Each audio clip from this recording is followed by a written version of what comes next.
Pegi 18.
afternoon, everyone, and welcome back to another stream with the one, the only, the Sydney. Hi, everyone. How you doing?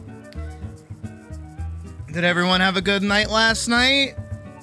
Everyone still have all their fingers? No explosions? No lit houses? No death? Everyone see that the video of the guy at the presidential like 4th of July thing where he was like paragliding and he had like the American flag and he hit like a tree and he fell over? Anyone else see that? I knew some fuckery was gonna happen. On top of that, has anybody seen the fucking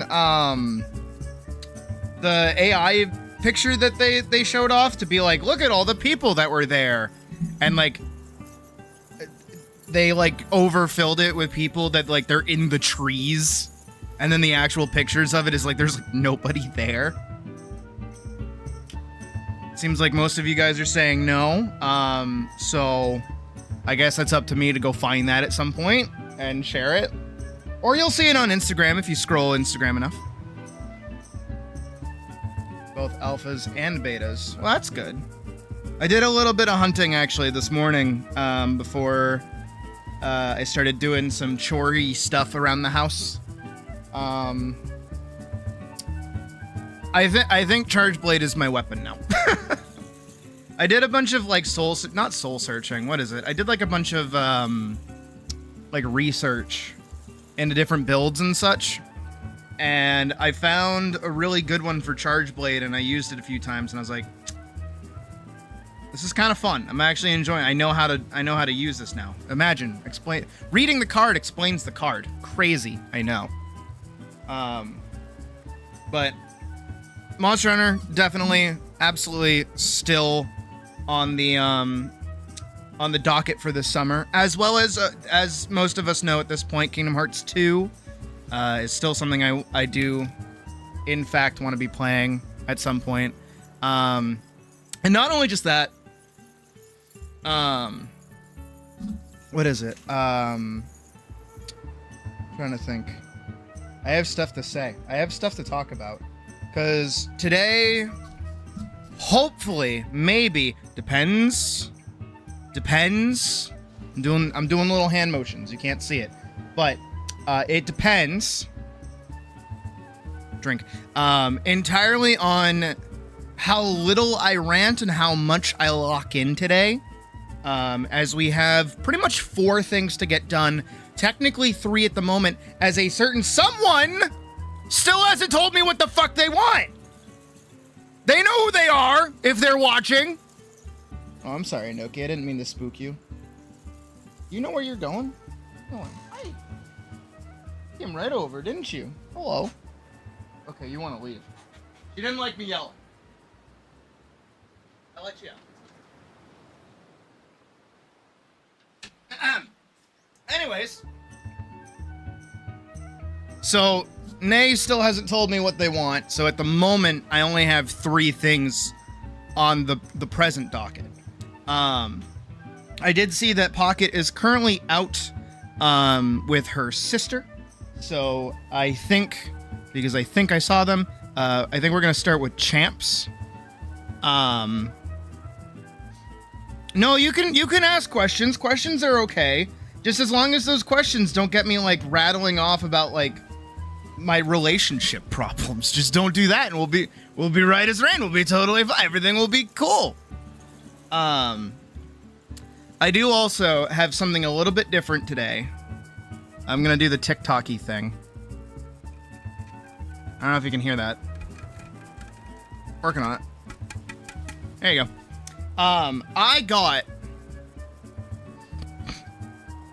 I got a big fuck you. I got 2 of them actually. I got a big fuck you thing of White Monster. No coffee today. Only stereotype. And if you saw in the Discord when I posted a picture of it, I will reiterate, yes, I noticed after I took my initial picture that my hand was actually in the reflection. And I said to myself, no, I can't have that. So then I went and I put on my fursuit paws. And then took the picture again. So that you couldn't see in the reflection my hands. So, hey, just saying. Also, tomorrow is actually, once again, it's embarrassing, but I'm going to say it anyways. Tomorrow is actually my unemployment hearing. So I'm going to have to set up a webcam, I assume. So if I end up doing that, I have to go hunt for my webcam. And if I can find my webcam and plug it in and get it to work, that means I can start doing face streaming again, kind of. I don't really face stream, obviously. I put too much work into the fucking model. But that means I can at some point show you guys things again, because I know that we have a lot of new people as of late that haven't seen all my toys, gizmos, and gadgets and things.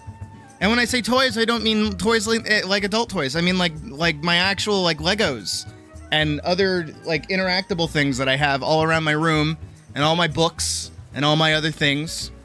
So I can start showing those again. I can show you guys my swords. Again, not an innuendo, just actually my swords. Crazy, I know.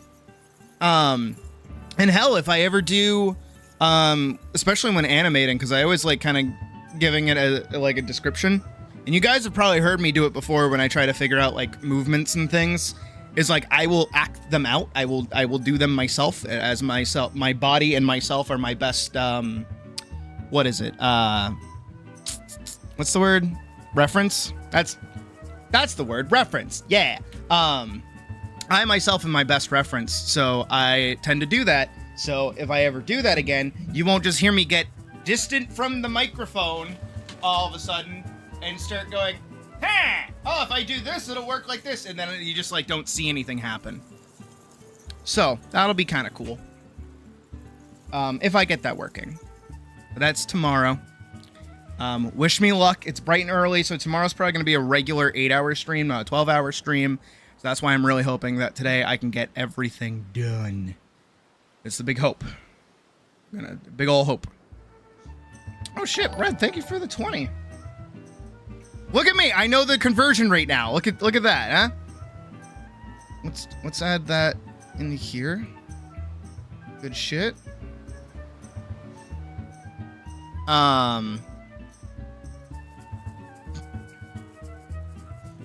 So, what else? Also, to answer Hall's question about the stereotype with Monster, White Monster is the favorite drink of T-girls, so a stereotype today. And admittedly, it is one of my favorite Monster flavors, so there aren't very many things about me that are stereotypical. This is one of them, though, to be fair, so oops. What else? What else is there to talk about? There's a few other things that I feel like I need to go over. Oh, right. So Monday and Tuesday will be gaming related stuff. We'll probably be playing Kingdom Hearts. Wednesday, on the other hand, is going to be animation. We'll be returning back to animation, as I should be able to pay off my Adobe subscription by then. I had to move money around. I have a few other things that I have to do off stream, but I plan to do those on tomorrow morning. Because again, I won't be streaming in the early morning like I usually do. So because of that, I'll be working on some stuff tomorrow in the morning. And then Monday will be gaming or finishing anything that I didn't finish today. Tuesday is probably going to be Kingdom Hearts. And then Wednesday is going to be animation. We'll be going back to working on Paladin Part 2. Then Friday is going to be more Kingdom Hearts. And then this weekend is going to be all animation, 12 hours, back to back to back to back to back to back to back to back to back. So that is the plan for this week at least. Hopefully things go good. Hopefully things go normally. I don't foresee anything stupid happening. I am a little upset, though, I will be honest, that Echoes of Vinecrad, as I mentioned before, still kind of wasn't the greatest thing in the world. It was a little disappointing. And also, as well, I think when is it? Oh, it better not be this week. Ah, fuck. Ah, shit-ass tits.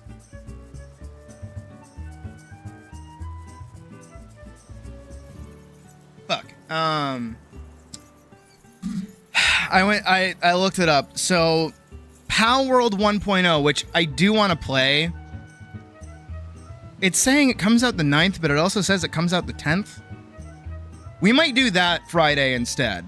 I don't know how much of a difference that's going to be, actually, though. I don't know if I really want to, like, start over entirely. I don't know what's going to actually change. I mean, I can take a look at it whenever it releases and see if it's worth it. I haven't really seen, like, a lot of coverage of it just yet. There's apparently a video on it. I'll have to give that a look later. But it's mostly, like, endgame stuff by the looks of things for the update, and I am nowhere near that, so I don't feel like I could get, like, proper coverage of it. So that might be something we do later down the line, instead of something that we cover day of. Which kind of sucks, because I do like Power World quite a bit, but what can you do, you know? But yeah, we don't really have any, like, crazy, out there, wild things to really get done or do. Again, Echoes of Minecraft was on the docket, but I don't know, I had no interest in it, honestly. And it doesn't really feel like a Monster Hunter situation, just because of, like, the coverage that I've seen of it. It just doesn't interest me, which, again, kind of sucks, because I was kind of looking forward to it. But this is why no game, no hype, dem's the rules. We know the deal. We know how it goes. Can't think if there's anything else. Oh. No? Yeah, we got four drawings to get done today. Hopefully like 2 to 3 hours per. And I don't think we'll really have enough time for video games later tonight, but that should be fine. As I should probably go to bed early tonight so I can get up early tomorrow for my bullshit that I have to go do. Hooray.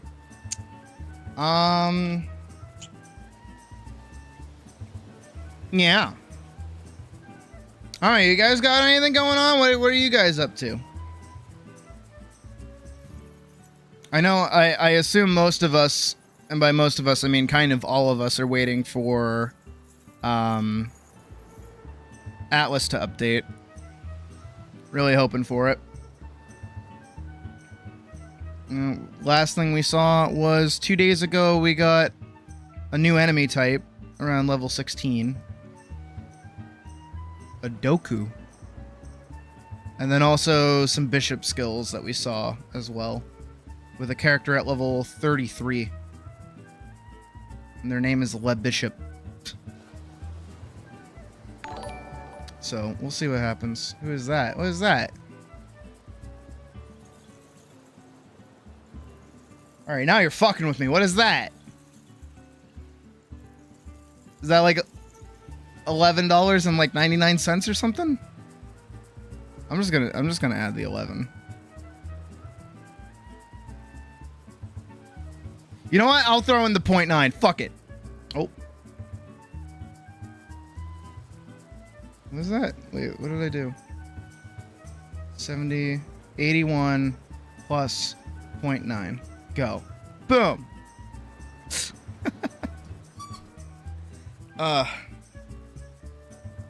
Really good food. It looks really good, actually.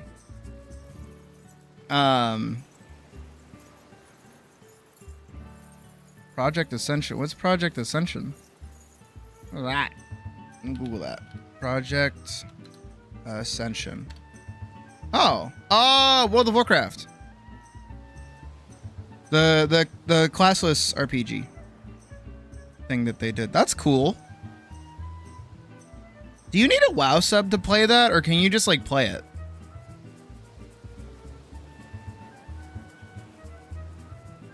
I don't know how that works. And I really don't want to give World of Warcraft any more of my money.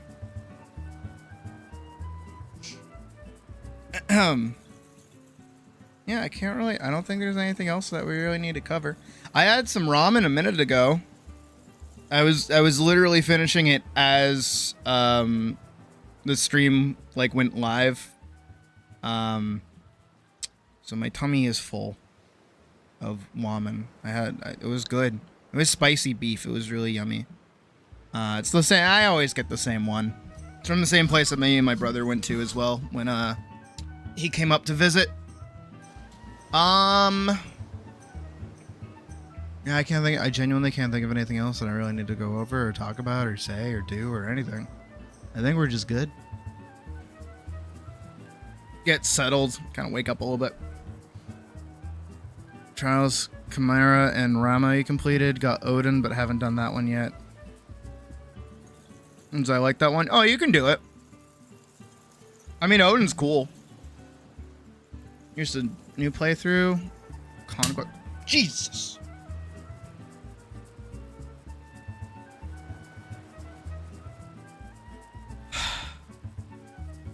I don't know if you could hear that, but that was me opening the fucking monster. I was so I was so worried it was gonna like explode. It kind of did. I like how it always like smokes. I don't think it's supposed to smoke, but it smokes. It's all the pressure coming off of it. Oh yeah. Oh, that's that good shit. Oh, dude, that's awesome. I haven't had a white monster in forever. I kind of forgot how it tasted.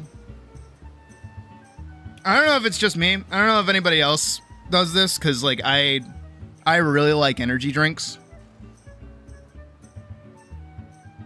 I drink them so much, or I used to anyways, that I would kind of forget that they're energy drinks, because I just like the taste of them. So sometimes I'd crush like 2 monsters like back to back for fun.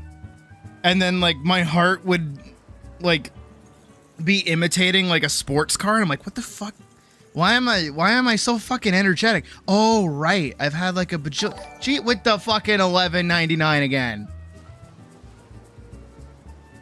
Goddamn, Bread. Where do you get this? Where do you get this stash from?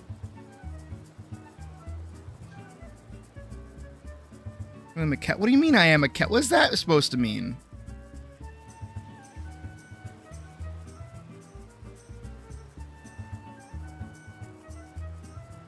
For a reason why I missed my initial opportunity. Couple of the reasons is that, yeah, it's not lying to them. It's being honest and just saying like,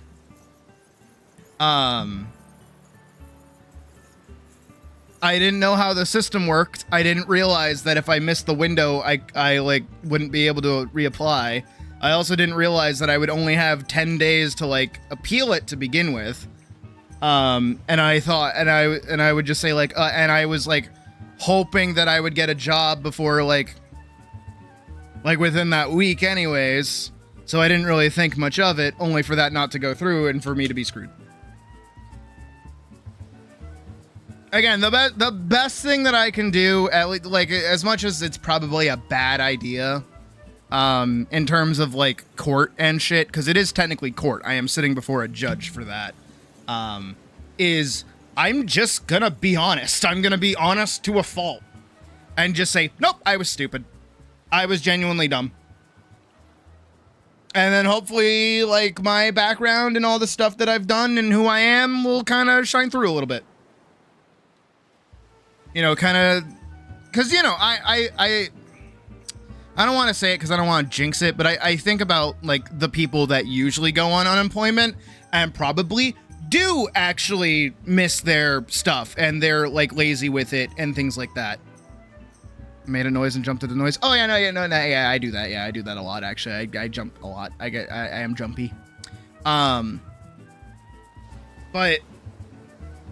you know, I'm gonna pop in and be like, look, I've been employed since, like, the second I got out of high school. I've been to college. I just moved to a new space and it like, have had zero luck getting a fucking job. It's not my fault. And because I've never had to deal with unemployment before, I didn't know how it worked. Oops. And then again, hopefully just by, you know, virtue of that and virtue of the situation that I'm in, it comes across less of, oh, you're lazy or, oh, you're lying. It's more like, oh, you just made a mistake. And then hopefully I get a cool judge. Let's cross our fingers and hope I get a cool judge. Because hey, if I have to turn on my webcam, they're gonna see my wall of like nerdy stuff. They're gonna see my fucking Jax and Pomni plushie. They're gonna see all my Final Fantasy stuff. I mean, I can probably blur it, but I don't know if that's an option. I don't think we're using Zoom. It's virtually done, so that's why I have to set up a webcam at least. I don't know if I'm even gonna need to turn it on. But it's better to have it than to not have it. Which is also part of some of the chores that I did today as I was cleaning my room. I cleaned a bunch. I did a bunch of cleaning. It was good today. But again, hopefully tomorrow goes good.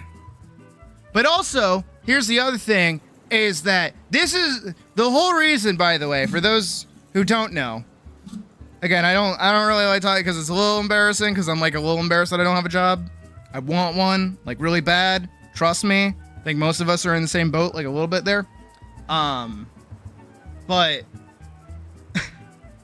literally tomorrow's entire hearing, the reason I am sitting before a judge is to prove that I live where I live, because I wasn't able to get like documentation that proved that I lived here. That's it. I'm not even like trying to appeal their denial for me to have like unemployment or anything. It's literally just to prove that I live here. That's it. So I don't know if what they'll do is go, yep, we have confirmed that you in fact live in the location that you live in, only to then have me get denied unemployment for some other reason. I don't know yet. And that might even take a whole other month. But at the same time, please, somewhere, give me a job. Please. Cumberland Farms. Domino's, even. Get back to me. Come on, dude. You are right down the road. Come on. I walk there. I would say nightly, but I don't do that anymore because I don't have any money. But like I try. I do. I really do. I really, really, really, really do. I don't know, man. Maybe I'm just unhireable, or maybe it's because like I am not a teenager who will take $7 an hour to do grueling manual labor. Instead, I am like an adult who needs like an adult amount of money. I'd even go part-time at this rate. Like anything that's not brain surgeon or nurse is like what I've been applying to at this rate. And it's killing me. It's literally killing me. You know, you know what? I can get rejected by like potential romance partners and be totally fine and like never hit that part where it's like, you're like a bitch. I fucking hate you. How dare you not be interested in me? Oh my god. Like, no, that doesn't happen to me. I'm cool. I'm cool with rejection. I'm cool with that. I don't even get that upset if it happens. I just kind of, I let it roll off me. I'm like, oh yeah, whatever. Like, oh yeah, you're just not into me. That's okay. I don't mind. It's fine. Everything's cool. That's all right. No problem there. But jobs, on the other hand, it's like, dude, you have never felt rejection until you've like been doing the equivalent of Tinder for a fucking job. That's, you know what? That's what I need to do. I need to make a Tinder application, but for jobs, where you fill out your profile and it's your fucking resume. Boom. And you get to swipe right on jobs that you want and swipe left on jobs that you don't want. If that comes out, if that idea comes out within the next like month, that was my idea and I'm suing. All right? That's how I'm going to make my money, is by giving some tech bro my idea and then suing them because they infringed upon my copyright. Boom. Easy. Oh man, I am a different beast when I drink fucking Monsters, aren't I? Like coffee. I think there's different qualities of caffeine, if I'm being honest. Right? Because when I have like coffee, I feel awake, right? But I don't feel like energized. I just feel like what? I'm like awake, you know? But Monster makes me fucking hyper. I'm like, I'm over here being like, where am I? Wrong one. Right one. I'm over here. I'm like that.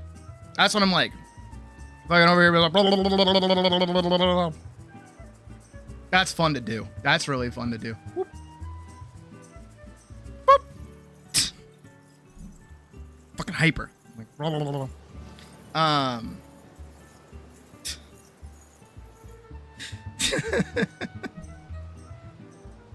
but yeah, no, hopefully tomorrow goes good. We pray. Because if that happens, I can like rest a little easier each month. At least for a little while. Not permanently. Has always been a weak stimulant on its own. Doesn't give enough of buzz for the withdrawal since it still gives you a headache. That's fair. Was that why I'm an addict? No, yeah. I'm such an adult now. I kind of hate it. Because, you know, when I was like a kid, like in high school specifically, around the time that people were able to start like driving, every morning kids would go to Dunkin's. Like everybody would go to Dunkin's.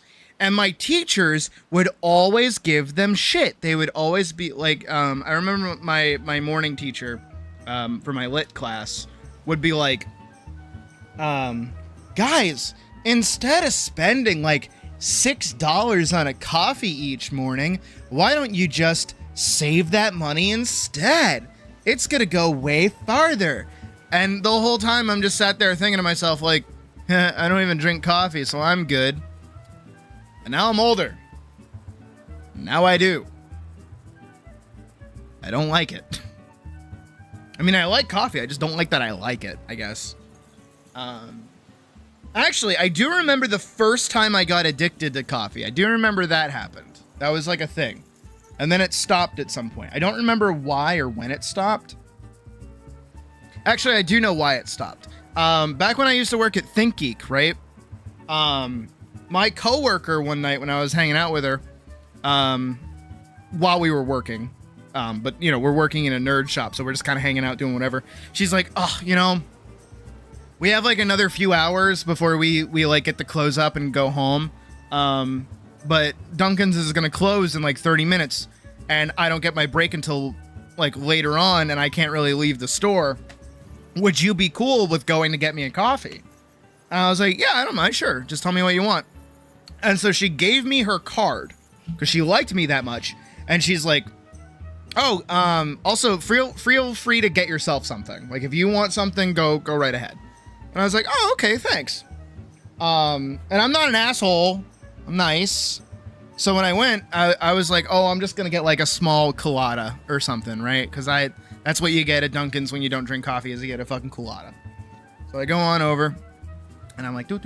And I walk in and I'm like, hi, can I get, and then I like order her coffee. And then I'm like, and also can I get like a small colada? And they're like, we're not doing coladas. And I'm like, oh, And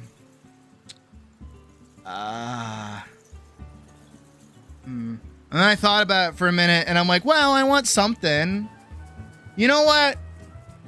Let me try a coffee. So I was like, can I get like a caramel, like a small iced caramel with like regular milk and regular sugar? And they're like, okay. And I'm like, sweet, cool. So then I walk back and I drop off the drinks and she looks at me funny. My coworker, she looks at me funny. She's like, Sid, you got a coffee? You don't drink coffee. And I'm like, yeah, but I wanted to try it, you know? And she's like, all right, what'd you get? And I was like, oh, a caramel thing. And she's like, oh, okay. That's not bad. I'm like, yeah. Because, you know, before I worked at ThinkGeek, I worked at the cafe in Barnes & Noble. but I never drank the coffee. I knew how to make coffee. I knew how to make good coffee. Fuck you, I was really good at it. But I had never partook myself. I would make chai teas.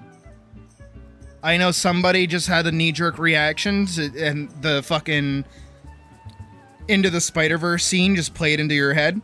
But I used to make chai lattes specifically. And those were really good. I like those a lot, actually. But Dunkin's chai kind of sucks ass.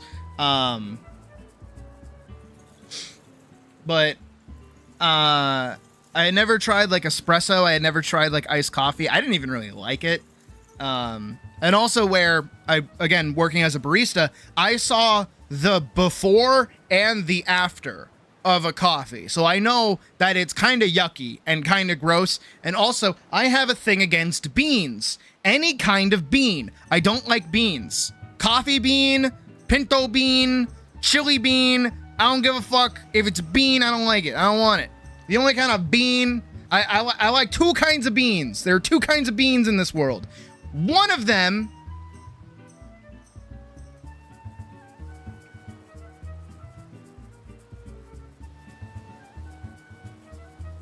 right? Second one is a jelly bean, okay? But specifically Jelly Belly. Any other company, a jelly bean, fucking nasty. I will not hear any disagreements with that. Any other kind of fucking jelly bean is fucking that nasty. It's gross.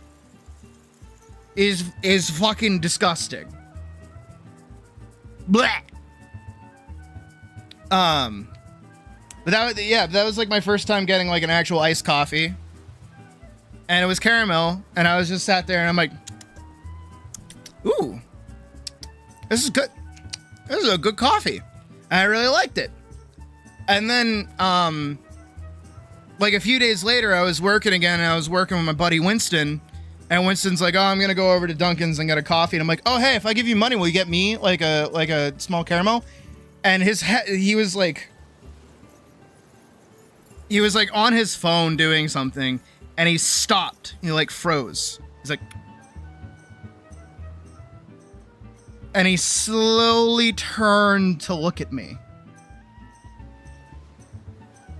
Like I was a fucking skinwalker, and he's like, what'd you do with Sid? And I'm like, what? What are you talking about? And he's like, you don't like coffee. We know this about you. You don't like coffee. You can't have pizza. You're awkward and shy. What happened? And I'm like, no,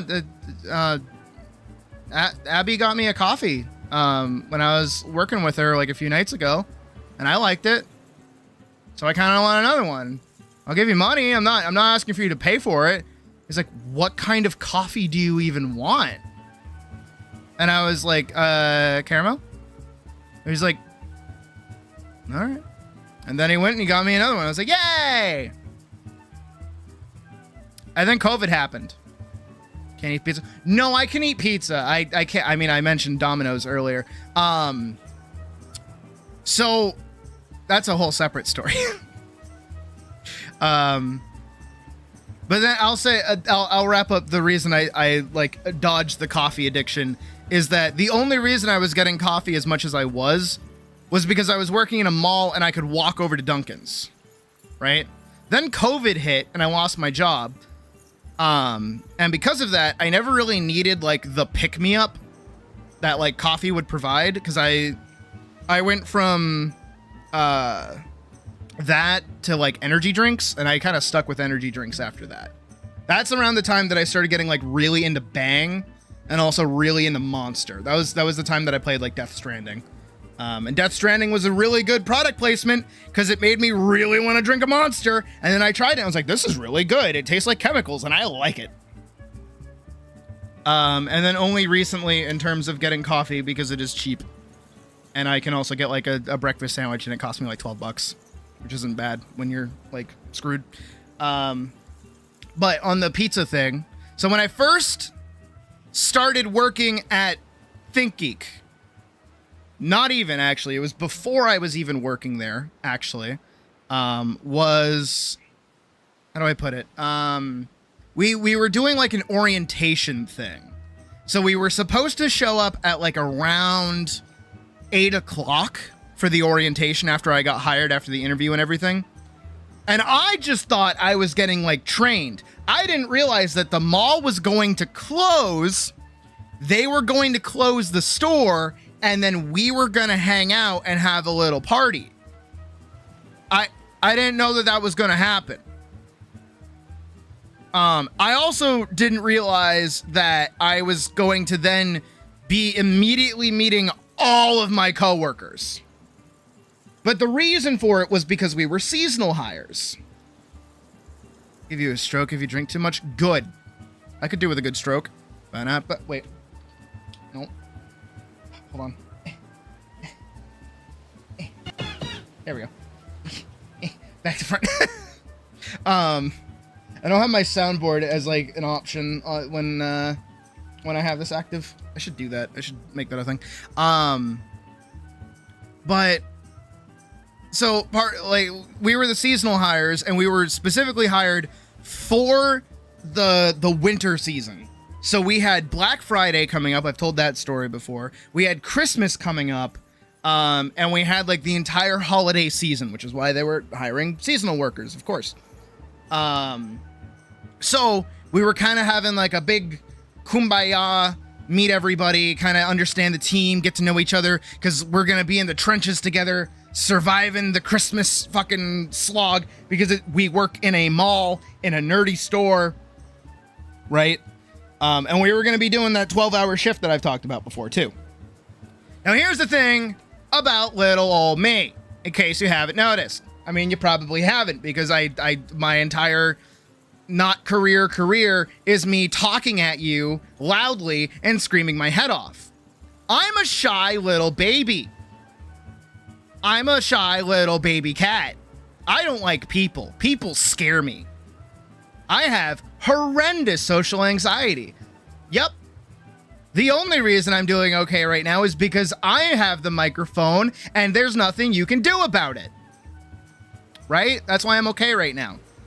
So imagine there I am surrounded by like 13 new people that I have never met before, know nothing about, and I am very, very, very, very awkward.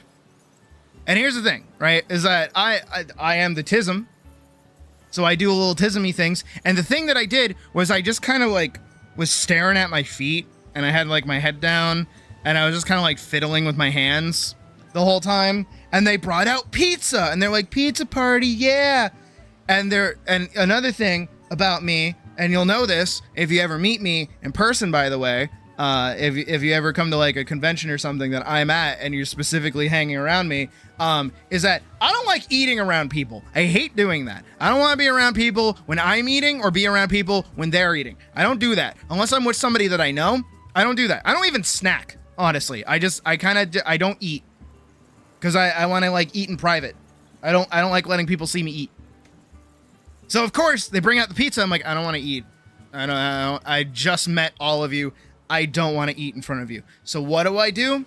I say, oh, I'm sorry, I'm lactose intolerant. I cannot have pizza.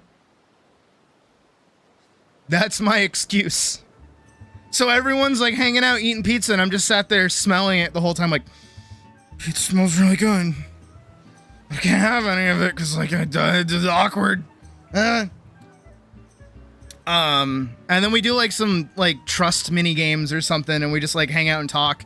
And I'm like, this is awful. I want to go home. Only for like a few, maybe like days later. Hi King, welcome to the stream. Like a few days later, I'm working, and I'm hanging out with Winston and my boss Rachel. Both of them were awesome, by the way. Again, I talk about Winston all the time. He was one of my best buds. I should text him. Hall, I'm glad that I can translate your words.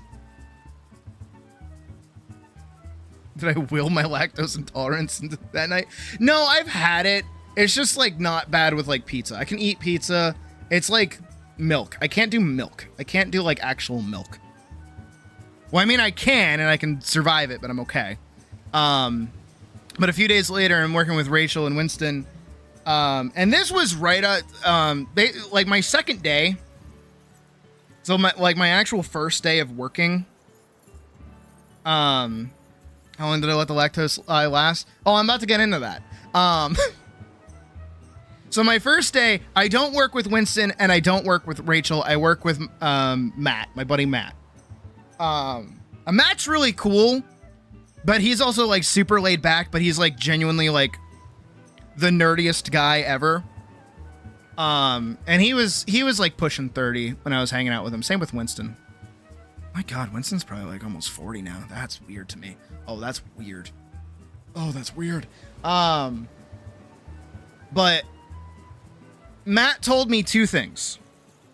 He was like, one, all you have to do is when somebody walks in there, you greet them. You say, hello, how are you? And then they'll answer and you'll leave them alone. You let them walk into the store. And then after they're in the store a little bit, that's when part 2 comes in. You go over to them and you ask how they're finding the store or if they're looking for something in particular, because now they're here for a little while. And I was like, okay. And that was like my entire job for like 4 hours, was every time somebody would walk in, I'd greet them. If I was in the middle of doing something else, he would greet them. And that's just how it would work. And I was like, cool. All right, neat. And then my second day, I was working with Rachel and Winston. And I'm like, all right, my job is to greet people. And that is the only thing that I did the entire day. I mean, besides ringing people out and doing normal job stuff. And there was also a moment where, what is it? One of the like shelf things was empty.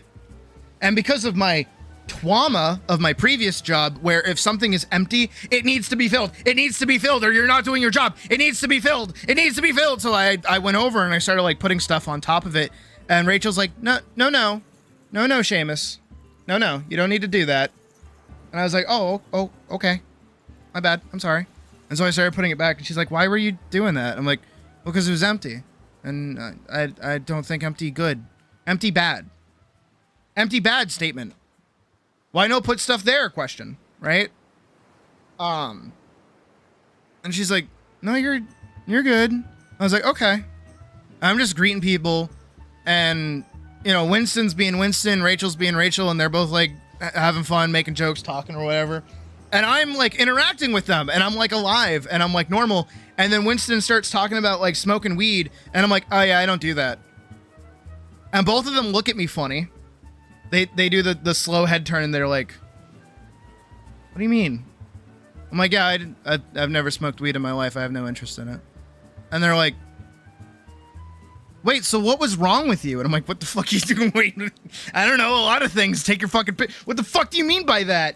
And they're like, no, because when we had like the orientation party, you were like staring at your feet the whole time. We thought you were high as fuck. And I'm like, no, I was just shy. What? And they're like, we thought you were like stoned. And I'm like, nope, I was just really shy. And they're like, oh. Yeah, we thought it was really weird that like you would be stoned and not be like, you know, want pizza. But like the lactose intolerant thing made sense. And I'm like, yeah, I don't like eating in front of people. That's why I said that. And they're like, what? And I'm like, yeah, I am lactose intolerant, but like not bad enough that I couldn't eat like a pizza. I just didn't want to like eat in front of people. And then they're both like, oh my God, this stupid little uncracked egg is so sweet. And then they both loved me after that. And then I almost became a key holder. And then GameStop did an awesome and liquidated ThinkGeek.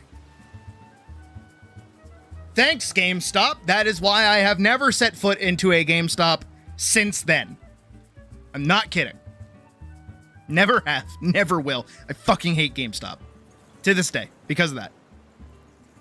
Also, if you want more of a reason to hate GameStop, more than you probably already do, right? One, because we were technically employees of GameStop, just not working in a GameStop. We were working in a ThinkGeek. When they were liquidating the company, instead of giving not only my boss, but all of us severance, because technically they were cutting off our employment before we were actually supposed to be. So all of us were meant to get severance. We were supposed to get some kind of like compensation for being let go. By the way, this is like the winter of 2019 going into 2020. So you can see how things ended up going, probably. But here's what they did. They offered all of us, every single one of us, a job at different GameStops. The GameStop that I was personally offered a job to was in South Carolina. For those who don't know, I lived in New Hampshire.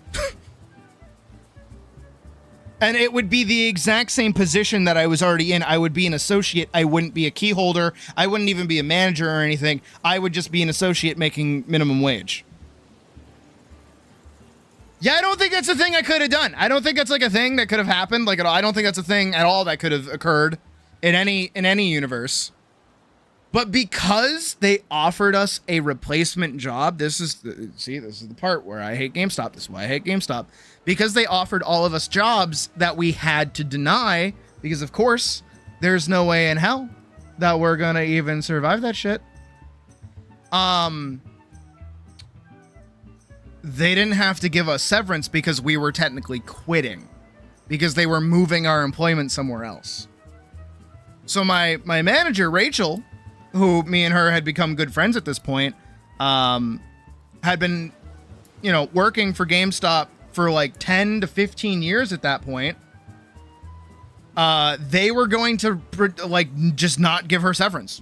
And she was like an adult.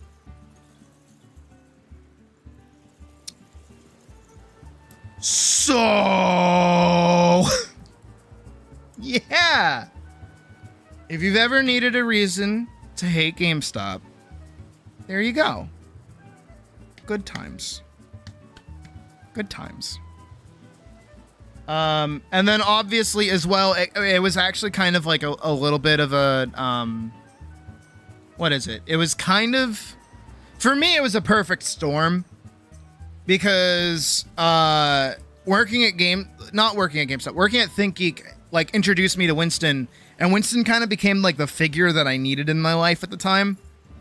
And he was like super supportive of me, both in like terms of my art.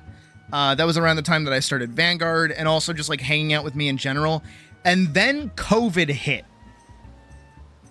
Like COVID hit maybe like a month or two later, and everything got shut down. I still remember where I was when COVID hit.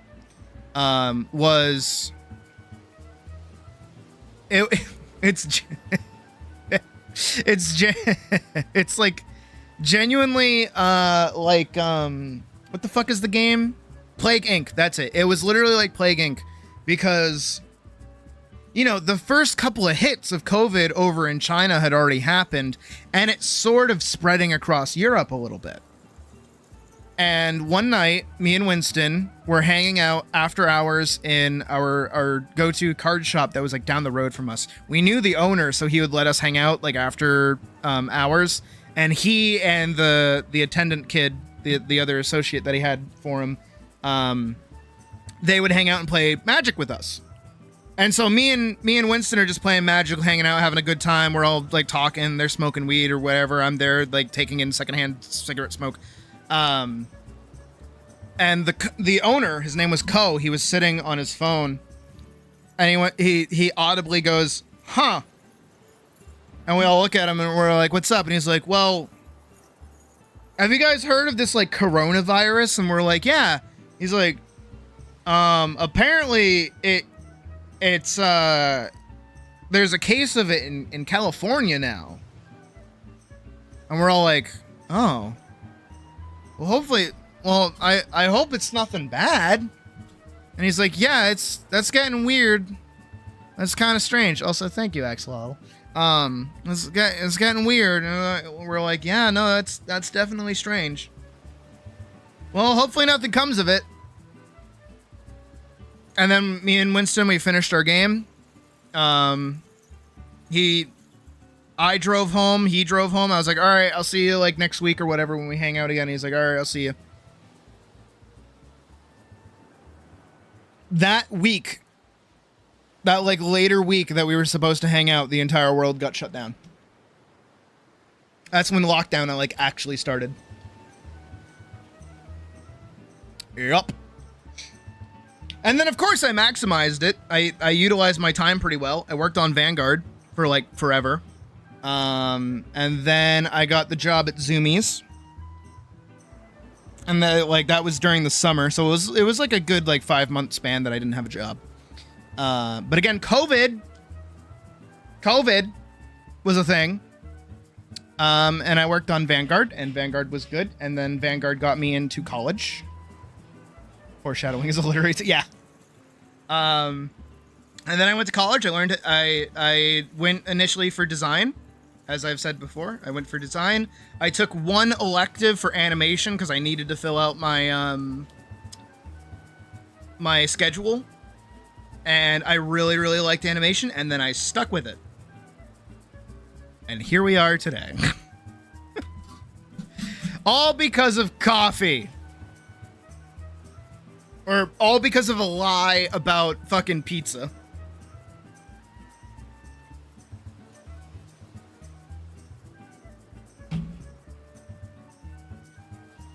Oh, also, funny not so funny. So at the time when I was working at ThinkGeek and me and Winston were becoming like really good buddies, I was dating my big toxic ex, the one that went on for like 5 years. And they knew about her because she would come into the store occasionally, and I'd be like, "Hey, babe, what's up?" And she's like, "Hey, Sid, what's going on?" And then me and Winston had this great idea. Well, I had this great idea. I thought it was the funniest thing in the world. Was that I was going to put him in my phone because I had started talking to him pretty frequently at this point. I was going to put him in my phone as a contact with heart, daddy, heart, and like a business suit with like the arms crossed, right? As like my contact picture for him. He is still in my phone as that to this day. I just chucked my phone. I just dropped it. Holy crap. Oh, good, it's not.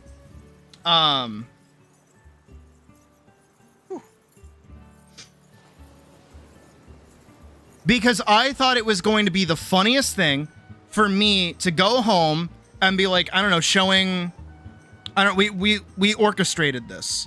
I was going to be like watching a video with her or showing her something on my phone, and then he was going to text me some like salacious shit to kind of like drum up some fucking like, who the fuck is daddy? Only for me and her to break up that night. Unrelated to the daddy bit. And then eventually he texted me the salacious shit like later on that night. And I'm like, hey, we broke up. And he's like, fucking what? The day we come up with this idea is the day you guys break up? And I'm like, yeah. So like, what's good, daddy? Good times. Good times. And then there was another time, smaller thing. I was getting into Magic for the first time because I had seen like a pre-built deck that had Rowan on it, the Planeswalker Rowan or the legendary creature Rowan. I forget what she actually was, but she had a sword, and I thought she looked really cool. And I was like, "Ooh, Magic! I want to try." So like I bought the deck. at the store, and he like Winston was the one checking checking me out for the deck, and he's like, "Yo, Magic, that's awesome. I haven't played Magic in forever. Let me see if I can find my deck." I'm like, "Oh, dude, like, yeah, we should like I'd be down to like hang out and play Magic." And he's like, "I don't know. It's been a while since I've hung out with an 18-year-old." And then my immediate response was, "I'm 19." And then he had this like look come over his face, just like, and he closes his eyes and he's like, "It's been a while since I've hung out with a 19-year-old." Because yeah, he was making an allusion to banging a teenager.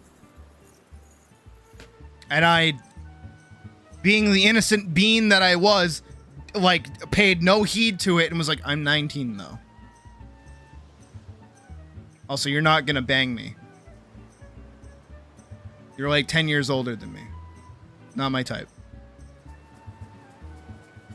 And then I got older, and then like he kind of became my type, unironically, which is really depressing.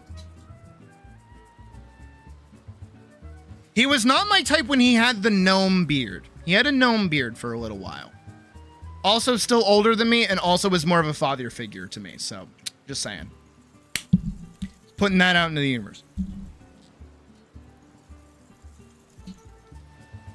Anyways, let's get started with art, guys. Let's do some drawings, right? We got art to do today. Let's go get stuck on in. Yeah? Yeah. Let's do this, and we'll open this. And we're gonna start, I already mentioned, with Le Champ Bib. And then we'll do Pocket, and then we'll do hot dogs.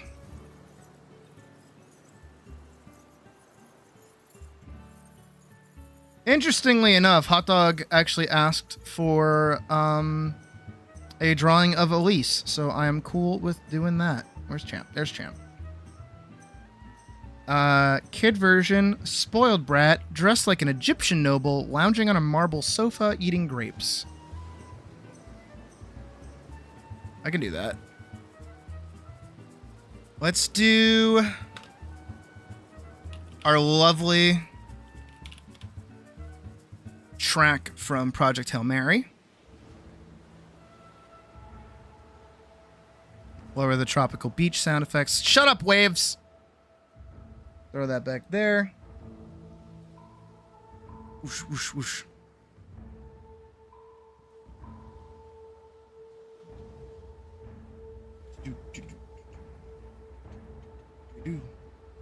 What am I looking? What am I looking for? I'm looking for this one. I do this one. Yeah.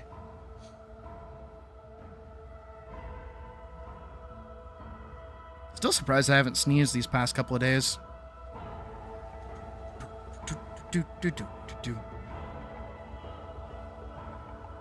YouTube. I gotta find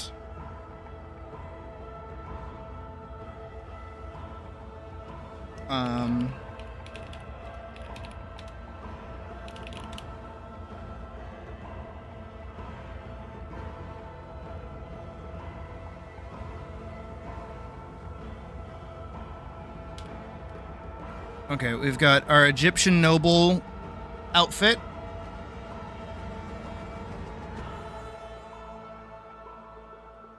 Marble sofa. I kind of have like a idea.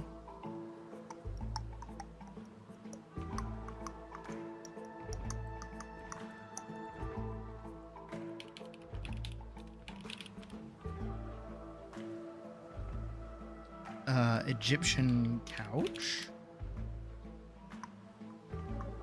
Yeah, this is what I was thinking of. I assume this is also what Champ was thinking of. Wiggle, wiggle.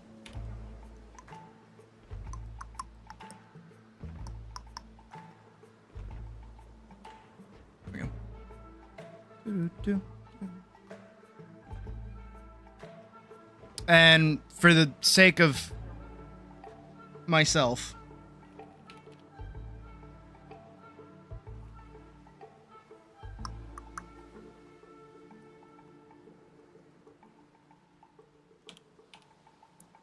grapes. Grapes. Some grapes. Do you guys like grapes?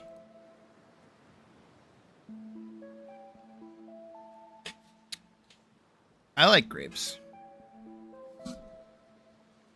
Oh, no. Hot dog wants Elise. This champ wants their character. The boy. We gotta do...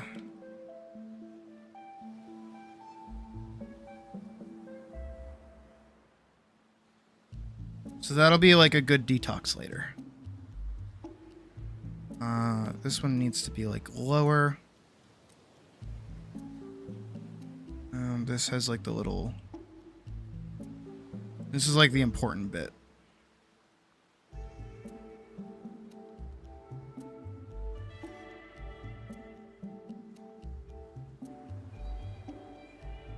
Seat. Little swing.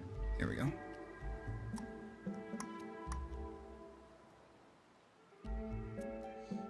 Has anybody had the like cotton candy grapes before?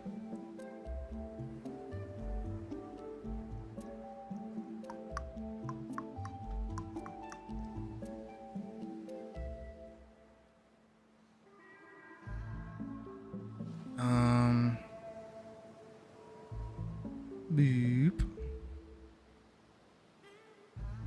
Solution to a problem that nobody has.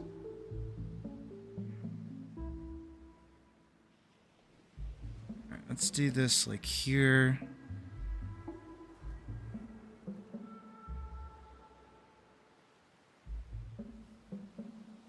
I'm kind of like...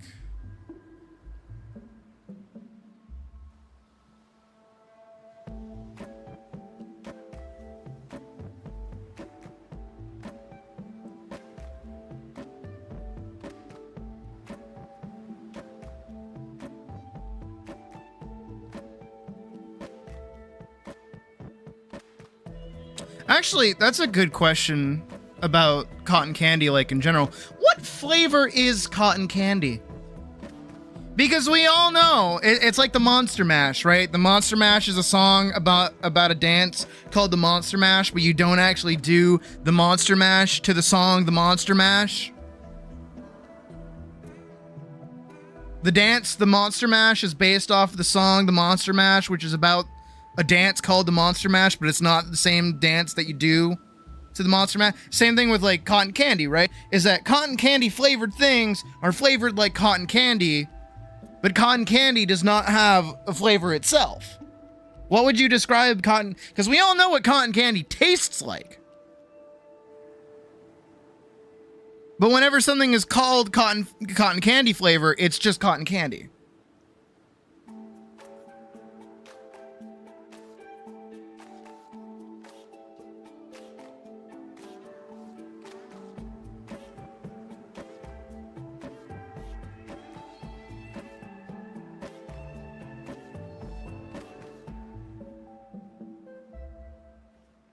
Hold on, now I gotta Google it. No, because it's got like a fruity twang to it. What flavor is cotton candy? Cotton candy flavors have No, the main one. Thought cotton candy it was just sugar. So if there's cotton candy ice cream, is it just sugar flavored or is there something else? It's not just sugar; it's hot sugar.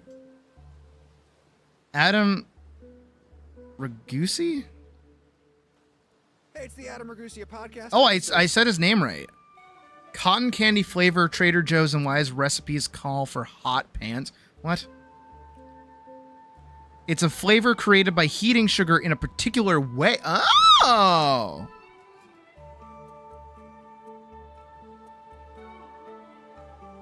Pink cotton candy is synthetic strawberry and vanilla. Blue cotton candy is blue raspberry and vanilla. But what the fuck is blue raspberry? Because there's no such thing as blue raspberries. It's just raspberry. Ethyl vanillin is usually what is used and gives cotton candy that distinct creamy taste. Gross. So when something is flavored cotton candy, it's usually ethylene vanillin. Vanillin and other artificial flavors. Did some more research, and it appears ethyl maltol is the main compound that gives it the distinct taste. It's a synthetic compound that tastes like caramelized fruit/sugar. Pink would then be ethyl maltol, ethyl vanillin, and strawberry furanone.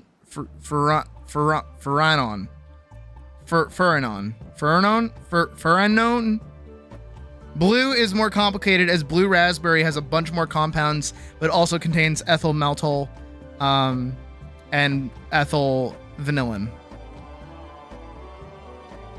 There we go. Blue raspberry is blackberries. It's not though. Blackberry has like a distinct like tart flavor to it.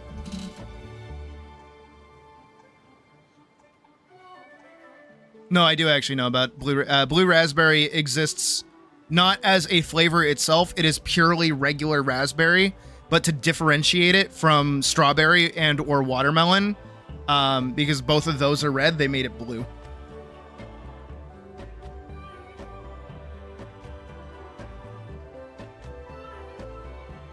It is just raspberry flavored.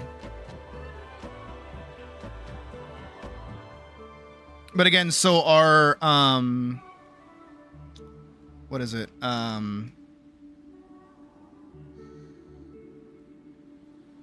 Like strawberry is like the go-to red color. Right?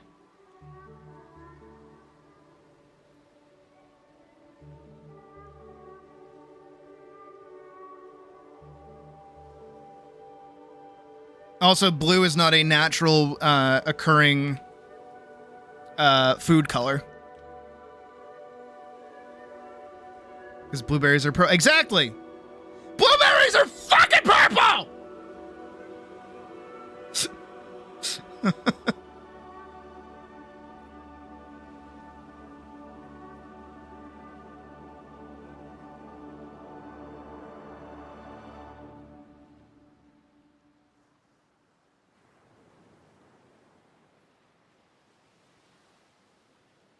Cherry is go-to red. That is true.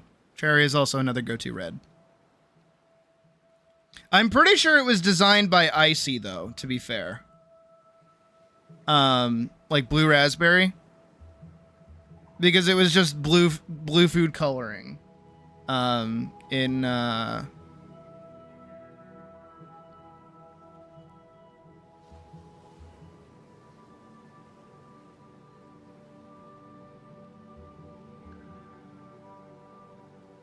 Blue raspberry is an artificial flavor. Yeah.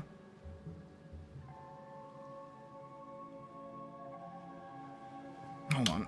Let me double check myself. See, we talked about this yesterday. Blue raspberry. Popular artificial food flavor that doesn't come from a real blue raspberry, but was created to offer a distinct sweet and slightly tart taste, often with notes of cherry, banana, and pineapple. Colored with blue dye. Its origins trace to the 1950s when food companies sought alternatives to red dyes, leading to its use in snow cones, ices, and later candies and sodas, becoming a nostalgic flavor associated with childhood treats. So says Google. The flavor was developed by companies like Gold Medal in the late 1950s to differentiate their product from red-colored raspberry items, especially as concerns grew over the safety of red food dyes like Red No. 2.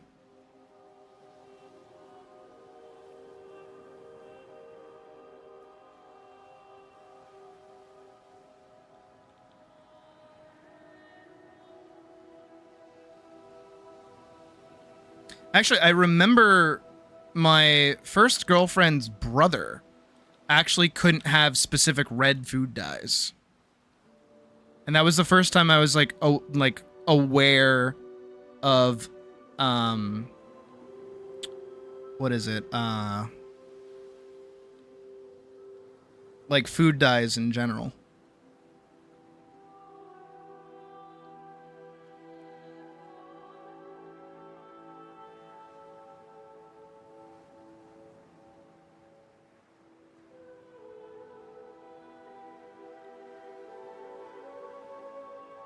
Circle, circle, circle, circle.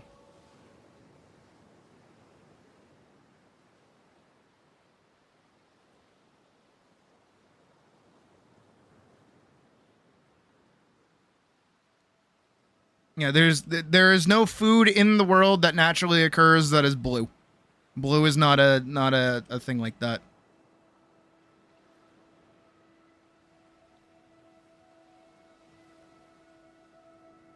Cinnamon Toast Crunch. Okay, yeah. Yeah. yeah. Yeah.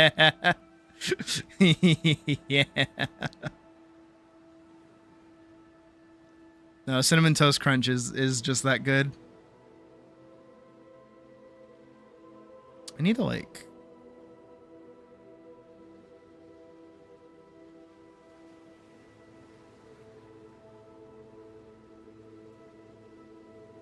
fucking flavor is that? Highlighter?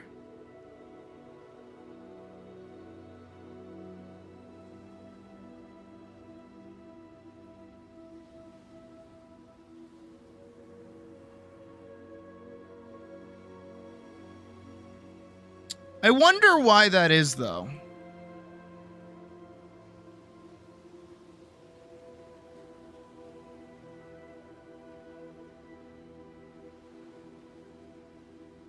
Like, why there aren't any blue foods. They're all very poisonous? Yeah.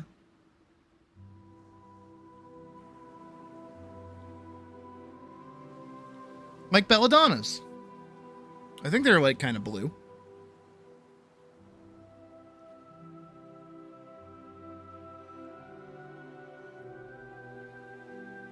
I think they're more purple, honestly. Or black, rather.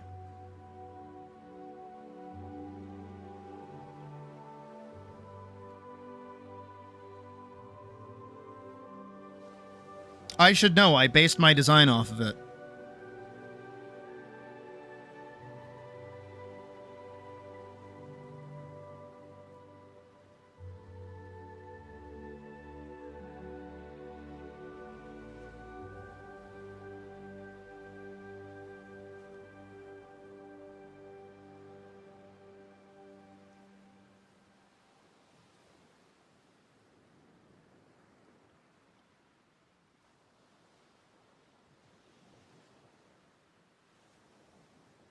Yeah, but like I'm the original.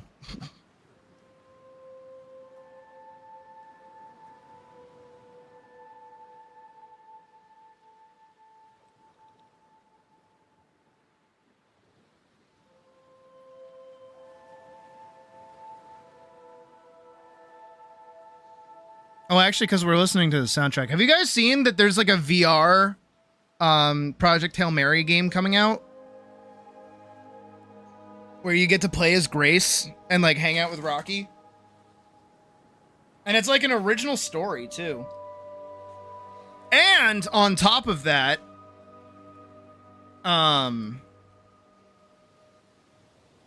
what's also a little weird, not weird, I don't know how true it is.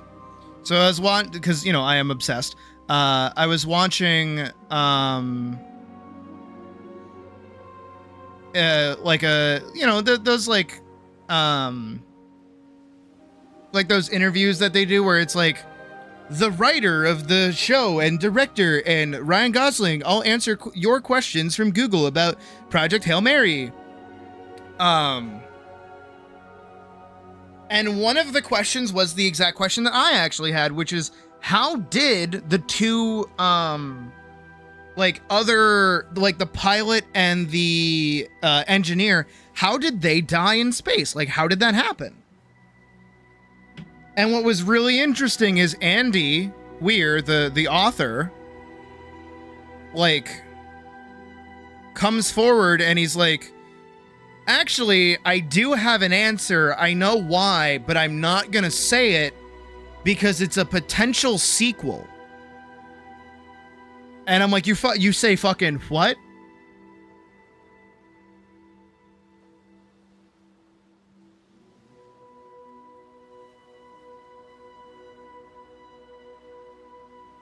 I gotta shrink his body down a little bit more. I gotta, like, make that. Like that. Make it taller.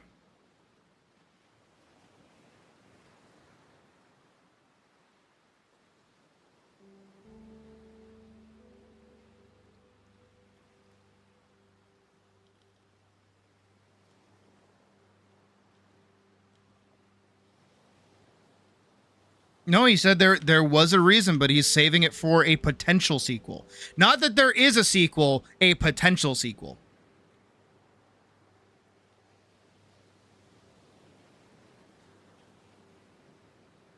Which that alone is very interesting.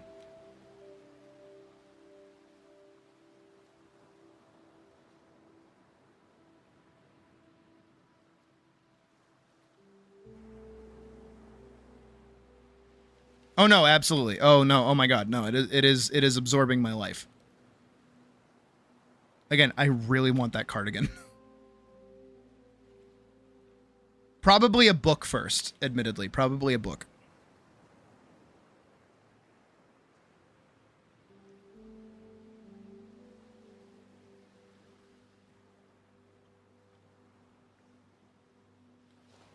I mean, to be fair, like the universe that Andy set up, right,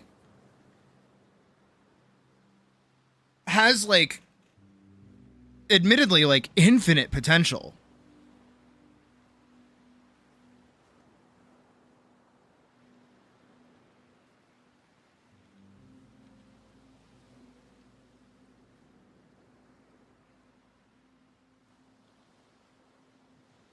This chair is going to be like the death of me.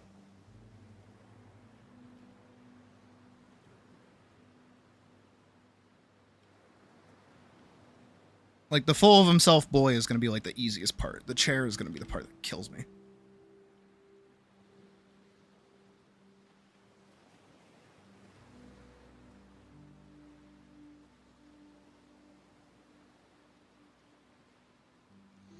Nah, Andy Weir doesn't really write, like, evil villains and things like that. He does a lot of survival-oriented things, which I think is really interesting.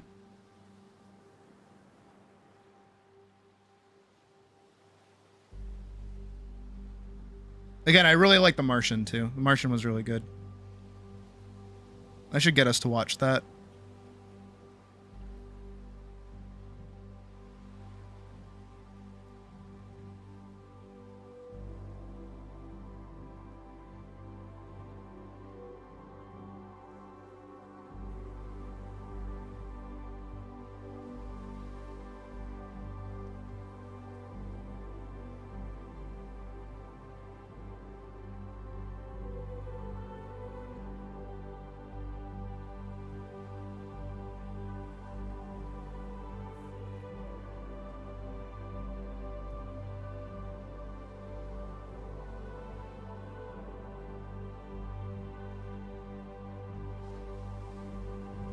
Again, when I was like, oh hey, it's just like like Project Hail Mary. When I first was like looking into it, I was like, oh, it's just like The Martian. That's really cool. Oh hey, it was a book, neat, and it's like survival space, awesome. I wonder who wrote it, and it's like Andy Weir. And I'm like, huh, that name sounds familiar. Martian.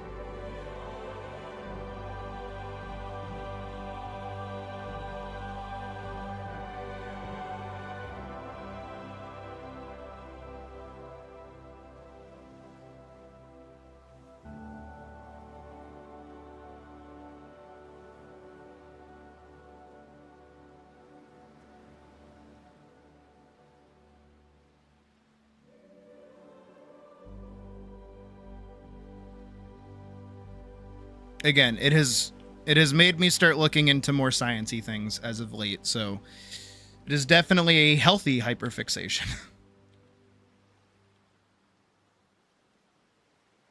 And I want to get better at math. I really want to get better at math. But I want to get better at, like, applied math. You know, not just like getting better at math. I want like the math to have purpose. Purposeful math. Math with a reason.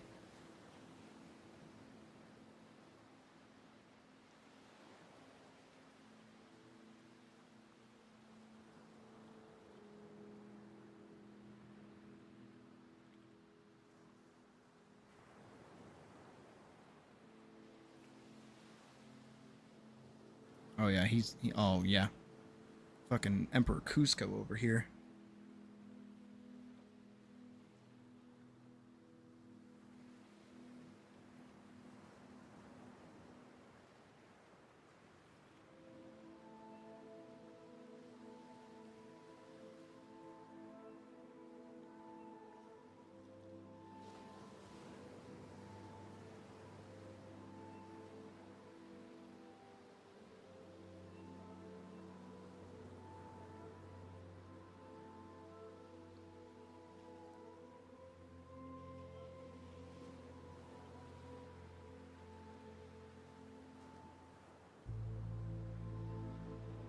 I don't know why I'm doing that like it's a rib cage, but I guess I'll leave that like that, sure.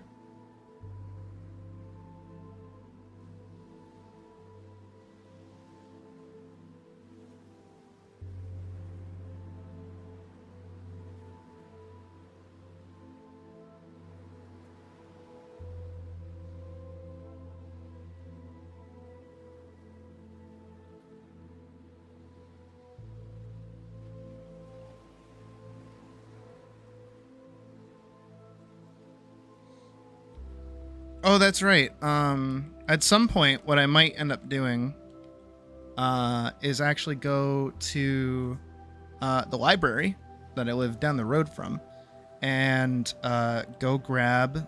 I'll go see if they have Project Hail Mary as like a book. And then I'll read it on stream for you guys. Wouldn't that be fun?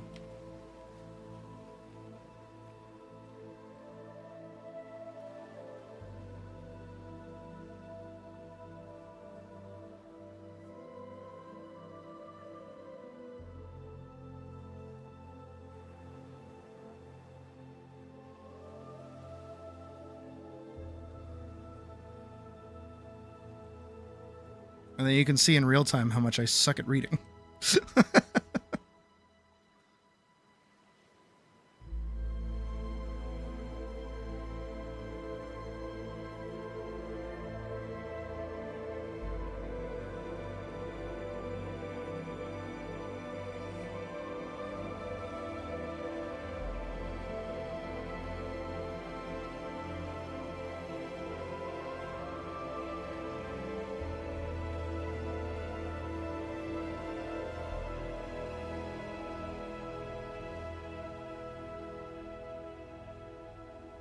I don't know. I'd have to find my my voice for it, honestly.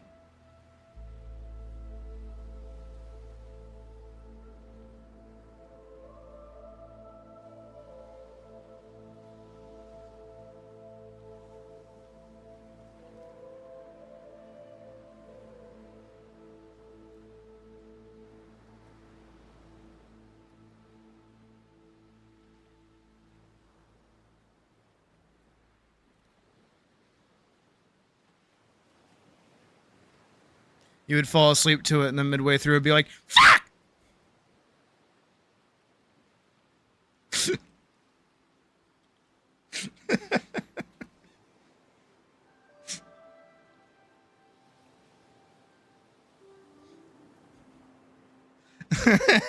Or like while I'm reading it, you know, we're like in a really tense scene or something, and I'm like really upselling it a little bit, and then somebody donates the fucking jump scare one, and it plays the fucking, it plays the Foxy jump scare sound.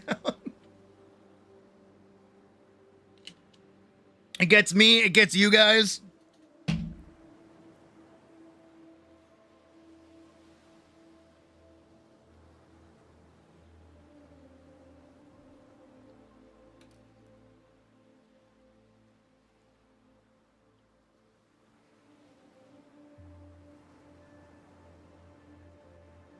Now the real question is if I do that. Also, I'm looking for, here it is. Okay.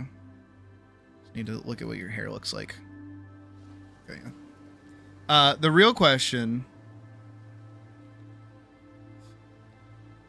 is, do I auto swap to the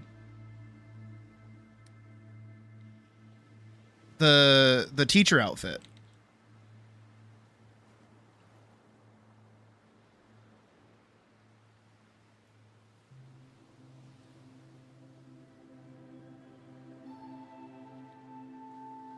And do I do like a separate model where I'm like sitting in like a classroom as I read to you guys a book?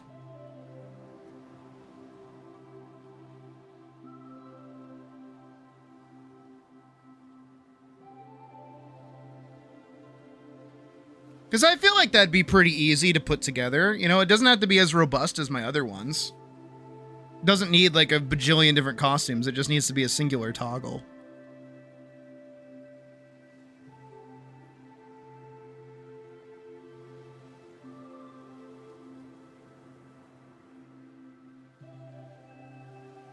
Like a dick.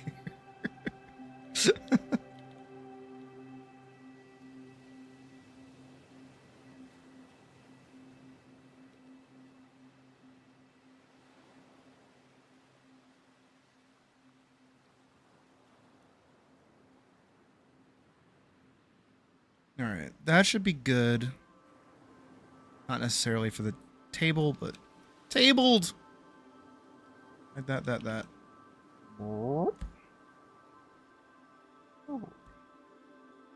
Trying to center it a little bit.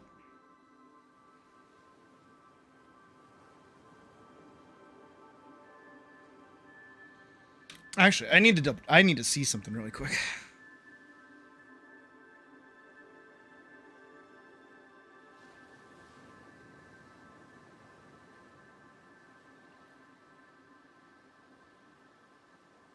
No. Fuck off. I'm not doing that. I can do that for you. Absolutely. Okay, hold on. I gotta... Come with me really quick. I'm gonna be like an extra beta. I'm gonna be like a fucking asshole for a second.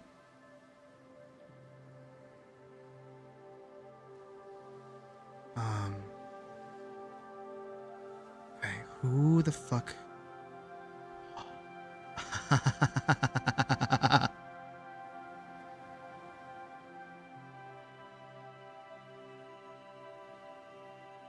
Oh no. Girl, what have you been doing?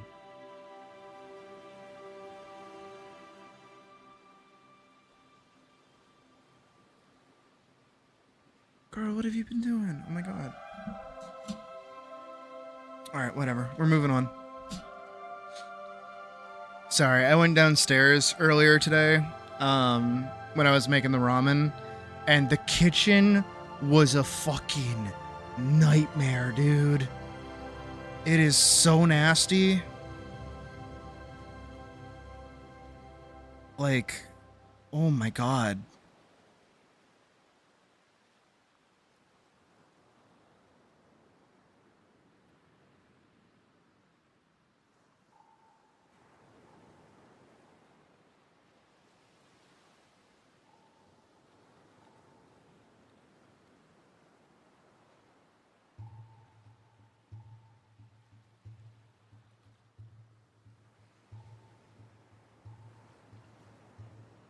So I wanted to go see whose job it was to do that.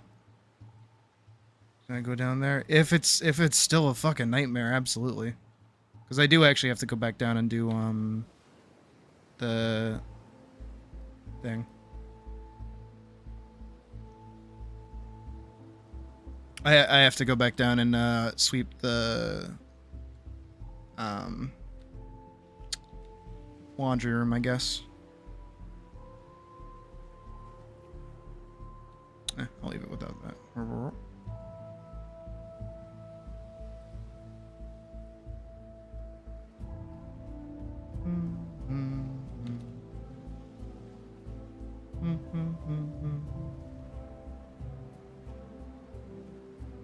Can't wait to get to Mad later.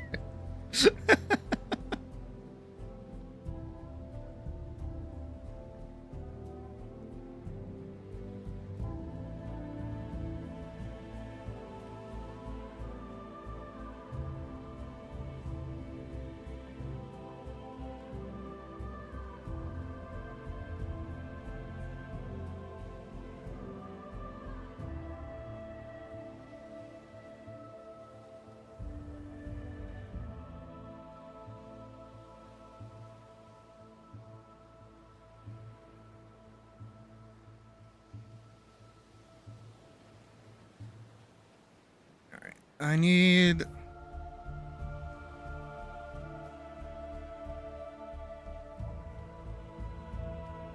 like...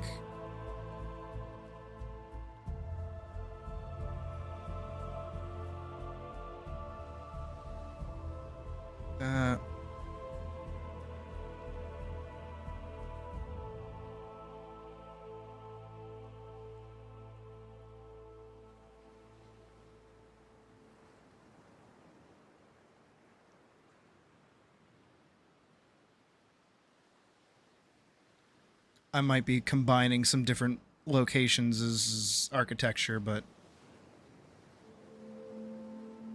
that's okay.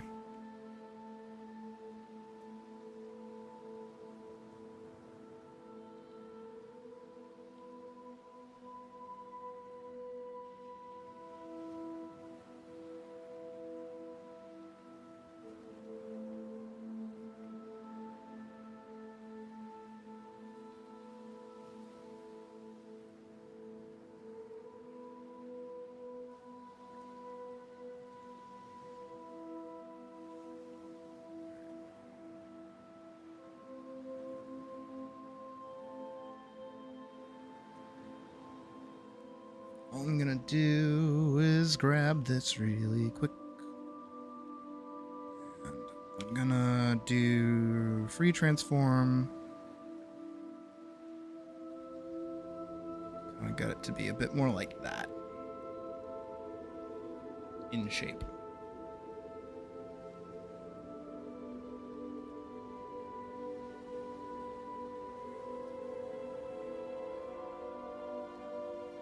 I could make it like the Final Fantasy XIV grapes, but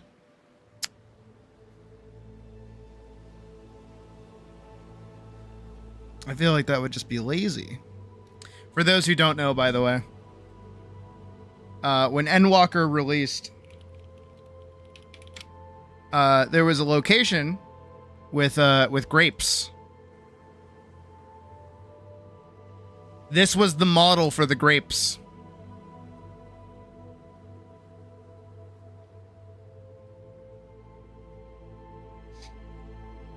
No, this was not a beta test.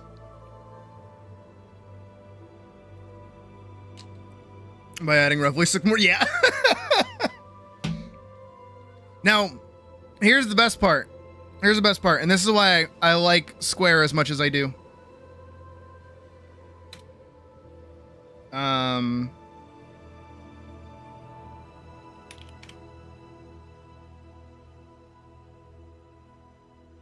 Okay, not on Etsy.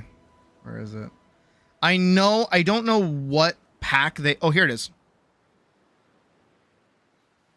So the goodie bag that you could get from FanFest. Oh, wrong thing though, drag over. Came with a Loperit pen, a 10th anniversary pin, one of these guys, a Crystal of an Azem, and also the grapes. This is official merch, by the way.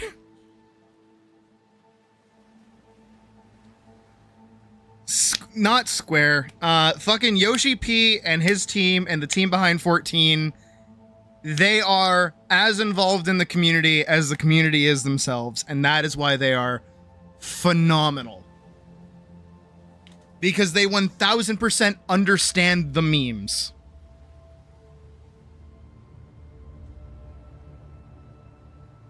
It's also why, by the way, another thing, this is another smaller thing.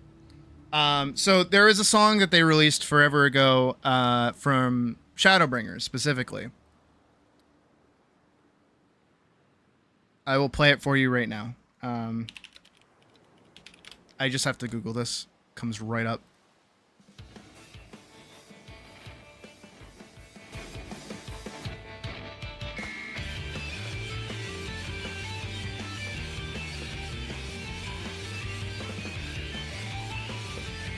Admittedly, Black Mage is very sleepy.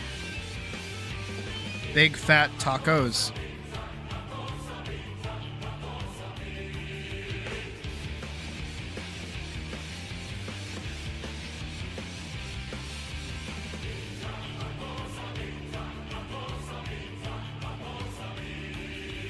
And then you know what they did? You know what they did? In the Dawn Trail trailer, you know what they did?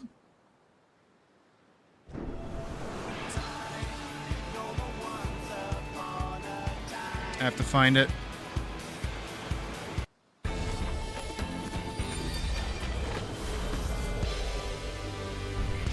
They gave a whole shot to Graha eating a fucking taco and loving it.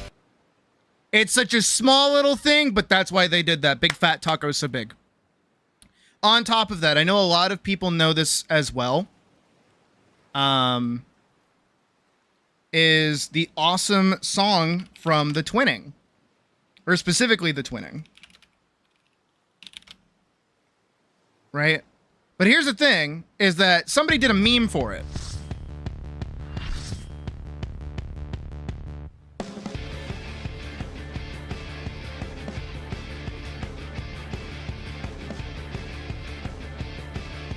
Because, like, it's just that much of a fucking vibe, right?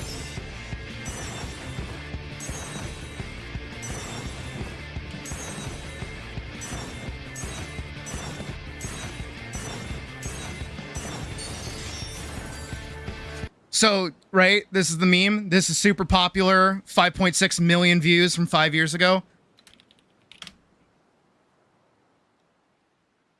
This is the dev team, by the way. These are devs behind the game. That's...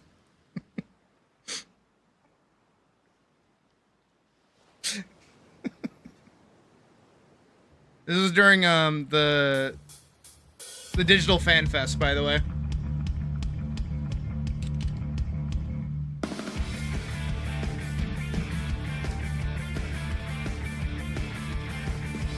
They're doing the fucking dance.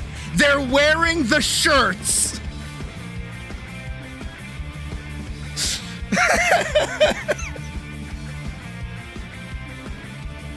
It's the dev team.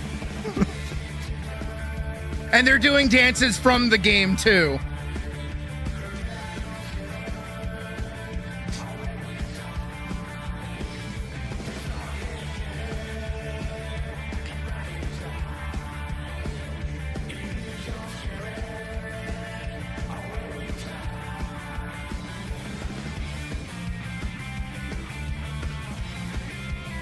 There's Soken. Soken's right there, my boy.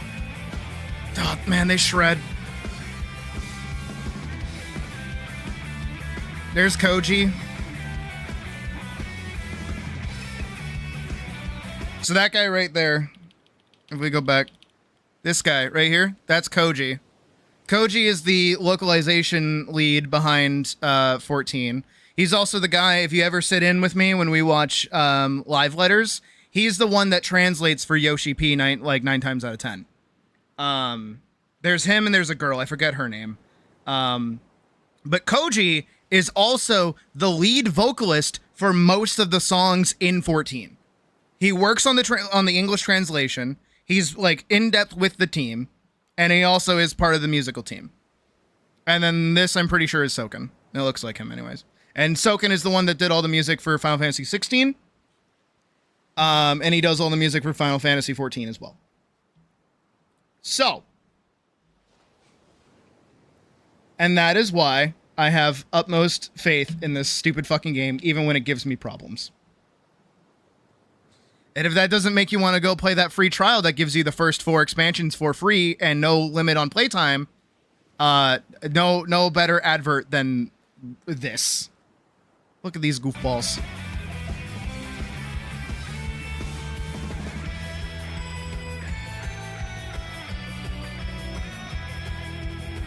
Oh, also, Yoshi P Nightmare. So obviously with the release of World of Warcraft Classic, because people have been asking that forever. For those that don't know, Final Fantasy XIV originally had a 1.0 release that was really, really, really, really bad. It was awful. Was genuinely threatening to put Square like under. It was that bad. They had dumped that much money into it. And Yoshi P is the guy that turned it around and saved it. And that's why we have A Realm Reborn and why it's called 2.0 and also why we're up to, I think, like 7.0 now, but we only have 6 expansions. That's why. Is because 1.0 you cannot play. It is gone, it is dead, and it will never come back. And somebody asked him during a meet and greet, would he ever give us 1.0 as like a Final Fantasy XIV Classic, like World of Warcraft Classic? His response: it's almost been a decade since Final Fantasy XIV 1.0 launched, and many years since anyone has had a chance to play it. Would you ever consider bringing back a limited amount of servers with some version of the 1.x series for players to experience it? He doesn't even need the translator, he knows.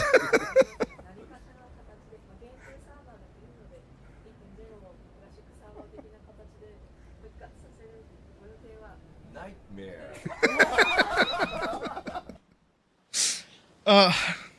He also does not speak that much English as well. Yoshi P does not speak that much English. But also he worked on Dragon Quest. So if you need any more reason to really like Yoshi P, there you go. Hunting monsters are just a story had competency. I agree and disagree at the same time. Monster Hunter is such like a simple concept as like a story. I feel like the more you try to overcomplicate it, the more not necessarily overcomplicate it, but you try to add more to it, the more it actually takes away from it a little bit. How do you put it? How do I word it? 'Cause like Monster Hunter itself is more of a world than it is a narrative. And the more that they focus on narrative, the less that they focus on the world, and the more the world feels static. Because if you think, I think maybe a good way to think of it is like, well, it's kind of like Elden Ring, I guess, kind of, sort of. It's like those stories or TV shows where like nothing happens until the main character shows up. That's kind of what I feel like Monster Hunter, if it leaned way more into story, would turn into. Is nothing can happen in the world until you do something. Right? Just off of how the game and world kind of exists. Like, if you think about Wilds, what kind of narrative can you actually get out of Wilds besides just, there's a monster in a place that we don't know about. Let's go over there and find out what's going on.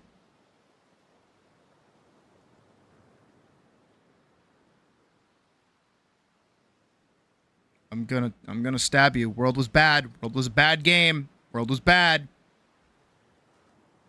Though, to be fair, I will say World's ecology was really good.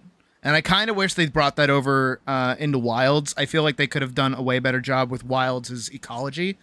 They didn't do as much as I know a lot of people wanted, and even as much as I wanted. As much as I hate World for all of the fundamental changes that they did to Monster Hunter, I still think the ecology was pretty good. Rise was worse. Well, Rise was just an action game. Rise is Monster May Cry. That's all. Again, another reason why I don't like Rise either is because it is a first and foremost action game. Graphics card too weak for Wilds. Thank you, Unreal Engine 5. No, but I mean, hell, even if you go back and you play any of the older Monster Hunter games, right? Which I love. I love all the old Monster Hunter games. None of them have a story. Genuinely, none of them have a story besides, oh, you're the new hunter. Okay, go stab stuff. That's it. I want to say Monster Hunter 3 Ultimate and Monster Hunter 4 Ultimate. Well, Monster Hunter 3 and Monster Hunter 4 were the only ones to kind of pop out. What was your favorite weapon? What was your favorite weapon? You better be real careful right now. You better be real fucking careful. You know who I am. I'm the cat who's supposed to be working on stuff, but instead you guys are pressing my Monster Hunter button.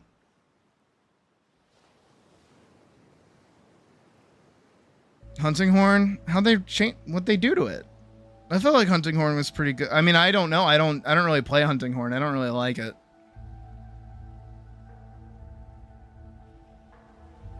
I'm a sword variant main. Anything that is a sword, I will play it.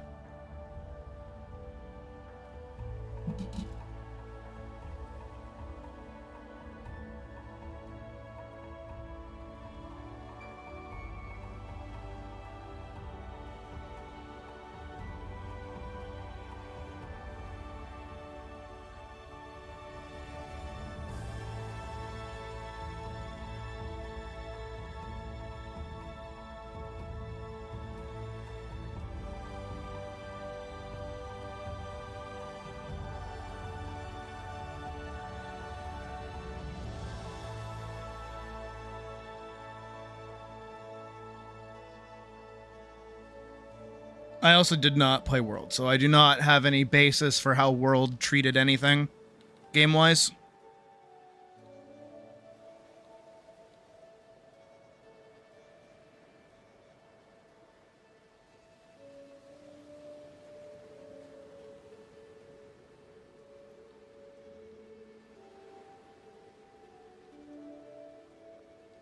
But not to be a hipster, I have been playing Monster Hunter since before it was cool. I had it on the PS2. And the Wii. I had Monster Hunter Tri, I think it was. I forget their names. They get me a little confused.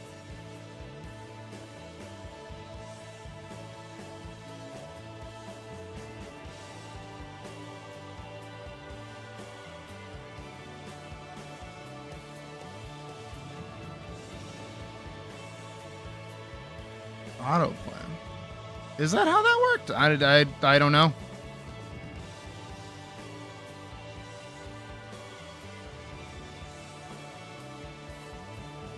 Well, because as far as I remember from when I used it back in the day, because I did try it one time, you would have the note, the double note, the like special colored note, and then you had like all the little combinations of it, and then you would do that, and then you would hit the little shoulder button, and then you would do like a little swing, and then you would like play it and be like, I remember the Zenogre one. The Zenogre one was an electric guitar, so I really liked it. Right? That's always how it's been. How'd they change? What'd they do differently in Rise?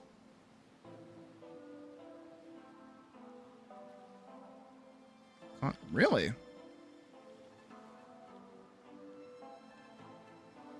So wait, then how would you play it then? What was... Really?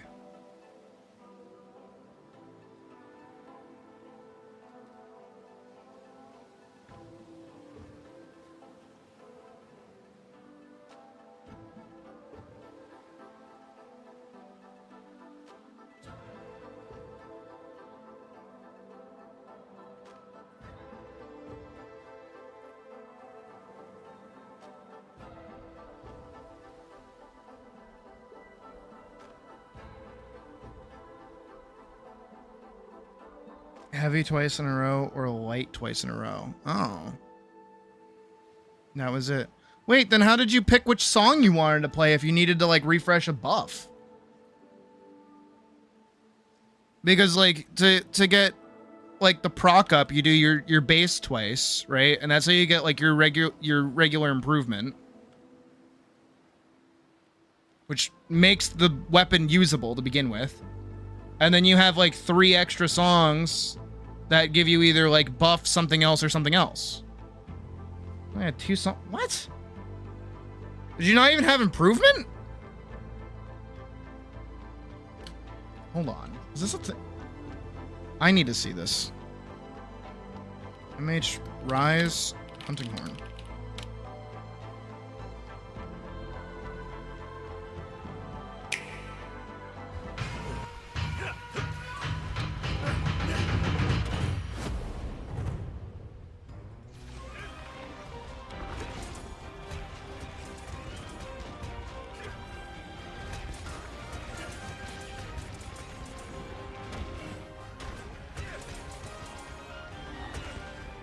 Well, this isn't really a guide.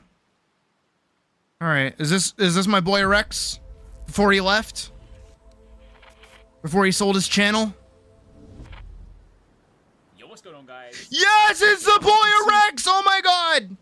For those that don't know, Rex Gaming used to do like a lot of Monster Hunter coverage, and then he sold his channel, and he's like no longer part of it, but they still use his name. Hunting Horn Weapon Workshop for Monster Hunter Rise. I need to Weapon see Workshops this. Are our definitive guides to all the weapons, going over everything you could possibly want to know, starting with the basic behavior and moves, all the way up to the lesser known techniques, recommended combos, armor skills, combat strategies, and more.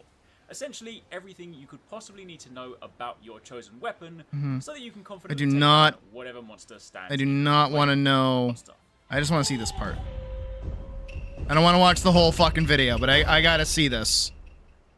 The Hunting Horn is, despite appearances, a relatively simple weapon to pick up. Much like its less musically gifted impact brother, the hammer, the Hunting Horn has a pretty simple moveset. What often puts people off with this weapon is the buffing aspect. See, Yeah. one thing you need to understand about the Hunting Horn, before we speak specifically about your available moves, is the musical component to the weapon. At the top of the screen you have a music stave, and anytime you perform attacks, notes are added to this stave.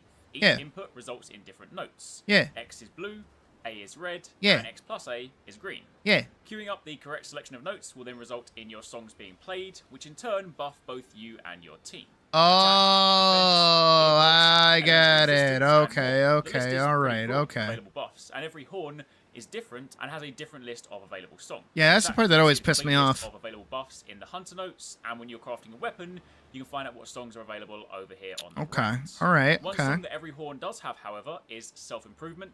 Unlike the other songs, this one is personal to you, and playing it will increase your movement speed and give you mind's eye on your attacks, so that they don't bounce if you're hitting hard parts on the monster. This is a song you want to keep active at all times, but thankfully in Monster Hunter Rise, that's as simple as pressing ZR. So make sure you're doing this before you go into any encounter. Furthermore, in Monster Hunter Rise, the entire song and buffing system has been simplified, which makes picking up this weapon even easier than ever. See, in the past, songs would be comprised of a combination of different notes, which come from different inputs, and then upon lining them up correctly, you would play the song. But in Rise, songs are now grouped by the same note type, and depending on the switch skill you select, the process of playing the song is also infinitely more straightforward. We'll touch on specific switch skills in a moment, but to give you a broad overview, Hunting Horn can either be played in performance mode, which I like to call battle mode, or echo mode, which I like to call old school mode. Battle mode allows you to play songs while attacking by simply playing the same note twice, like so. Meanwhile, echo mode allows you to queue up songs on the stave and manually play them using the recital. Again, I'll be going over this in more detail in just a moment. Okay, so it gave you the option to play your own song. You didn't. Okay. Weapon allows you to both attack and buff at the same time. Additionally, Rise has added a couple more moves: the Magnificent Trio and the Infernal Melody. The Magnificent Trio allows you to play all your songs simultaneously in a damaging combo, and the Infernal Melody is a meter that builds over time whilst attacking, and when played, affords you access to an even more powerful buff. So, long story short, whether you use battle style or old school style, the Hunting Horn is a great weapon from both a damage point of view and also a support point of view. Oh yeah, no, those KOs go nuts. You might first think, and it's without question a weapon you should consider checking out. Okay. No, all right. That makes a bit more sense to me now. So you can play the song instead of autoplay. Okay. That makes sense. I mean, I am still a large hater of both World and Rise. So,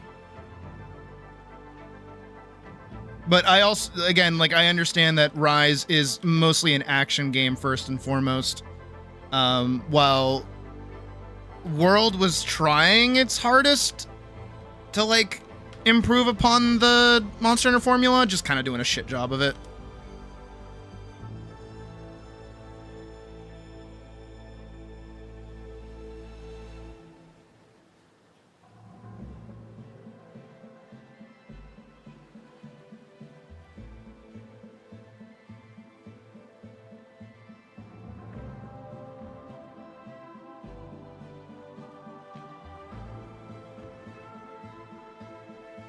No, the way that World would do it, from the sounds of it, it is pretty much what they used to do.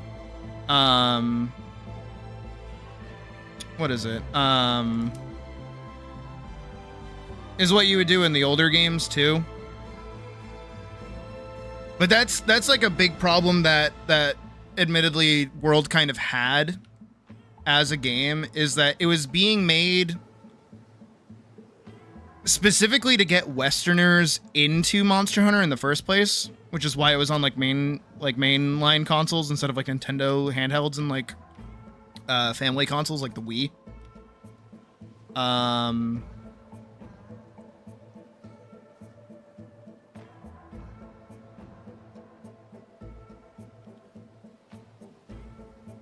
But because of that, and because of all the technical implementations that they were making, a lot of Monster Hunter World kind of got dampened by old design philosophies that made more sense for a game that was kind of built, what is it? More built for those kinds of consoles and systems that are meant to be a bit more like simple, I guess.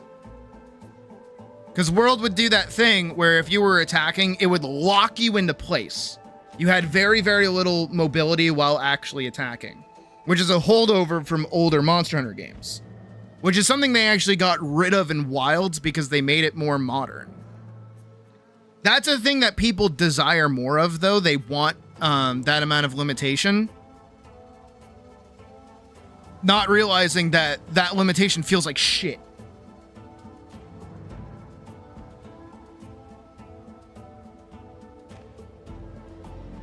Like, I love old Monster Hunters, don't get me wrong, right? But they feel terrible to play compared to, like, how they used to be. And a lot of the difficulty that people, like, claim to want out of Monster Hunter comes from that old jank.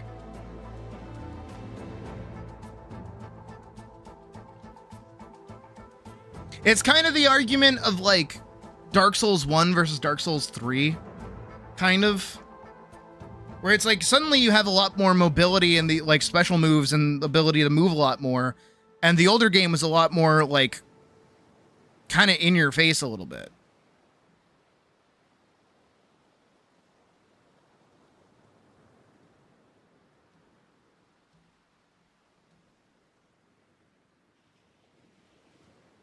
It's also the thing that people don't like to hear a lot of the time. Is anytime somebody like talks about how like old games used to be harder, I go, no, they weren't. They're easy. Like Dark Souls is easy. Like Dark Souls is an easy game. You know why Dark Souls was a fucking difficult game? Because you were 11. Forehead. You didn't play Dark Souls last year for the first time. You played it when you were like 11 to 12. Maybe when you were 14. You were not an adult. You had never touched the game before. Of course the game is going to be hard.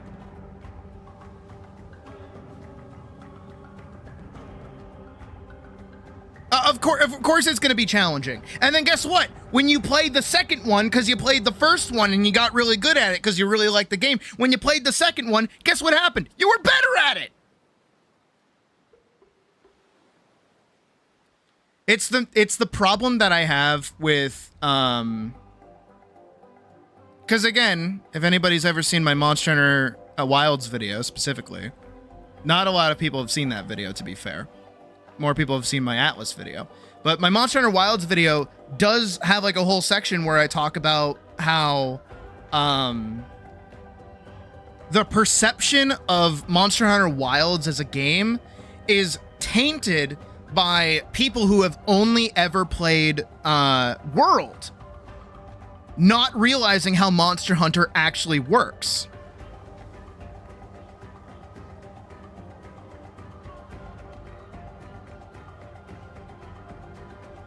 And I would always have to fight with people over it because I'm like, no, you don't. You're comparing one game that you've played in a whole series. It would be like if you only played Assassin's Creed Syndicate, right? If you only played Assassin's Creed Syndicate. And then when I try to talk about how, like, oh yeah, like that's just how Assassin's Creeds are from like an Ezio trilogy perspective or a Black Flag perspective, like, people, you would be like, what? No, there's like a grapple hook and it takes place in like modern day. And of course you always have two hidden blades and you get to do a bunch of stuff. Like, no, that's not, you can't compare an entire like lineage of games to the one game that you played the one time. It also sucks, this is the additional thing, is that when Monster Hunter World came out, no one really cared. When Monster Hunter Iceborne came out, that's when the game got popular. So what happened is that people joined during Iceborne, when Iceborne came out, which gave them master rank. It gave them like way more stuff to do. It was a finished and completed game. And it had updates and like event quests and things to do. And people were like, oh my God, this game's so good. So when Wilds initially released, doesn't have master rank, doesn't have like any kind of proper endgame monsters yet because they get released over title updates, and people are playing it specifically to go hunt down the meta, become the strongest as possible, as fast as possible, so that they can farm out what they think is going to be the endgame stuff, it ruins the game. And then they go, well, I played World, and World is a better game. And it's like, shut up! You are a child. You don't know what you speak of. I do still remember the discourse around, like, the lack of, like, master rank, and everyone's like, well, they should add it in the next update. It's like, no. That's an expansion. That is literally the expansion. That's what they did with Monster Hunter Iceborne. It's literally what they fucking did.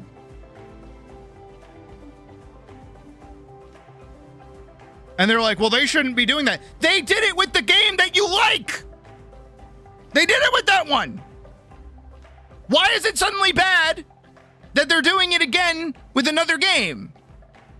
And then everyone's like, oh, this game's super easy. It's like, yeah.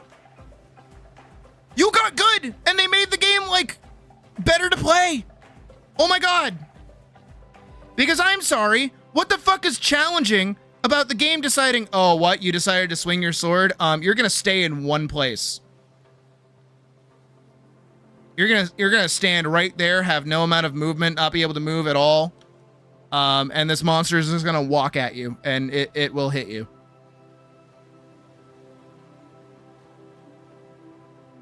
Like, you get to interact with so much more in Monster Hunter Wilds, and it's fucking awesome.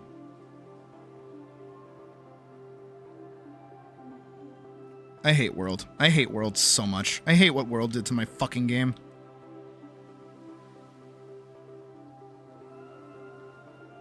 Because then I am such a fucking, like, ugh, I don't even know what the word is for it.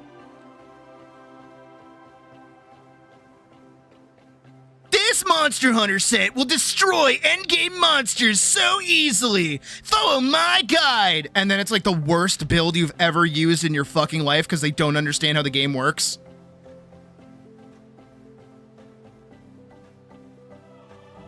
The fastest way to get Monster Hunter level 99. Like, shut up.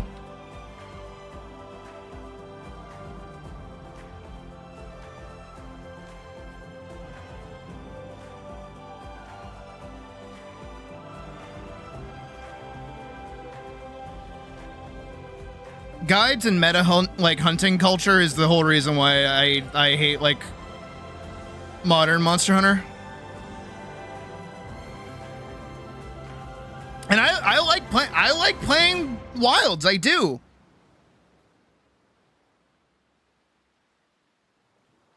But fucking what's even the word?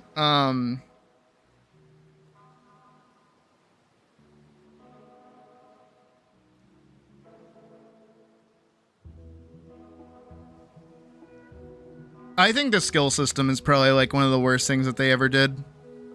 Also, I need this for reference. Thank God I did this. It's a good reference. How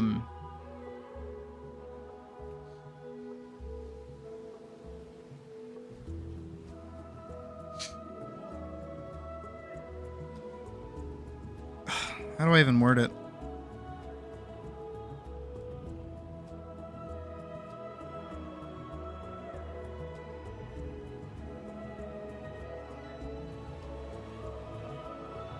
I don't know. The older games were better. And I still remember because I had this big, huge opinion about how much I hated Monster Hunter World, and I got into a lot of fights with people over it. And I remember there was this one time I was hanging out with my buddy Koopa and their friend's like, dude, have you heard about this game called Monster Hunter? I'm like, yeah. And he's like, oh my God, it's like the best game ever. Like, I love Monster Hunter World. I'm like, nah, Monster Hunter World sucks. And they're like, what? And I'm like, yeah, the older ones are better. And they're like, no, dude, you just don't get it. Like, check this out. And he showed me like this like video that's like a montage of like all of the, you know, doing like the big old hits and stuff. And I'm like, I don't care. I know. I've been playing Monster Hunter since before you were born, probably, actually. I don't care. And he's like, oh, you just don't get it. Like, I don't, like, this game's so good. I'm like, no, it's, the older version is the better version. I'm sorry. And he just like wouldn't believe me. And then like a few, maybe like weeks or so later, Koopa came back to me and he's like, hey, do you remember that friend we were like playing League with? And I was like, yeah. He's like, well, they finished Monster Hunter World. I'm like, yeah, I bet they did. And they actually went to go play the older ones. And now they're saying like it's way harder and way better. And I'm like, yes. Those games are just better.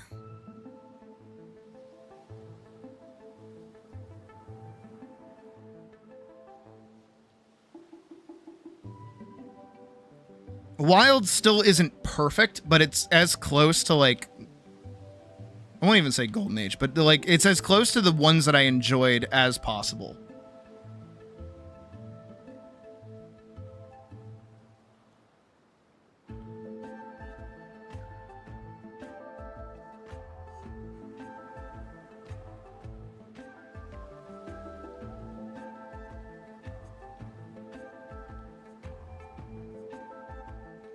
And that's like the hardest thing for me to do when it comes to like talking about like Monster Hunter or any game series that I really like, honestly, is that 9 times out of 10 people who are getting into it have never played the ones that made it like a popular title. They're just playing the popular title. It's like all the people that want more Assassin's Creed Black Flag instead of Assassin's Creed like 2 or Brotherhood. Wow, is this in Bronze Age? Nah. I don't know. It's a real toss-up for what they do with Monster Hunter. I genuinely think the worst thing that could have happened to Monster Hunter is it got popular, and it's got like spin-off series now.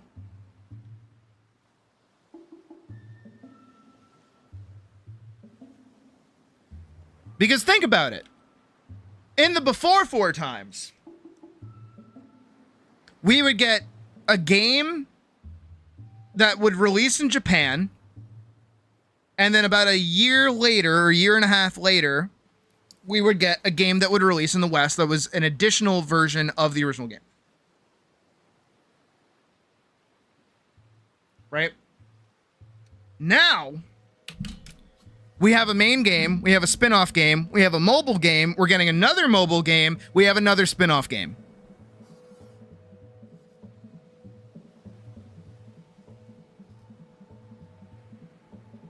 Why do we have so many fucking games?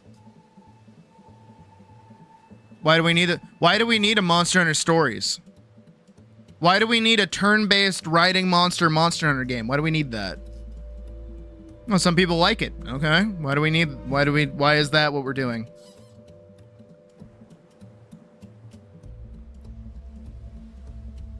Okay, but to be fair, when it comes to Armored Core, those older games are very difficult to get into.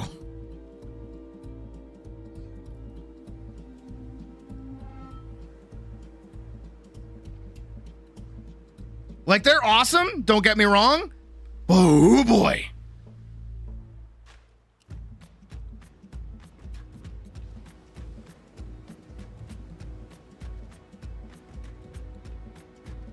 That's why whenever people talk about like Armored Core, I'm like, please just play 6. Please just play 6.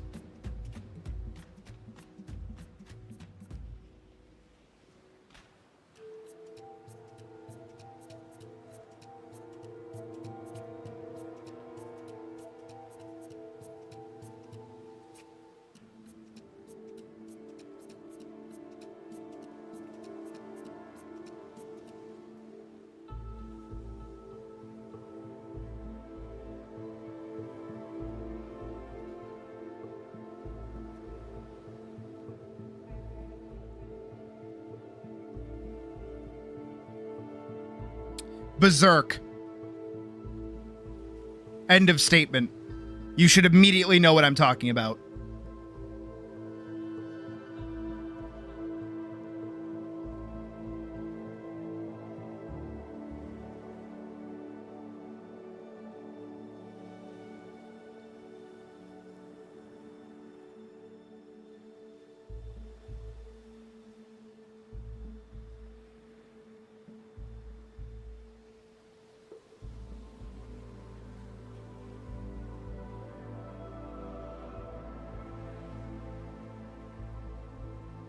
I stand by it. Berserk.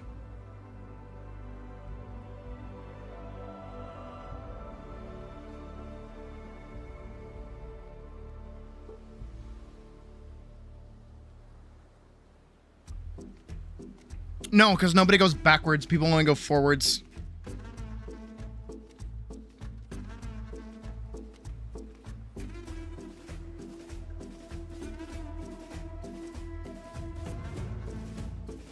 Because the thing about Monster Hunter specifically, let's go over here, right, is currently all MH games that are out right now are on mainline consoles. They are on PC, they are on like PlayStation, and they're on the Xbox, right? I think. I'm pretty sure. Right, so this is Wilds, it's World, it's Rise. Hey, do you want to know what the previous incarnation was on? Oh, also Switch. It was on Switch. Gen Cross was on Switch. Everything else, 3DS, PSP. Who the fuck still owns a 3DS, and who can even buy things for a 3DS anymore?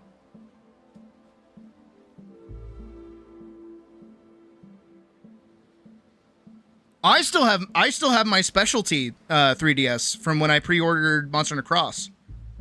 Back when that came out. Back in like 2016, 2017. And I do still have Generations.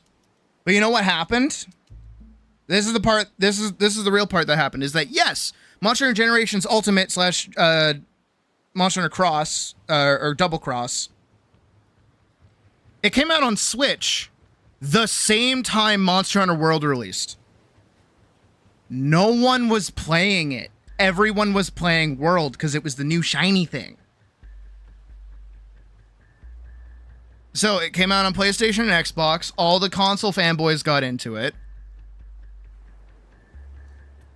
Then it released on PC when Iceborne came out. Same thing for Monster Hunter Wild. Same thing for Monster Hunter Rise.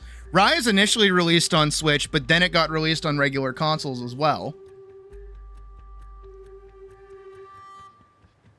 Monster Hunter is now a mainline console game. It's easier to get into going from World to Rise to Wild. It's easy to go on that pipeline. Going back to the PSP, going back to the 3DS, most normal people, regular gamers, do not have a 3DS.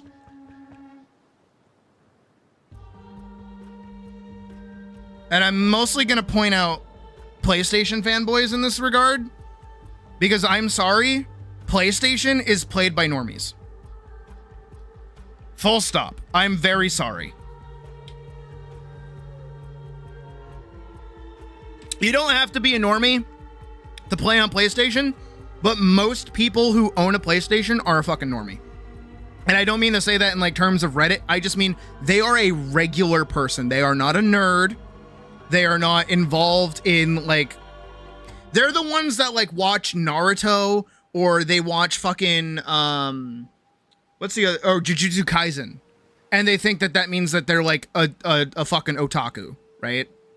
Not to kind of gatekeep, but gatekeeping just a little bit, right? The ones that used to make fun of us for liking anime and video games to begin with. The ones who thought that liking Nintendo meant that you were a weeaboo, right?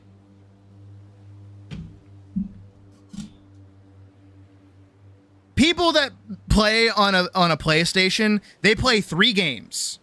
It's Call of Duty, Fortnite, and whatever has a ball of their choice. Can be basketball, can be soccer, can be football. Doesn't matter. That's what they play. Again, I know I'm throwing a lot of shade at PlayStation right now.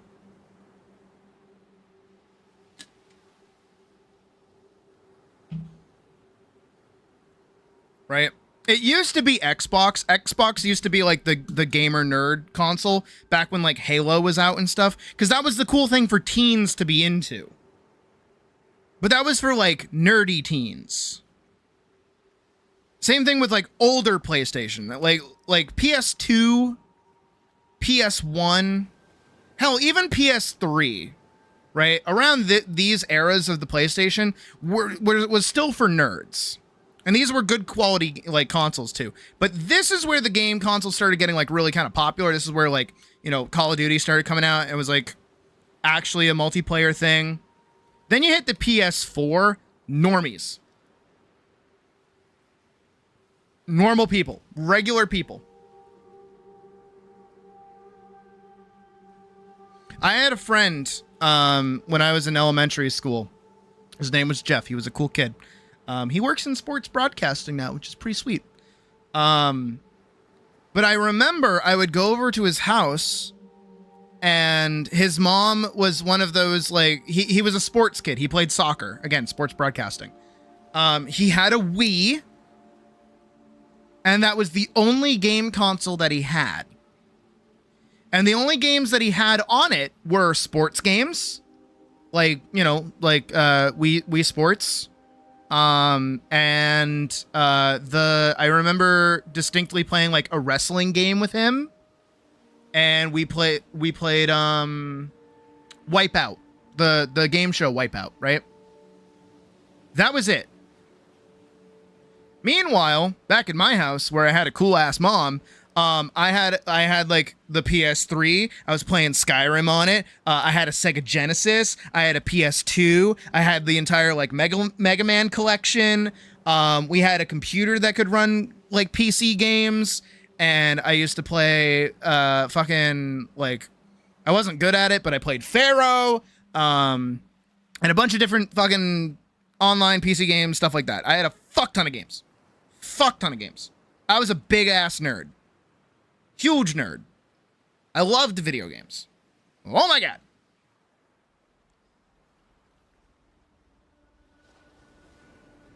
And JRPGs, as Pocket just said as well. Yeah. Like, I was super into Final Fantasy.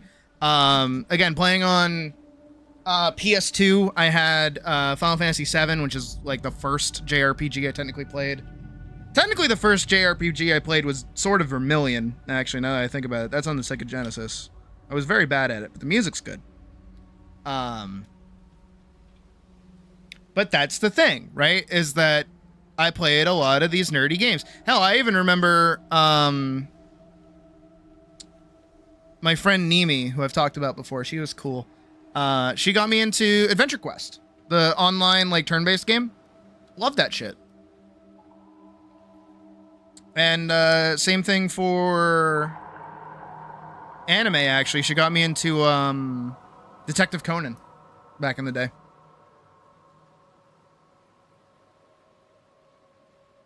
And I remember going to my first ever like anime con over in Manchester, New Hampshire. It was another anime con. It was the first one I ever went to. I was like 13. And Ruby was like really popular, so there were a lot of Ruby cosplayers, and no one had a good cosplay. No one looked really good. Everyone was just kind of like goofing off, and we were all sharing our interests, and we were having a fun time. It was all normal and good, and nobody was like trying to sell their body or anything. Nobody was like making a career out of cosplaying. We were all just a bunch of kids, anywhere from like 12 to 20, just really liking our nerdy content. And then the normies came. And they ruined everything.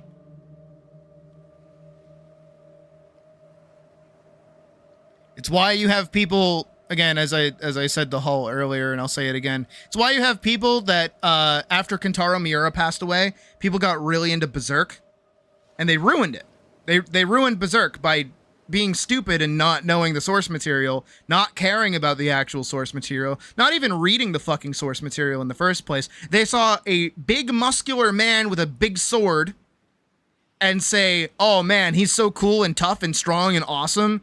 Man, I want to be just like him. And then they go ahead and get the brand of sacrifice tattooed on their body because they're like, I'm so cool and awesome.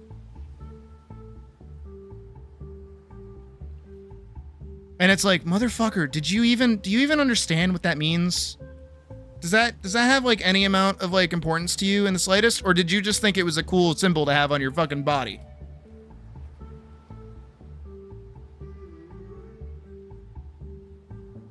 No, don't call them LARPers. LARPers are nerds too, it's okay. It's okay to LARP. It's okay. Live action roleplay is fine. We had a word for this. It was called posers.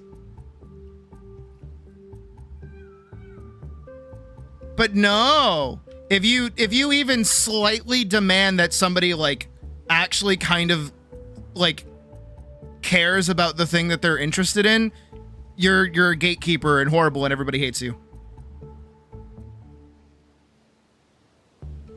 Look, I'm not over here advocating for like the level of shit that like nerds will do to girls, right? We've all seen that stereotype of like the guy being like, huh, you like Sword Art Online? No, you don't. You don't even know what happened on 475 with Kirito and Asuna in chapter 372? If you can't tell me, you're not even like a real fan. It's the same thing that fucking music fans do, to be fair. Like, oh, you listen to fucking My Chemical Romance? Of course you do. You're not really a goth. It's not the same thing.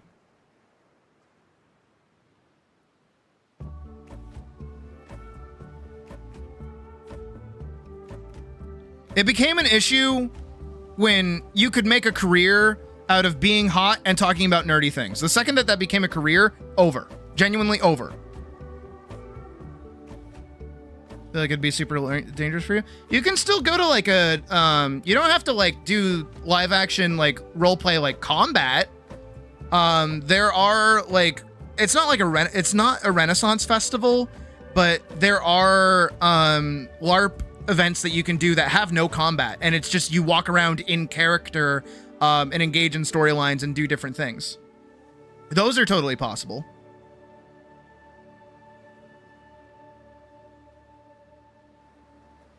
Actually, Pocket, I have a video for you to kind of give you an idea for it.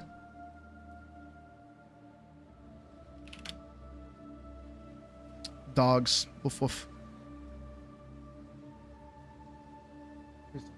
Please don't do whatever this is. Hold on. What is YouTube doing? Oh, well, in the UK? Okay, at least it's not here. Jazza Warp. Here it is. Facilitating. There you go. I will post it and share other people's stuff. So anybody else who wants to watch it can watch it. So that's Jazza. That's the guy who actually taught me how to draw. Not personally, but I watched all his tutorials. Here, I'll pull up the video of it.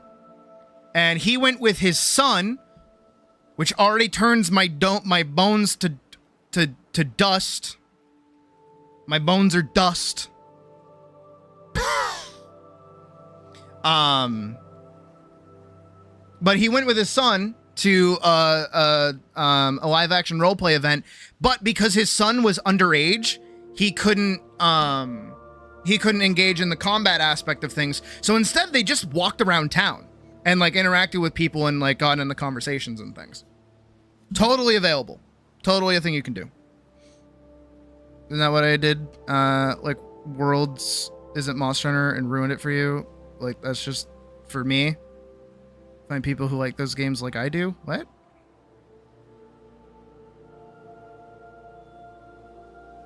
To enjoy your games? Well, no. Yeah, but I don't make my entire personality. I mean, it is like a little bit of my personality hating World, but it's more so that I struggle to communicate it to other people why I don't like it. I think that's the part that I might be missing for you there. Because let's put it like this, right? I'll try my best to explain it. Here's me. This is me. And I have this little thing called Monster Hunter. I like it. I like this game a lot. This game's pretty good. And it's a series, so there's like multiple games of it. We got Monster Hunter 2, Monster Hunter 3, right? I like all these games. And then they go and release Monster Hunter 5. Because Monster Hunter World is the 5th Monster Hunter, right? Now, I've liked this game, this game, this game. But this one, I don't really like it. It's changing things up a little too much. I'm not a big fan of it. So, just this once, I don't like this one. Now, I have my reasons for why I don't like it. I can articulate those reasons. I'm just not a big fan of it. But this just so happens to be the time where this game was niche, this game was niche, this game was niche, this one gets popular. It's also hard to acquire these games, right? Again, as I mentioned earlier, these are on PSP and 3DS. No one has these anymore. The 3DS isn't even like supported anymore, right? There's no point to go back to any of these games unless you are specifically hunting them down. This one's the popular one. So guess what? All of the people now care about this one. And it's the only one that I didn't like. So now what happens is because this one is popular, there are a bunch of people, whether they're my friends or strangers or people that just want to share their new special interest, who are all like, oh my God, have you heard this awesome game? I just learned about it today. It's my favorite game ever. It's called Monster Hunter World. And I go, yeah, I've heard of it. I don't really like it. It's just not my thing. I don't like what they did to the game. And then all these people are now like, well, what do you mean you don't like this game? How do you not like this game? We all like this game. And I'm like, yeah, it's just not my thing. I don't like it. It's just not. I like these three. If you guys like this one, you'll probably like these ones. And then they get mad and they go like, but that's old. We don't want old. Pfft, on a 3DS, a portable game, that's bad. Oh, look at those graphics. Those graphics are terrible. That game looks like shit. We don't want to play that. And I'm like, all right, fine. Okay, cool.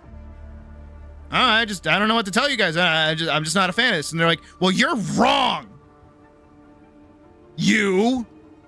You're wrong. You don't know what's good. You don't know what's good. And I'm like, all right, yeah, sure. And then guess what? We get another game. It's not even Monster Hunter 6, actually. It's Monster Hunter 5 Plus. And this is Rise, which is popular with a whole different crowd of people. And it's also different from this, and it's also different from these. So now there's more people that are all like, how dare you not like our favorite games? How dare? Ooh. How dare you? And I'm like, I'm just not a big fan of it. That's all. And then guess what happens? Is another game comes out, because it's still a series. Monster Hunter 6 comes out. Guess what? This game is more in line with these games. The games that I liked. And then I go, oh.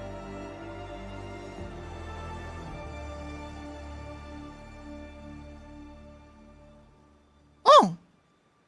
This game's a lot like the ones I used to like. Oh, I'm actually quite a fan of this. I'm having a really good time. I'm so happy to be playing this game right now. I'm having a good time. I'm so glad that this game is good. And then guess what? This little crowd down here that never touched these games have only touched this one or this one.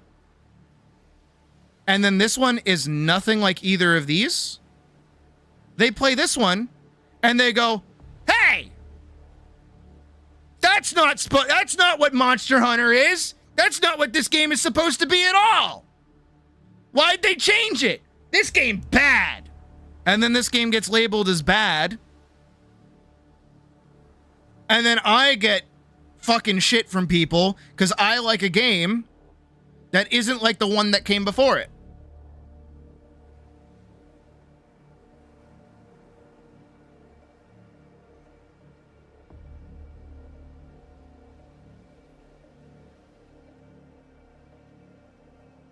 Who's messaging me?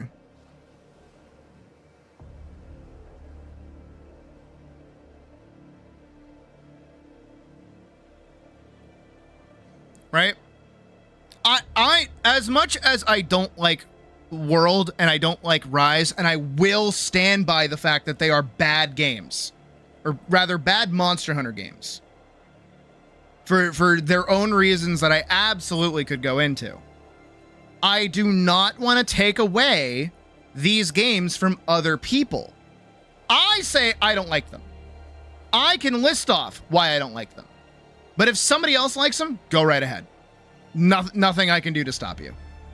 Nothing I can do to stop this from being somebody's first introduction to the game series. I cannot do that. But at the same time, I recognize that a large problem is that people popped into this series midway through. The 5th installment, which was already an outlier to begin with because it was made to make it popular in the West. And then when we finally go back to what we used to have, people go, wait, no, this isn't what I want.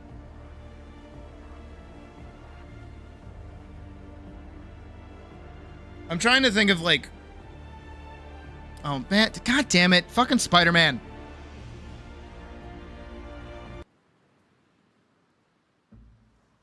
I always hear the fucking burner, and then I know it's Spider-Man. I wasn't even paying attention. This is what I'm talking about here. Because this little group over here are the normies, are the normal people that have never touched this game before, coming in for the first time. People who would have made fun of me for playing Monster Hunter back in like high school or some shit. And now because it's the cool hip thing to like it, now they hate me because I want it to go back to when it was awesome and cool. But to them, it's awesome and cool. We just have a difference of opinion, that's all.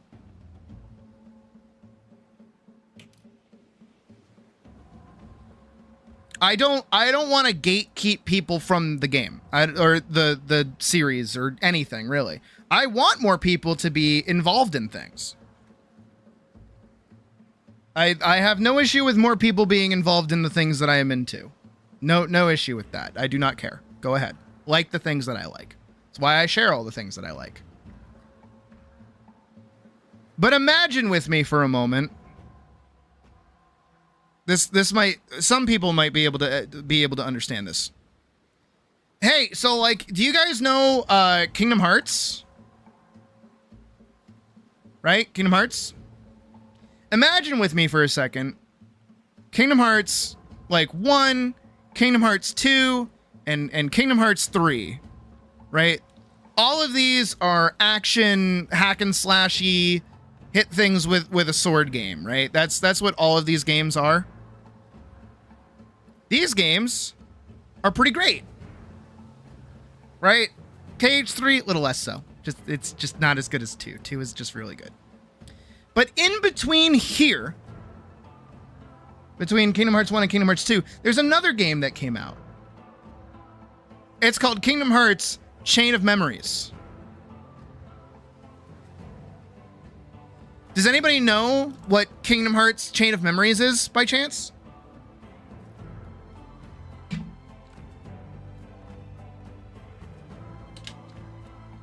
If you know the game, you know where I'm going with this.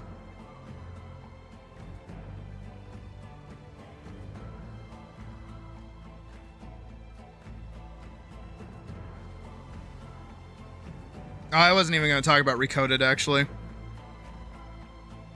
I'm using Chain of Memories because it does something very specific. There you go. Chain of Memories is a deck building game. Because the way that you do combat in that game is with cards. Your cards are your spells, your attacks, your abilities. Let's say, for an instance, for whatever reason, in a total hypothetical world, Kingdom Hearts Chain of Memories, right here, this one, which is in between KH1 and KH2. This is the game that suddenly gets extremely popular. It gets released on like a mainline console. Everyone's like, "Oh my god!" Like the ability to use Oh, finally, Jesus. There you are.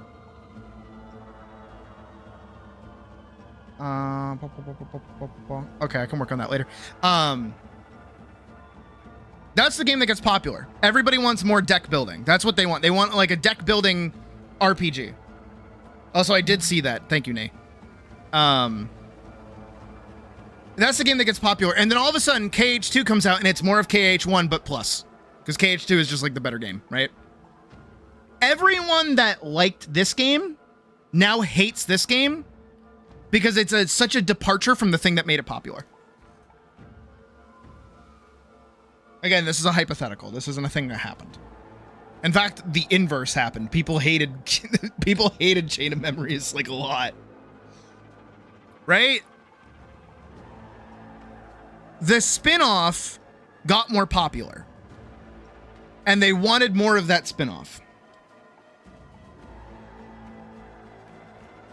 Is actually what happened with Monster Hunter Rise, oddly enough.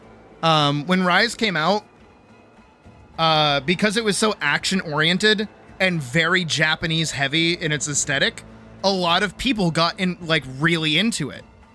A lot of weeaboos. And then when Monster Hunter Wilds came out, it was different because it returned back to a more realistic kind of angle. Fictional realism, but still. And people got pissed. Went from management sim to deck builder? Yeah. This is why I think it's extremely important to people in general that if they get involved into like a new game series, they should look at where it came from. I think that's really important. Especially if it's a continuous series or, you know, like it builds off of each individual game. You don't have to go back and play all of them. You don't have to do that, but you should have respect from where it came from. And if you don't respect the source material and the stuff that happened before, like,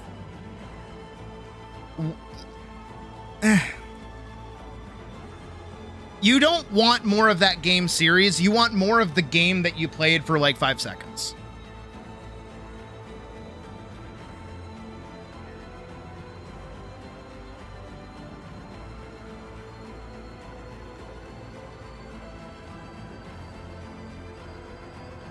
And that pisses me off.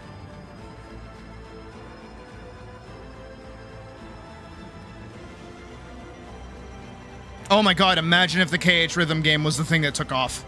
And people just wanted more KH Rhythm games.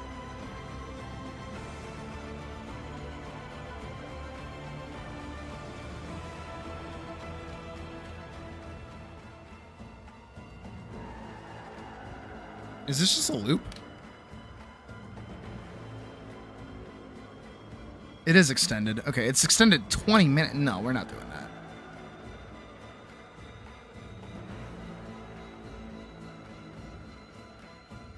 Okay, we'll do Canister Catch again. It's just a fun, goofy song.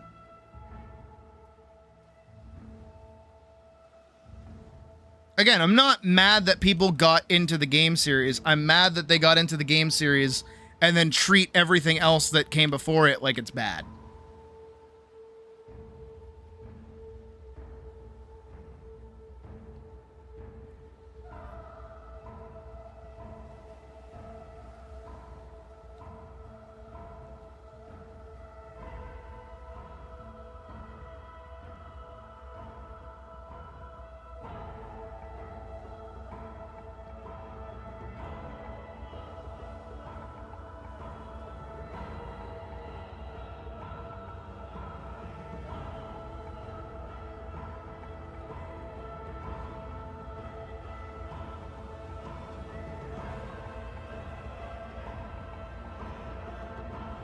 I know I'm also not really explaining why I think these games are bad. That's a whole different can of worms. So it might just seem like I'm mad that game popular, not that game has fundamental flaws that are such a far departure from the original game series that it did, in fact, kill the game for me.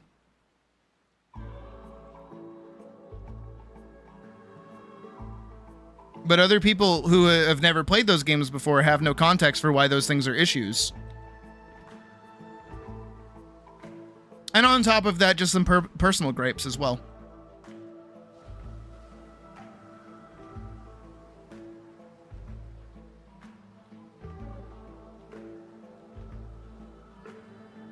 Actually, I know exactly how to make my point. I know exactly how to make my point without any words. No words needed.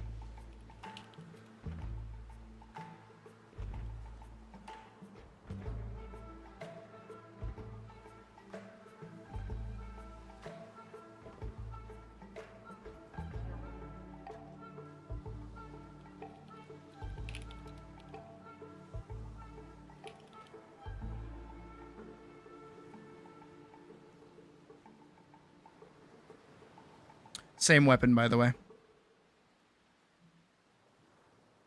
Same weapon, by the way. Same weapon, by the way.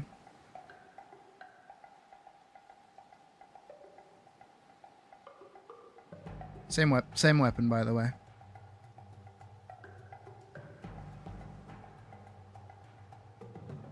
I'm not saying that this upgrades into this. I'm saying that this and this are functionally the exact same weapon.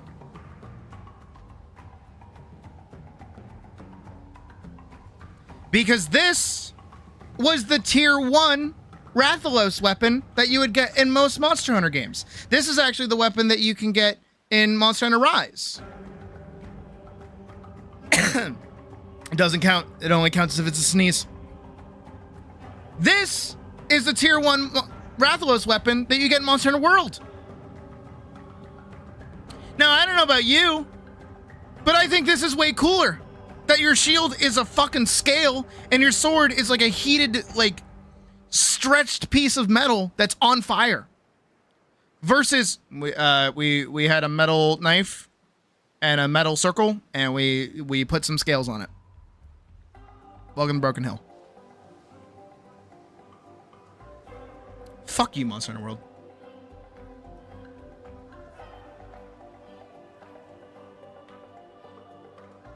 Their monsters designs also suffered because of it. All of their monster designs are like really uninspired.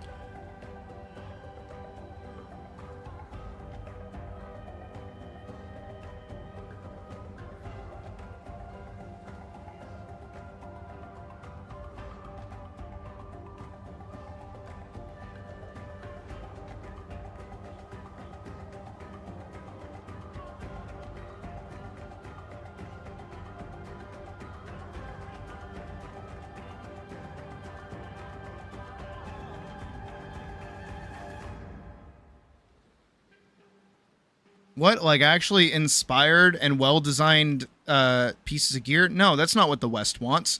They want realism. They want cars in their Attack on Titan movie. That's right. I remember the Attack on Titan movie.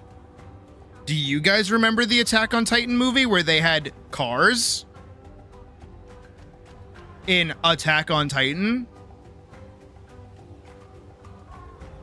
And when I say cars, I mean like fucking Hyundai? Hyundai?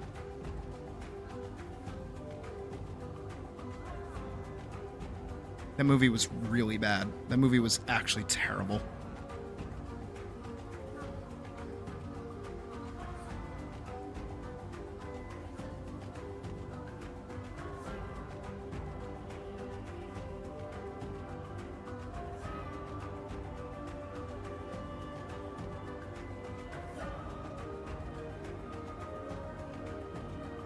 I remember watching it and being like really confused because I'm like, this isn't, where's Aaron? Where's like anything in this? Why do they have rocket launchers?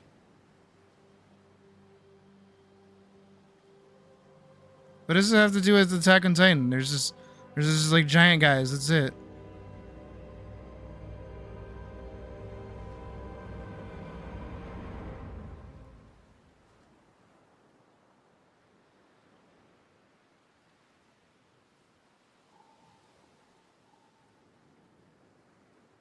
We want the Master Chief to show his face on camera in our show. And also bang an alien for some reason, too. My God. Vampiric, neat. Thank you for subscribing.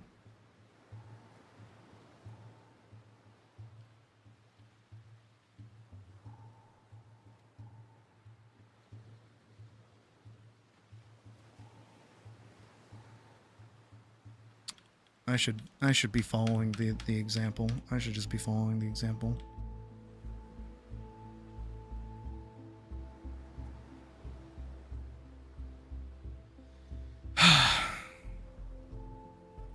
It's a rough world to be a nerd today.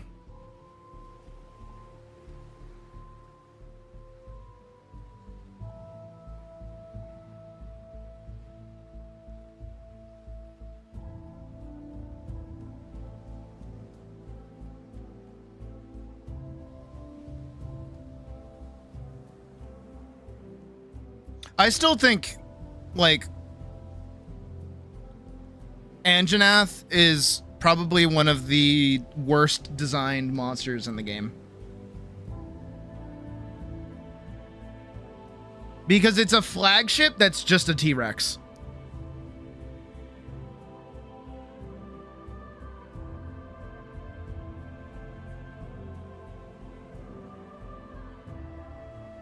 As like a regular monster to be added, totally fine, right? It's the fact that they made it a flagship. Because Nargigante, right? Cool ass monster. Genuinely, I think Nargigante is a great looking monster. Anjanath? No, fucking lame. Actually, it's just a T-Rex. But they made it the flagship of the game. Hey, Mouse. I need y'all to see this for a sec, right?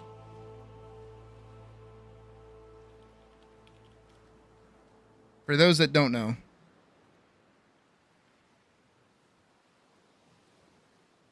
Right? This is Anjanath. This is the flagship of Monster Hunter World.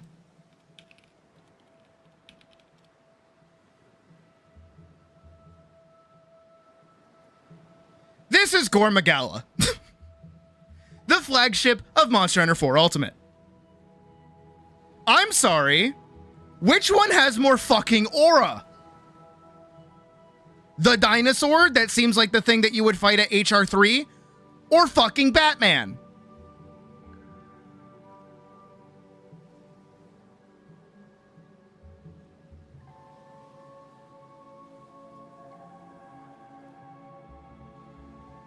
No, because you know what Xeno is to World?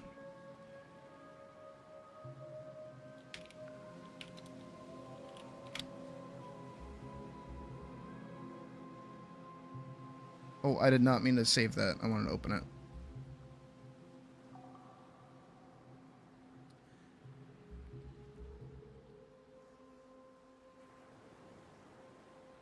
Xeno is the Zoshia to World.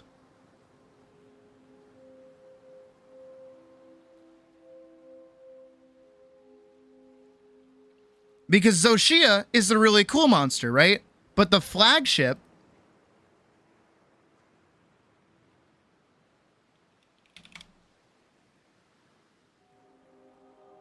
The flagship for Wilds... Oh, that was... I need to get the good image. Is Arkveld. Arkveld's the one who's in all of the fucking thing. All of the marketing is for Arkveld. Right? Arkveld's the flagship of it. Actually, let me double check. Let me make sure I'm getting this right.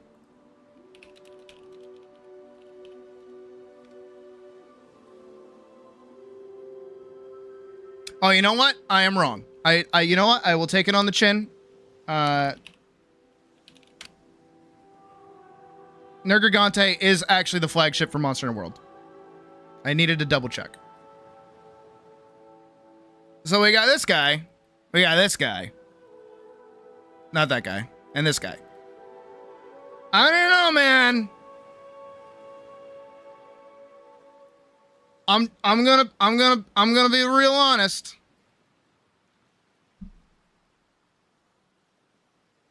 I think Gore wins this one out, in my humble opinion.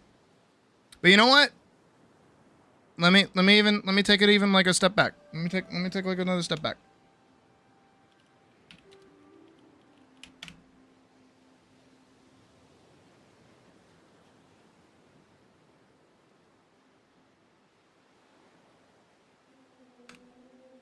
Because you know what we got? In Monster Hunter Cross.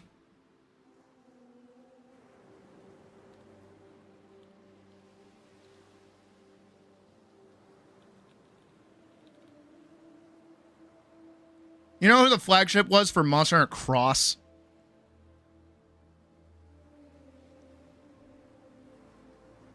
Oh yeah.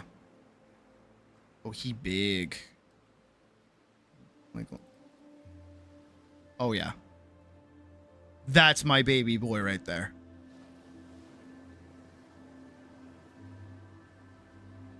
I'm sorry. Cause I need y'all to understand. We went from Batman, you know, Caped Crusader, Dark Knight looking ass, purple, glowy dragon monster, to Beyblade. I know this isn't like a great... Hold on, I gotta show you what the fuck he does.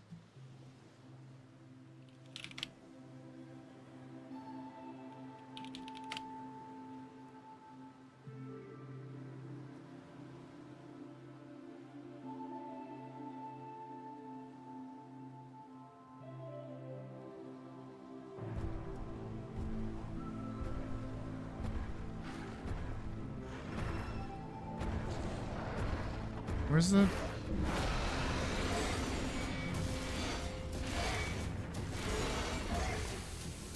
Oh, yeah.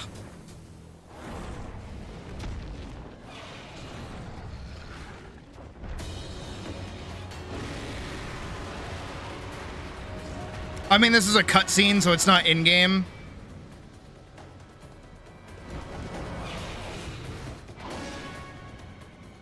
His tail is a sword.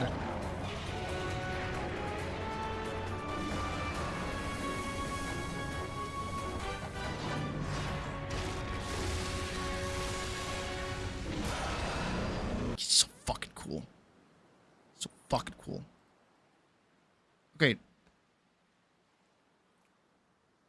But I'm sorry.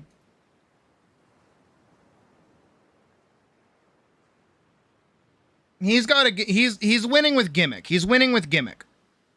Right? Glavenus wins with gimmick. But also, to be further fair, we got 3 other flagships in Cross, to be fair.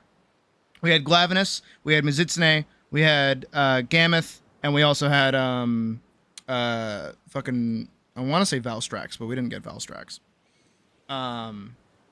Rastalos, I think was its name. It was the lightning bug. But you know who we also got? The flagship for Double Cross, which is the game that was actually supposed to release in the West. Oh my god. Okay, this is from Rise, but... Dude.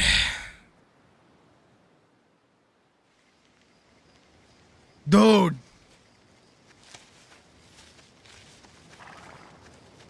I just need that intro cutscene. Ah!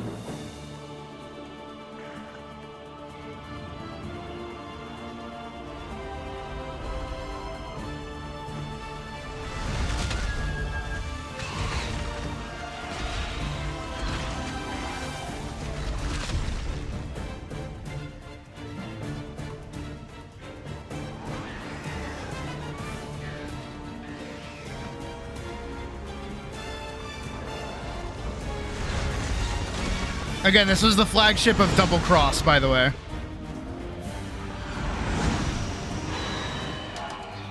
Jet Dragon. Fuck you. Cool as hell.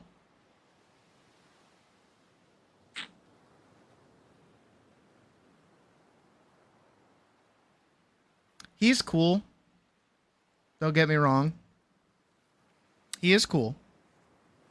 I would not mind fighting him in Wilds. But in my humble opinion, he is a little bit of a step backwards.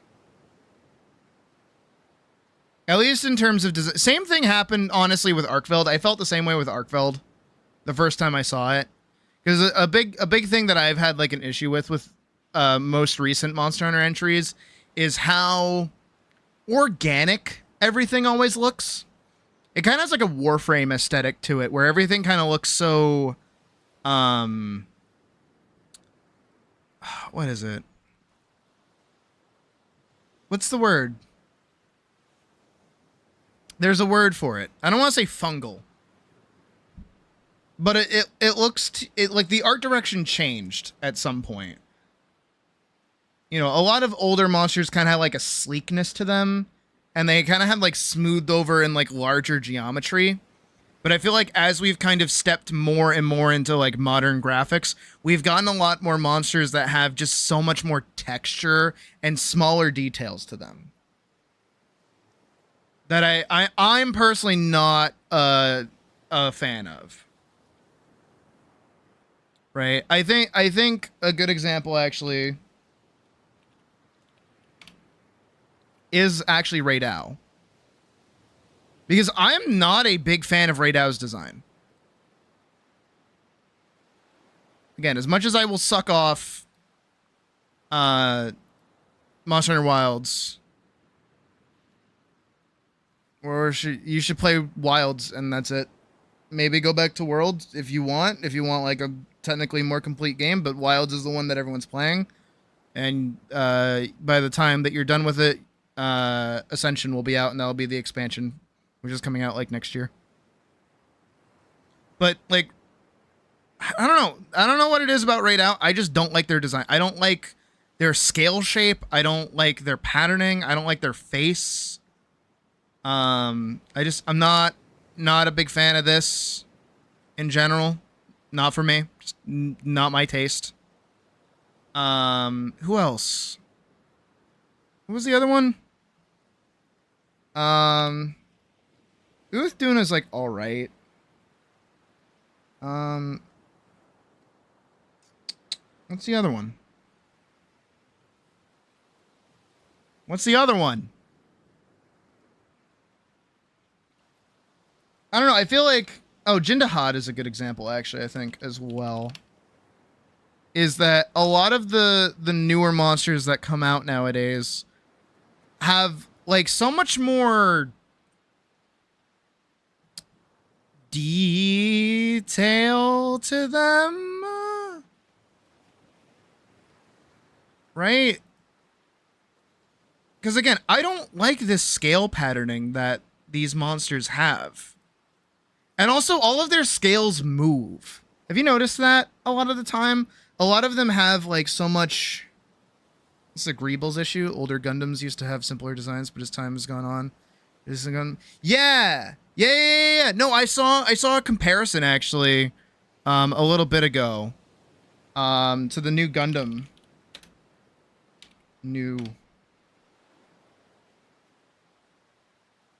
Because, like, I don't mind, like, not necessarily detailed, but I don't mind, like, simplistic color scheming. I don't hate it.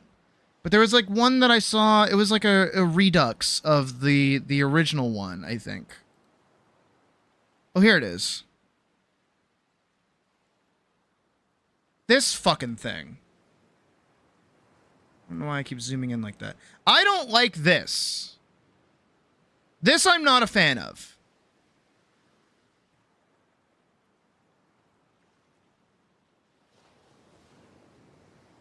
I am a fan of this. I like this. Don't like this. This, too much. This got too much going on. This got too much angularness to it. This like a healthy amount. This is pretty good.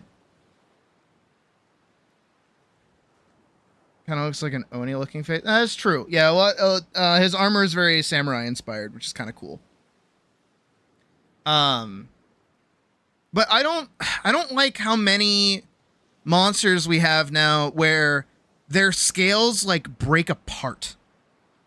You know, they like move, or they wiggle, or they do like Arkveld. He has like the chain blades as like part of his wings. Not a fan of that. It's cool and it's a fun fight mechanic, but it like design wise, just not a fan of it. I'm not crazy about it. No real reason why. Just don't like it. Jindahad, same thing. Their like scales like wiggle a lot and like open and like close. And it never feels like it's doing that with like a purpose. It just feels kind of weird. And then also with Raydao as well, where the horns move forward for him to shoot lasers out of. Which again, cool fight mechanic, weird design. Not a fan of it. The most I can think of in terms of that happening, like beforehand, is like in like some monsters like Gore Magala or otherwise will have like parts of them that pop out. Like Gore Magala has like feelers. It's like a horn, right? And those feelers pop out, but they don't like wiggle or do anything. They're just horns that like broach from its head when it gets into its angry phase. That's it.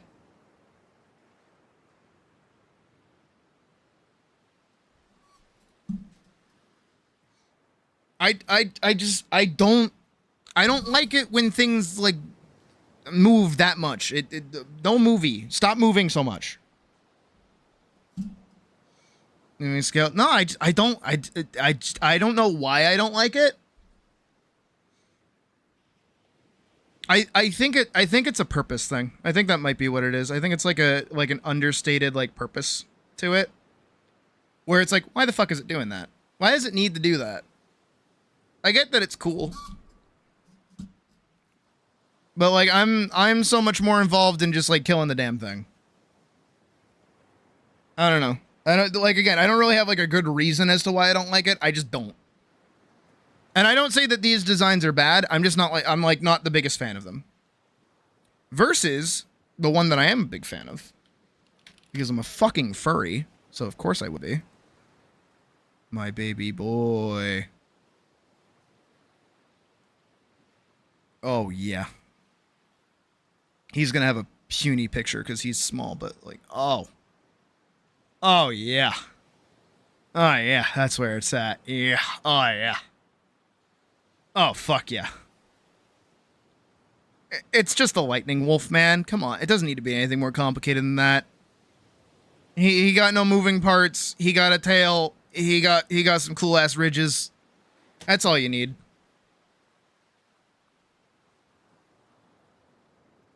Some Geiger stuff in Wilds. Yeah. Yeah. Like Zhuwu. Zhuwu is a very good example of some Geiger-esque stuff. And I don't like Zhuwu either. I am not a big fan of Zhuwu. I do not like its fight. I do not like it as a monster. It looks weird. I'm not a fan. Stygian variant? I think it's just a black wolf. It's just the dragon version of him. He's okay. I do prefer the lightning variant though. I do prefer the gold and blue. Or the gold and teal rather. But yeah, like Zhuwu, not a fan. I don't like it. It's like a giant mushroom. It's like a giant mushroom alien. I just don't dig it. I just don't like it. I don't know why. Not into it. You know what it might be though? You know what it unironically might be? I've got two things, and this is like 1000% like a personal subjective opinion, so like I don't expect anyone to agree with me on this. I do not like dinosaurs. Oh. I am not a dinosaur fan. I may be autistic, but I don't like dinosaurs. I was never really big into dinosaurs when I was a kid. Because you know what I like? I like dragons. Dragons are pretty cool. I wasn't even a wolf kid. I was like 10,000% a dragon kid growing up, right? And for me, dragons are pretty cool. So anything that gets close to dragons, I'm into. I like dragons a lot. Dragons are pretty sweet. The further you get away from classic dragon, the more I'm like, I don't really like that anymore. Right? Starfish monster. Closest that you'll probably get is Narcarkos, which is the cuttlefish monster from Cross.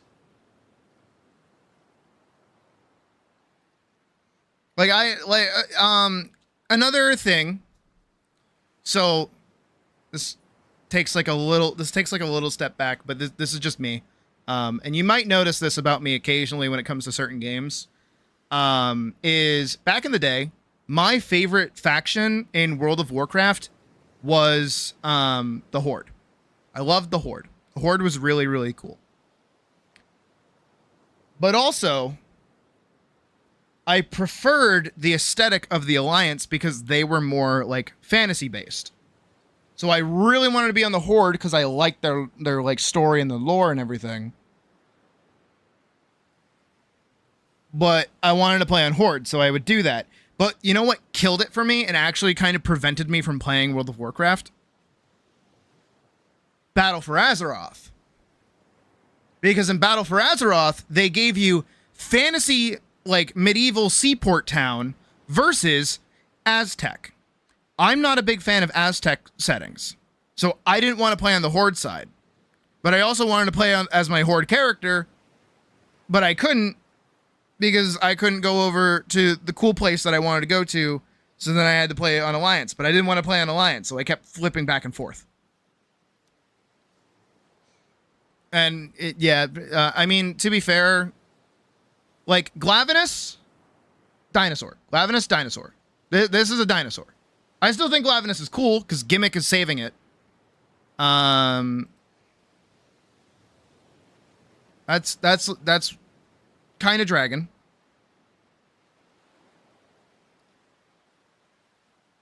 I don't read this as dragon. That's my take. You know what I read this as? I think most people will agree with me. Because I think most of us will agree. Because you're probably looking at this going, but Sid, that's like 1000% like what a dragon would be. No. It's just Zod. Nargante? Nargante? Just Zod.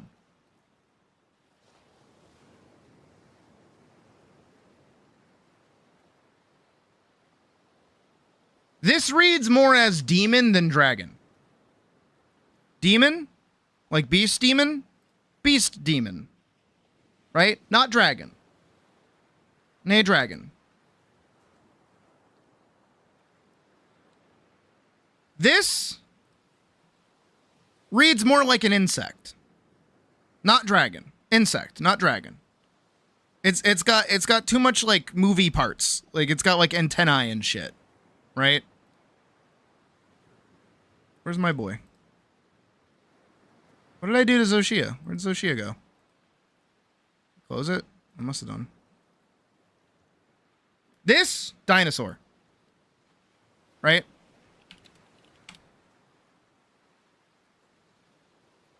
That's a dinosaur right there. I think we can all agree on that. Zoshia, dragon.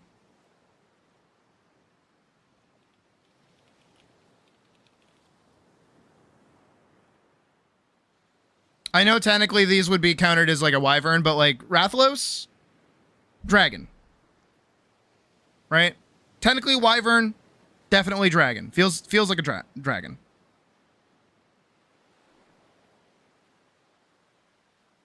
Get out of here, Gundam. Get out of here. Go away. Insect. Dragon. Jindahad, dragon. This feels like a dragon. Doesn't have wings, but feels like a dragon. Arkveld. I don't know.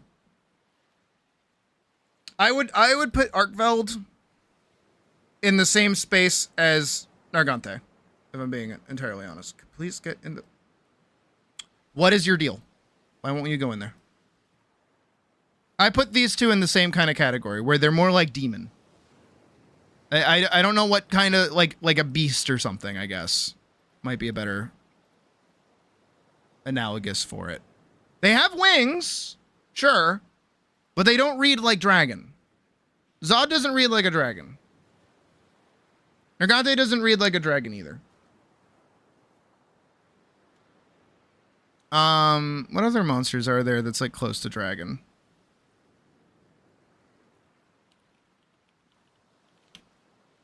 Okay, I like it. I do. This is one of my favorite monsters. But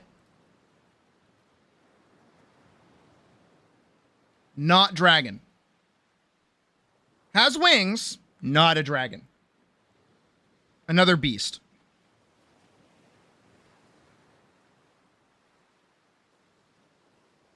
It's like a mammoth dragon. Not a dragon. Feels more like a panther, but like with wings, right? That's kind of where I'm getting at with this. I don't care if you agree or don't agree. Oh yeah, I don't like Gravios either. But I think that's just that just comes down to the fight rather than design. I just don't like Gravios. I'm so sick of fighting it. Again, I don't expect people to agree with my takes on these, but I think that's what like happens to my brain. Is that insect, dragon, cat, beast, like demon. Also demon. Demon again. Alien. Not a big fan of aliens. Lots of monstrous non-dragon things. Yes. I'm not saying it's a bad thing. I'm just saying, like, I feel like we've been leaning more into, like, almost insect-like anatomy of most of the monsters.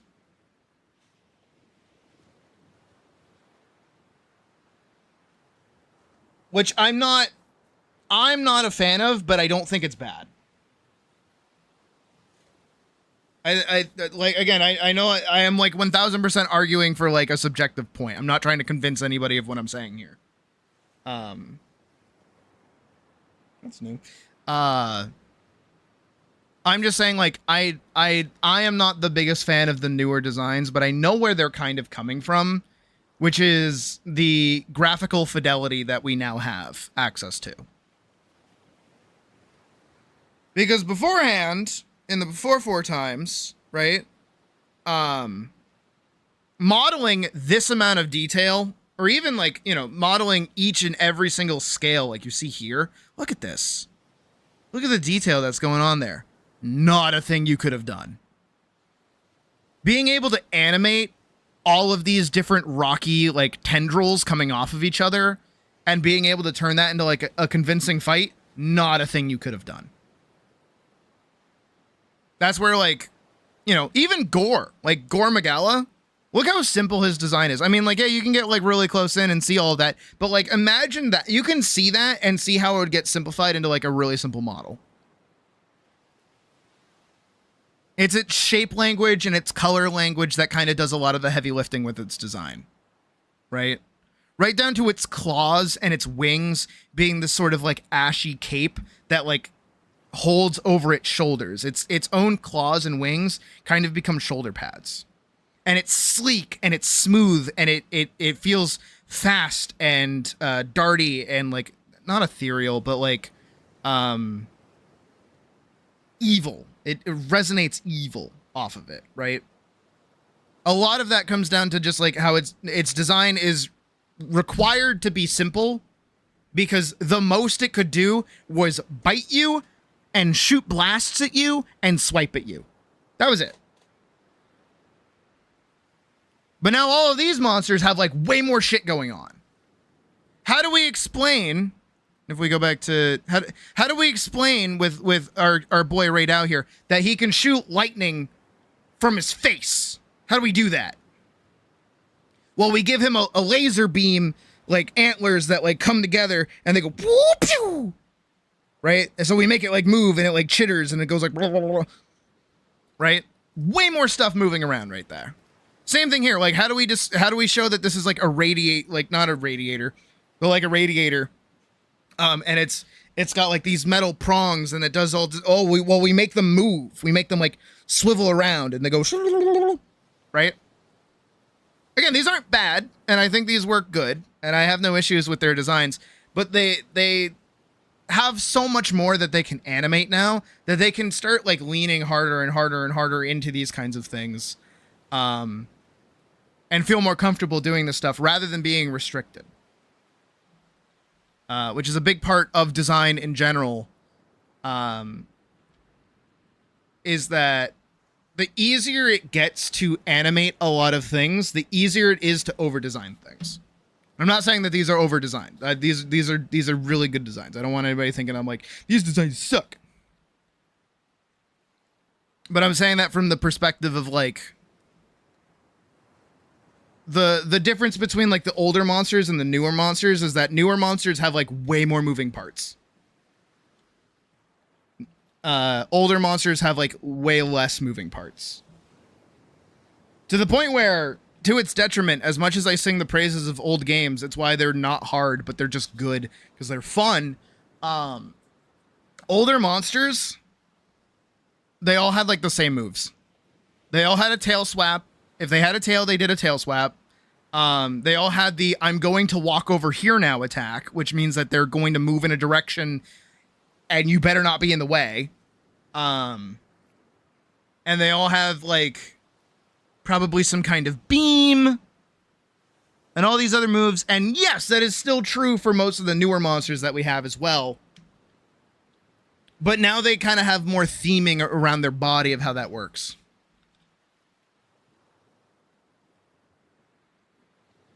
Heck, out of my eye. I got a white monster in my eye. That's fun. Everything wants his fucking eye dead, apparently. I don't know what's going on with that. Now, I say all this, and it sounds like a criticism, or I sound like I'm complaining. I'm not. Don't think that. Please don't think that. I don't hate any of the design. I don't think I hate any of the designs. I'm just not a big fan of them. That's all.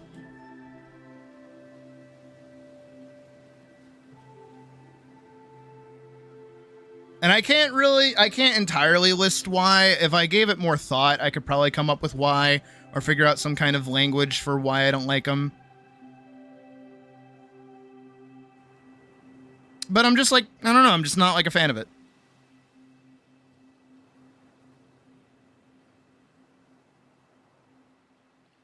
Trying to think of like other designs that are like that. Just something that is like well designed, but I'm just like not a fan of it.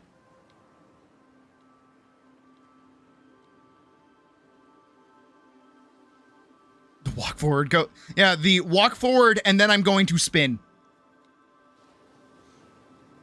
God, fucking Molten Tigrex was a fucking nightmare back in the day.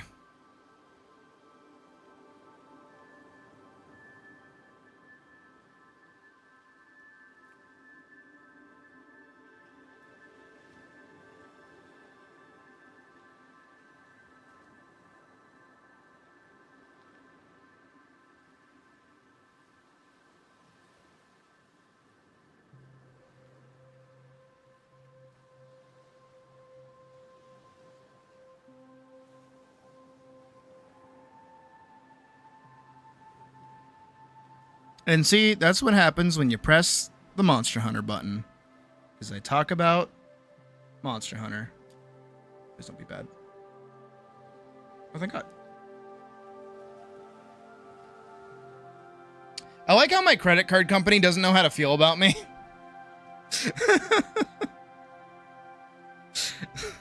They like hate me, but like me at the same time. It's really weird.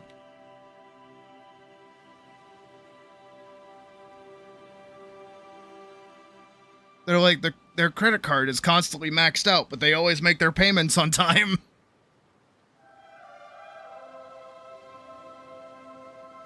I just saw that my phone lit up and I had like a notif from my credit card company.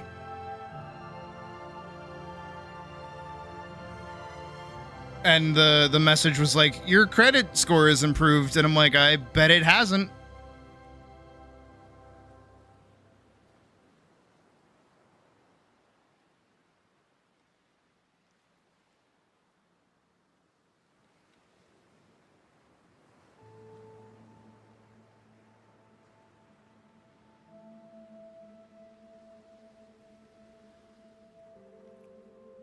You know, I'm thinking about it a bit more.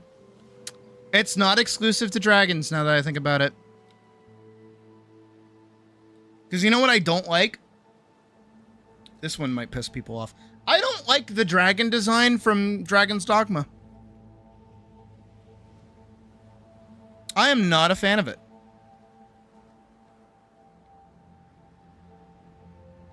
It's like cool, but it's so gummy. It's like gross.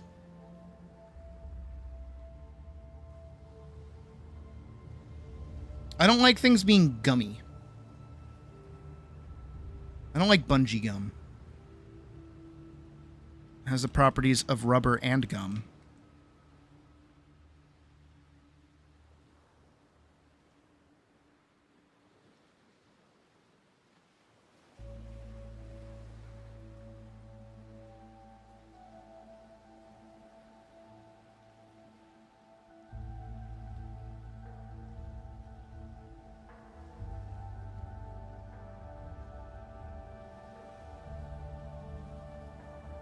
Do your ears. Okay.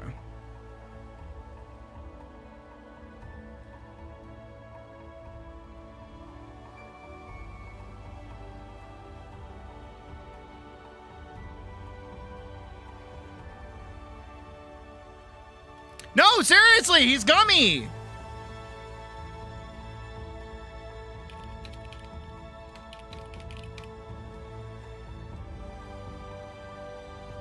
I think it's the fact that his, like, face is so smooth. I got, like, a good image of him. Yeah, I think it's how shiny he is. I think that's my issue. Look at his, like, gummy face.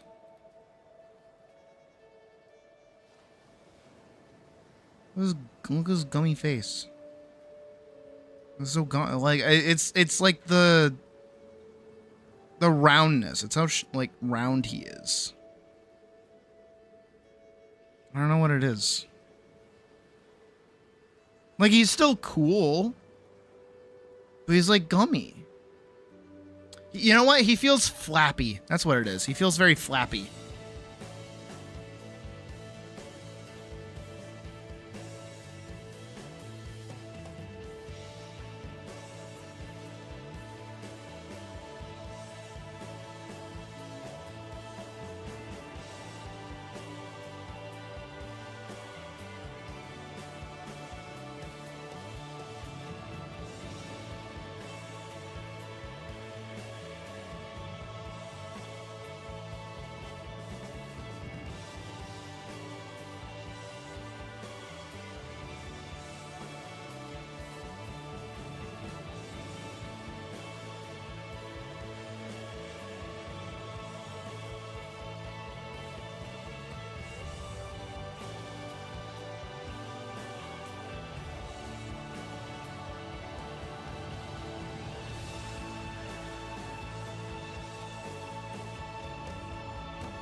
Who's messaging what?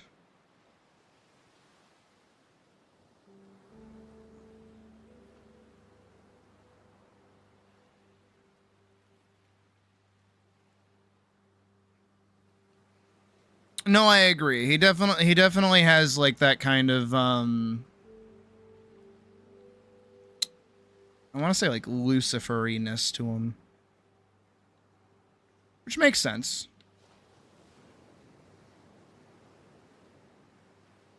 Again, I'm not saying it's bad. I'm just acknowledging that I've always thought he looked very gummy. Very round.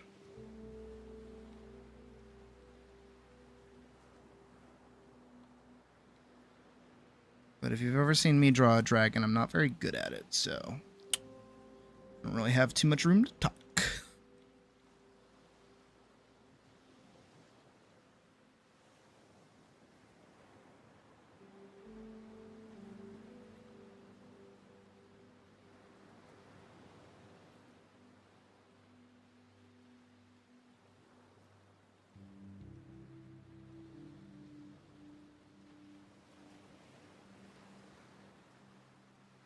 Kind of like the bird head shape to like the arms to the chair.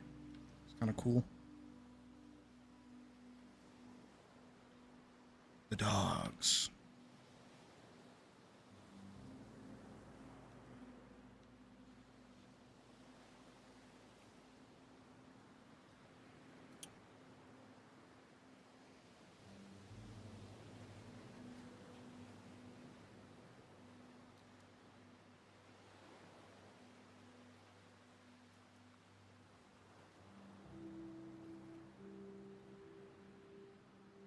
Actually, I do in fact have a drawing from when I was a kid. I was like way younger, of a dragon. Do you guys want to see it? It might be a little inspirational. Let me find my sketchbook. I think I put it behind me.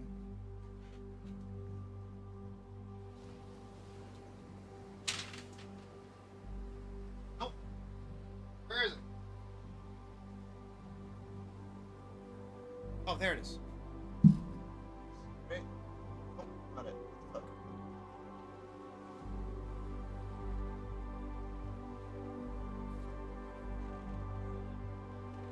Where is it?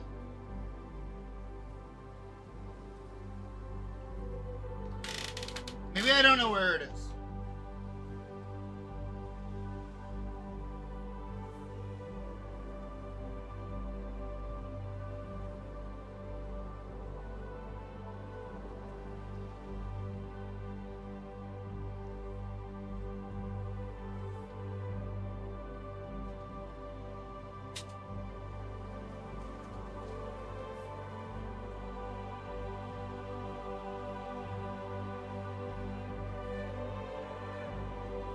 I don't.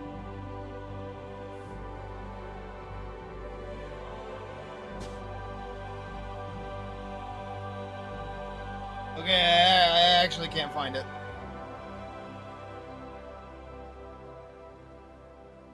It ain't that one. What is it? Maybe I posted them in like picture share or something? Hold on, I can look.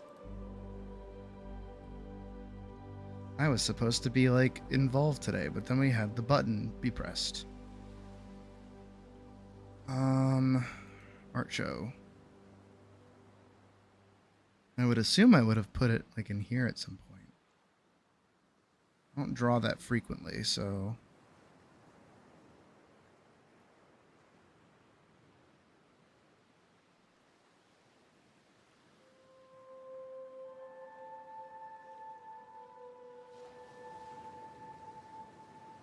Bear with me.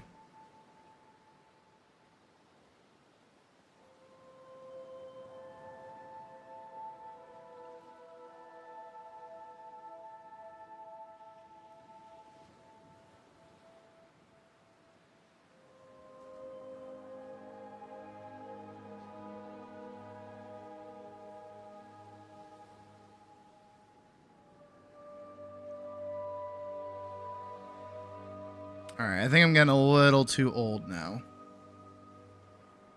Yeah, it was definitely a lot more recent. Maybe it's in here? Oh, give me a sec. And then I have to, like, lock the fuck in.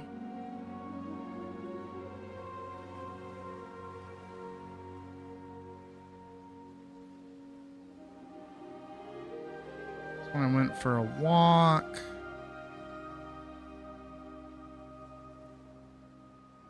Pegi.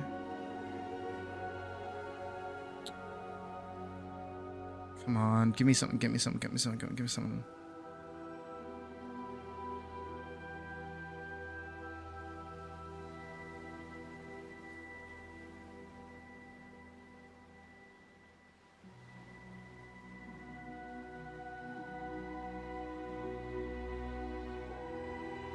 How many fucking pictures do I take? My God.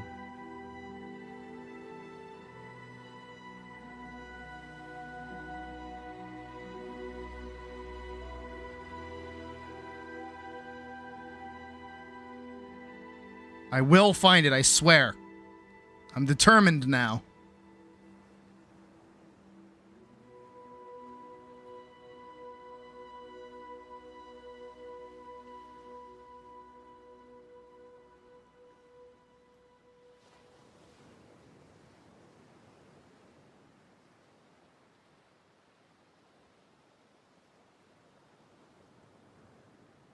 Oh, whoa.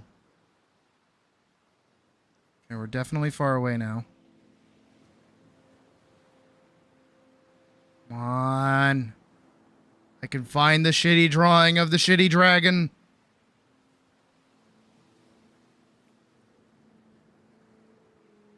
Please?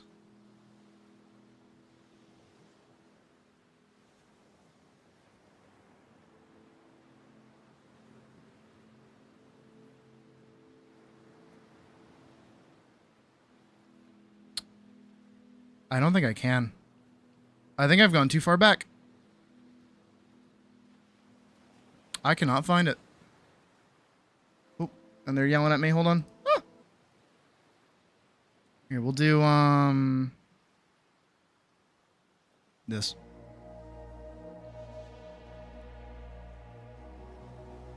And the Hellkite Drake? Let me look at it.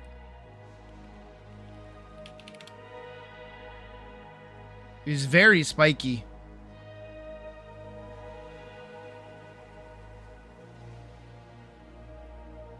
It feels very bony. I'm not against it. Don't hate it. I don't know. I just like my dragons chunky, and I like them to feel like scaly. The whole time you guys have just been staring at dogs.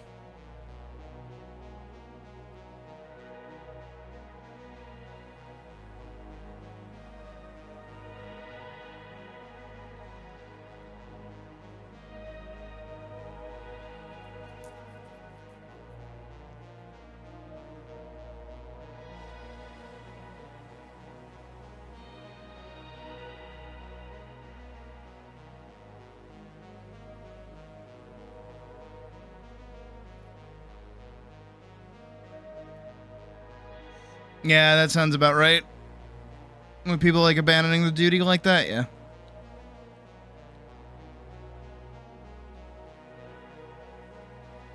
Again, I will say it is because we are in a content drought. No different than I said earlier talking to Vorkson about like FCs and stuff.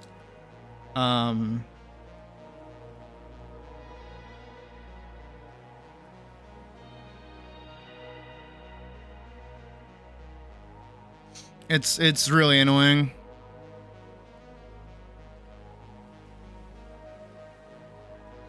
Same thing with Monster Hunter too. It's like when the game doesn't have any content and like none of the like people that actually enjoy the game are playing it. It's just like the people that are doing it for whatever reason or something. They tend to not have good etiquette. I think I am just gonna like cheat just a teensy little bit because I really don't want to fuck up making that like consistent.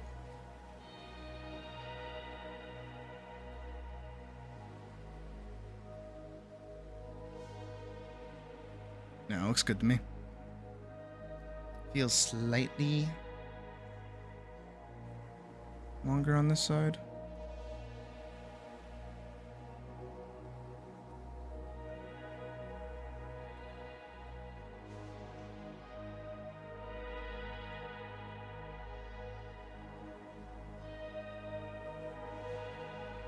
It actually kind of goes back to what we were talking about a little bit ago.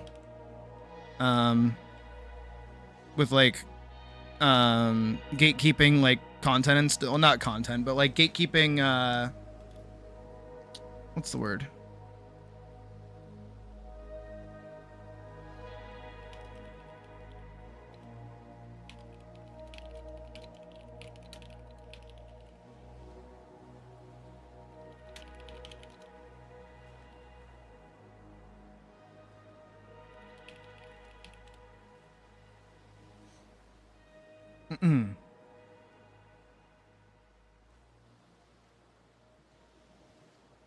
But etiquette. So a lot of different things and a lot of different pieces of media and such tend to it tends to get out the like thrown out the window when a whole new crowd of people like kind of swoop in and they don't really take the time to learn the etiquette in the first place, which is really important.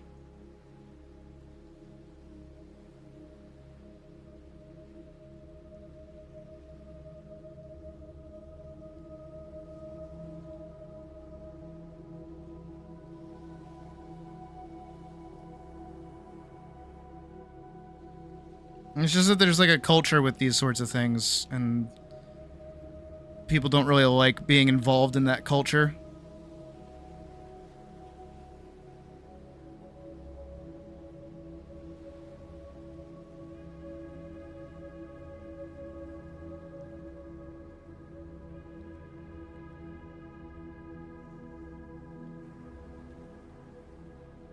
It is, by and far, technically tourism.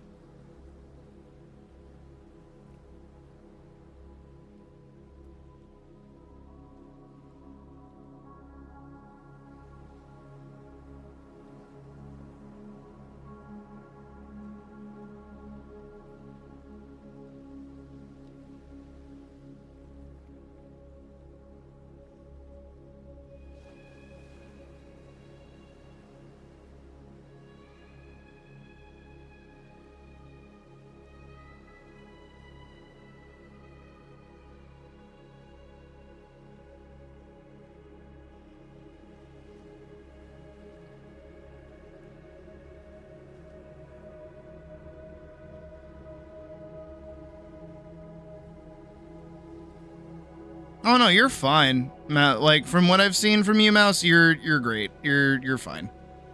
I don't think you've done anything in the game that would piss me off if I like ran into you in like a regular dungeon run.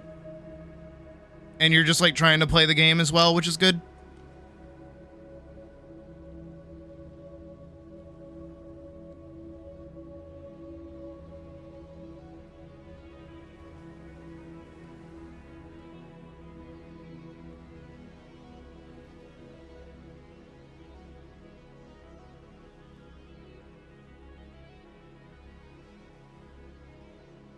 I don't know. Again, as like mean as it is to say, I am kind of a proponent of like gatekeeping, a little bit. But I don't know. I feel like gatekeeping is the wrong way to put it. You know what I mean? Because I don't want to stop people from enjoying something.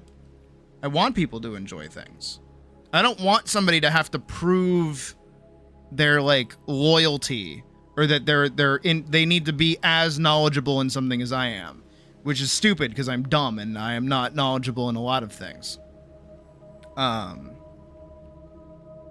As some people will probably realize, is that I do not in fact have like an encyclopedic knowledge of a lot of things. Kind of wish I could, but I don't have the memory retention for it.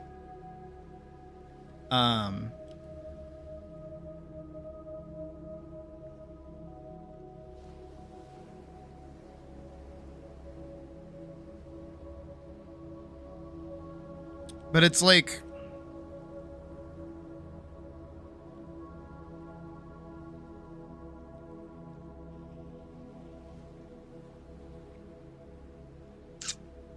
how would you even describe it? I'm trying to think. I'm trying to use like Star Wars as an example, right?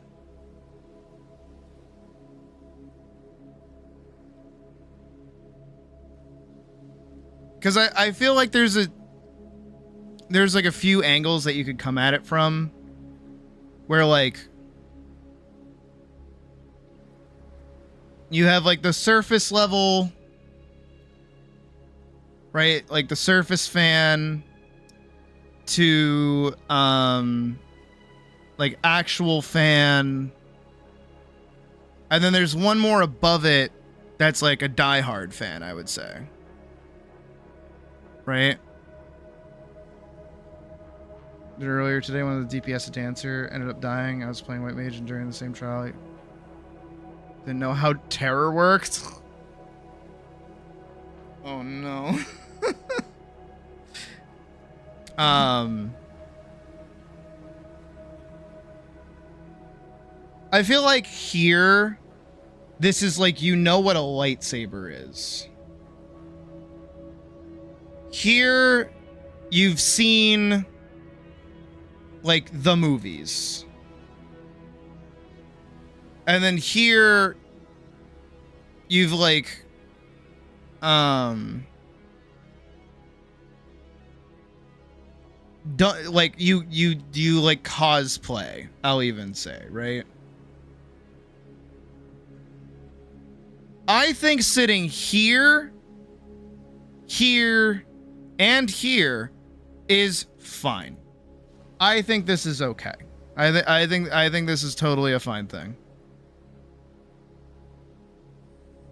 Dragged over some lightning to you? Yeah. Did they flame you? It sounds like they flamed you. Deep dove into the books. Yeah, like the extended universe and stuff.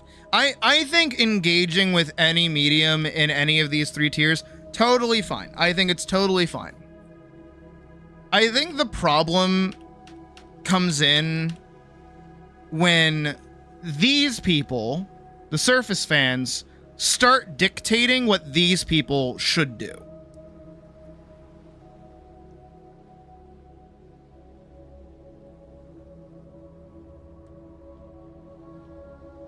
Question what it is about the opinions I hold about a piece of media that others' opinions. That is a good question, actually. This is a good experience to learn what to do now. Oh, okay, fair.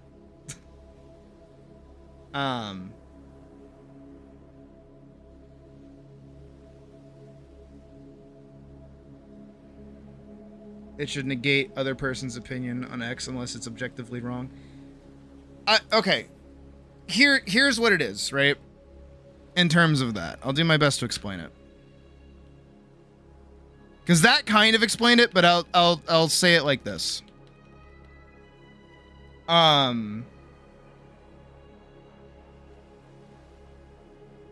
Etiquette. Probably not how you spell that word. I'm gonna put two T's there, because it... No, let's do like, how do you spell etiquette? I'm like a writer or something. Etiquette. Oh, did I not do a U?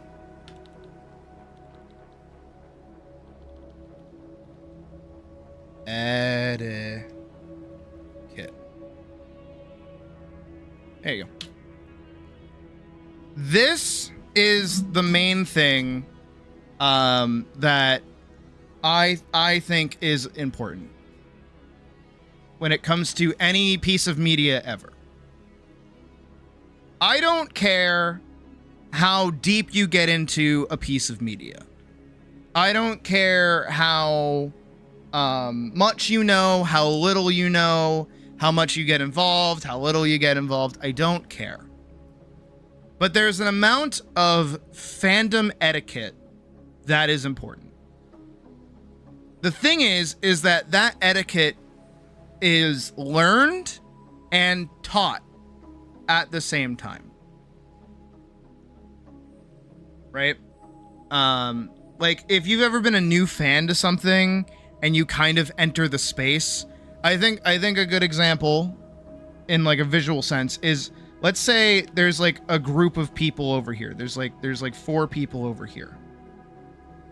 And they're all doing whatever they're doing. They're all having a good time, like talking to each other. And this is you. This is you, the regular person. You see that these people are all engaged in whatever it is that they're doing. So what do? You walk over and you're like, "Hello, people. I would like to be involved in your group." And then they welcome you in. And then you start to feel the energy, and they teach you a little bit about like whatever they're talking about, whatever they're doing. And you're like, yeah. And now you're involved in this tiny little clique community thing, right? And you become part of this little, think of it like a cell, right? You become part of the cell. You have been osmosised into the cell, right? Good. This is nice. This is what I like. This is what I like to do. If I become a fan of something, I kind of like ease my way in, kind of like getting into a pool, right? You know, you deal with the temperature change and you ease yourself in. And you come in accepting that you're entering somebody else's and some kind of predefined space. But let's flip this on its head for a second. And instead, we're going to put these people over here. We're going to put you here, you here, and you have a friend. You have 2 friends. Now, let's say that this large group of people enter into your space. They're now chilling here. And they outnumber you. And instead of them listening to your energy, they start dictating what you need to do. Are you going to remain in that space now that somebody that you don't know is telling you how to behave? Or are you going to leave? Are you going to dip and escape that space? Are you gonna go with your friend somewhere else and then excuse that space for those people?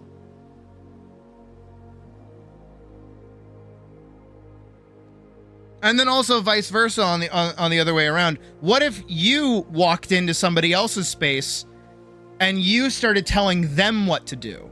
Like, yeah, you guys should all listen to me. I'm the best person here. I know more about this thing than you do. Of course, they're not going to be cool with that. They're going to probably think you're weird and not want to engage with you. They don't want to talk to you. Actually, here's something. We had it happen to us the other day. I think another great example. I love all of my great examples. So as you guys know, I yell all of the time and I get really passionate and I get all screamy and I'm like, ah, right? That's just how I am. That's who I am. You guys know that as my culture. This is the culture of our community here, right? That's who I am. Presumably most of you, even when you disagree with me, you still, like the banter and like getting into it with me. you know, and we have a good time. If somebody comes in here and they go, I don't like that you're screaming, do we not then look at them like they're weird? Don't we go, that's what they do. That's what we do here, is that they scream. You clicked on the screamer and then you got upset that they scream? But let's push it a little bit further. Let's say like 10 people join and all of them sit around and they are dedicated to staying here, but they keep telling me that they don't like it when I scream. Actually, they don't like it when I rant at all. Actually, they don't like it when I play video games at all either. I shouldn't play video games anymore. I shouldn't even draw. You know what I should do instead? I should just like flop my titties around. That's it. That's all I should do, right? Aren't we gonna look at those people like they're weird? Because they're trying to come in here and change the culture of this little community that we have? Even little minute shifts in content or talking points or opinions or anything like that massively change the culture of a space. And it all centers around etiquette. If we get a new person in here, they have to learn the etiquette of our space. They have to learn how to behave. I think a good example in terms of that, to use myself once again, is how, again, we're 18 plus, but we're not overly sexual. I know I'm in a bikini right now, but even still, I'm not over here bouncing my tits up and down, or, you know, making like suck off jokes every 5 seconds, or hitting on you guys, or like leading you on, or doing anything like that. I'm not trying to do that. I have no intent of doing that. Not what I want to do. Which is why whenever we get somebody in here and they're only, like, the only words out of their mouth are, oh my god, you're so hot, oh my god, I find your character super attractive, oh my god, and that's all they can say, we find that weird. Because that's not the etiquette and that's not the culture that we have here. That's not what we do. Can it happen occasionally? Sure. But you gotta learn when to do it.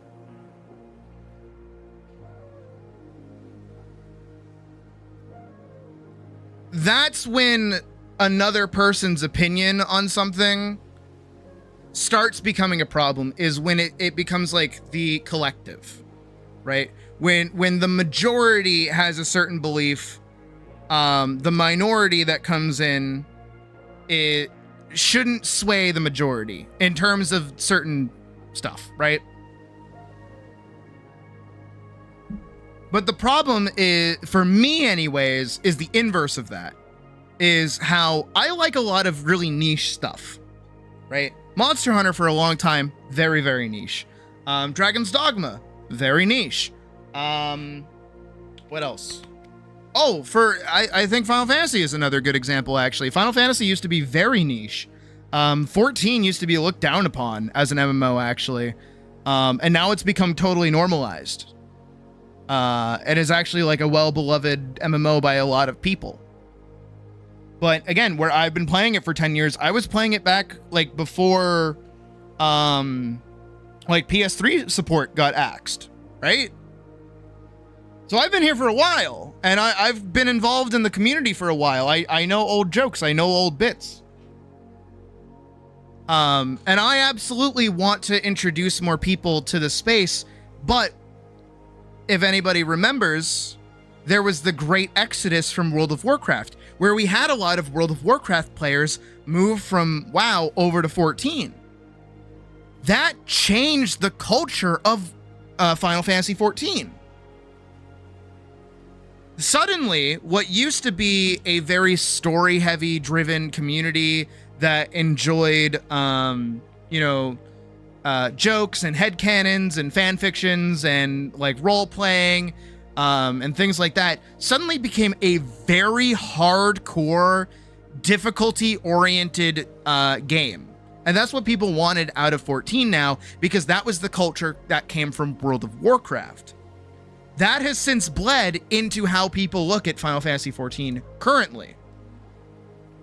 Which is actually what happened during Endwalker, is that there was next to no difficult content, and that pissed people off, because they're like, where's all my hard endgame content? What's the point of me playing all the way to the end of the game if there's nothing for me to do that's difficult? It's like, no. Did you play through the story? Like, the story is like the game. That culture shift was damaging to the game overall, and it's still being felt to this day.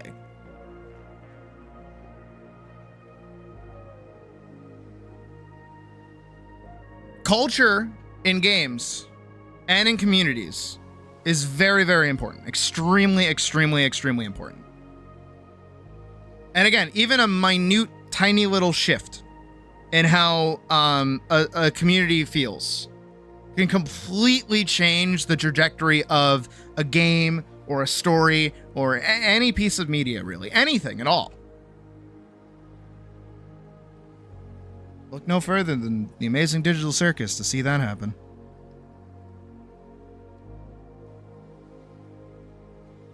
The problem becomes when you're someone like me. I will fluff my feathers for a second. I'm very outspoken, as you already can surmise. I'm a very outspoken individual about my passions, about the things that I care about the things that I think. And I might not always have like the popular opinion. I don't expect to. I don't intend to. I don't really like following trends. I don't like following what other people think unless I do actually agree with it.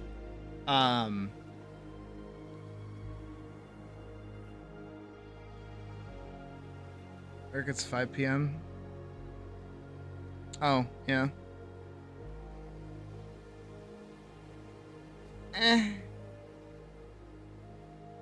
I'll get Tears Pocket. Don't worry. Again, I think after yours, everything gets like a lot easier. I say like a liar. I'm just trying. I'm trying to put my thoughts into words. But when it comes to me, particularly, I assume a lot of the opinions that I have and that we talk about and that I say out loud are things that most people probably haven't really thought of before. And I don't say that to say like I'm a free thinker and I think of things that you've never thought of. It's just like I look at things differently. I've been around in the things that I care about for enough that I can talk about them. You know what I mean?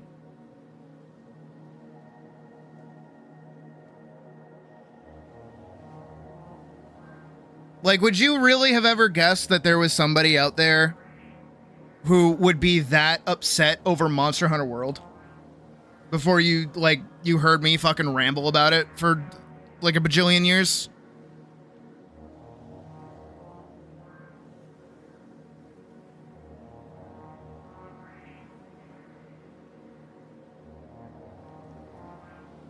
How often do you think about like nerd culture and how nerd culture is like changed and been like bastardized over the past couple of years?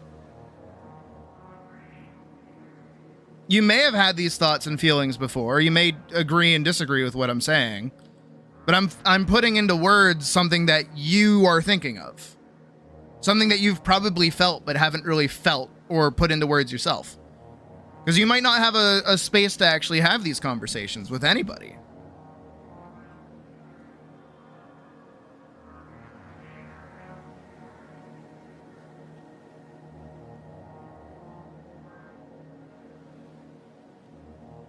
Like, if anybody's ever been here for one of my fucking Minecraft rants, would you have really ever given that much thought to Minecraft as a game?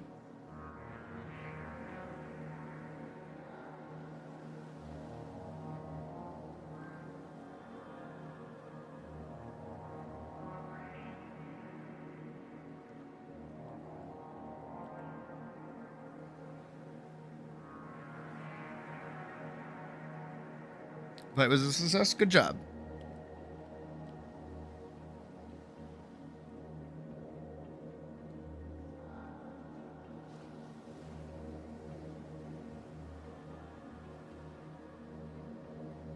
Oops, I did that all on a separate layer.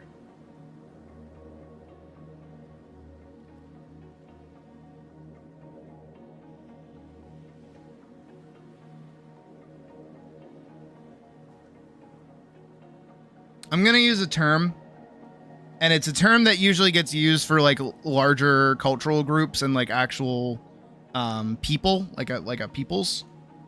But it's cultural appropriation is what it is.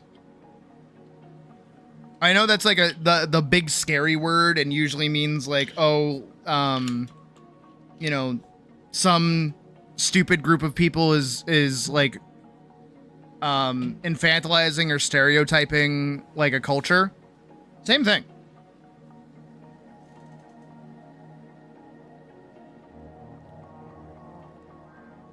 Crazy things that happen when you're considerate of other people. I know, right?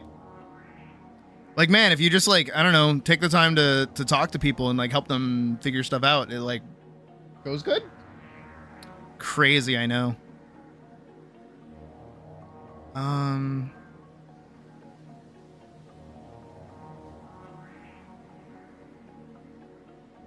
I think I just want to decorate the chair. I think that's all I want to do.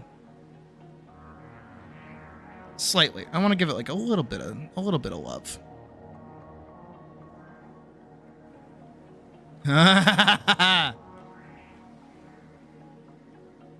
There you go.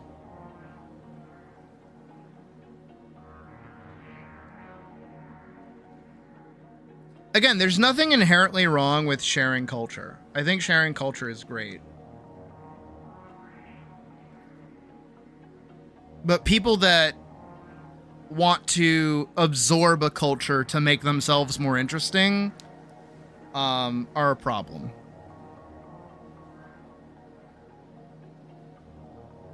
Mouse, you sound exactly like me right now. That is like the exact shit that I say.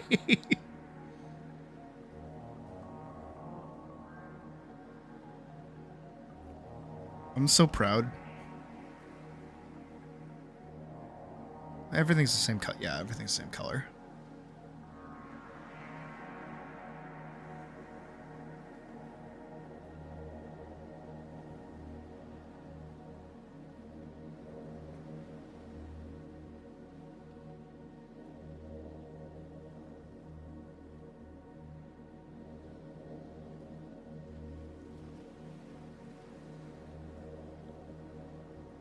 But I hope that made sense. And I don't want to come across, like, again, my thing is, like, I don't want to overstep into a community that I have no part in, right? Like, if I suddenly started talking about, like, the Sims community, right? I don't play the Sims. I don't care about the Sims. I have no sway over the Sims in the slightest. Right? But if I started talking about it where I have no stance in it, that'd be stupid. So I don't do that. I don't talk about it. But I do talk about the things that I do have a stance in, something that I do have involvement in. And that involvement tends to be, you know, video games and games from my childhood and games that I've cared about and communities that I've been a part of and things that I've really just, you know, engaged with for a really long period of time.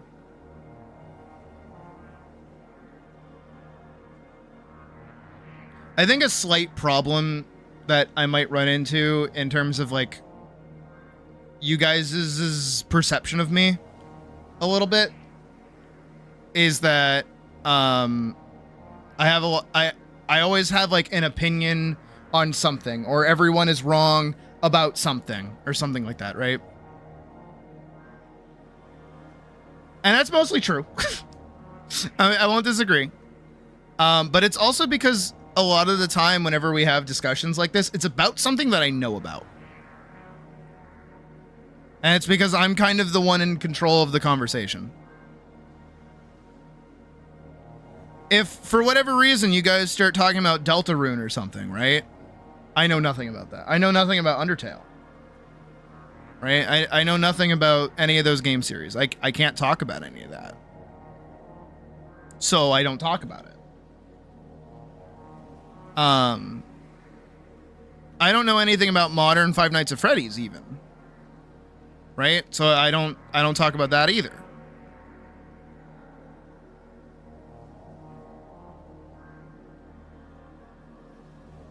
So it can kind of give off this perception that, like, I have something to say about everything, but in truth, there are definitely things that I do not have the entire ability to say.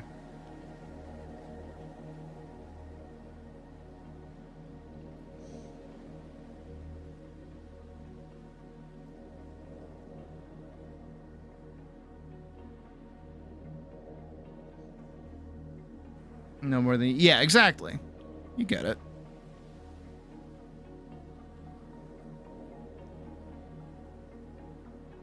I also think it's another problem with, like, social media, because we love social media, don't we? As white fur as seen in the sleeping pic. No, you're good. You're good. You're good. I was going to ask about, like, patterning and stuff. I just wanted to do base colors and stuff before I asked. Anything for their feet and or hands. I don't feel like I've drawn their hands, like, straight up before. But I will go reference that pic. And you should totally, like, you know, commission me to do, like, a turnaround for them. That'd be pretty cool. Money.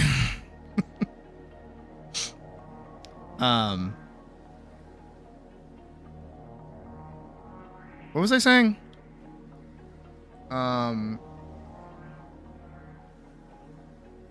No, seriously, what the fuck was I saying? I was saying something. I was making a point. I had a point.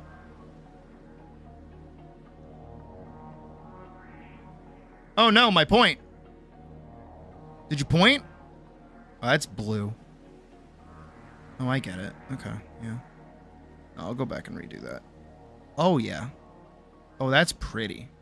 Oh, I like that. Let me go through and do this as orange. Oh, yeah. It's all coming together.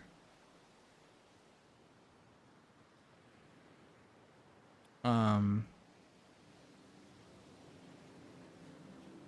speak it. Yeah. Again, yeah, I'm outspoken and I have a lot of opinions on things, but there are times where I just, like,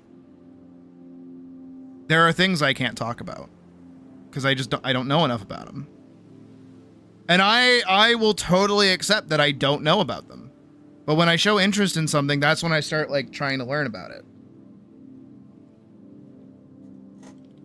Again, a la Project Hail Mary and me wanting to get into science.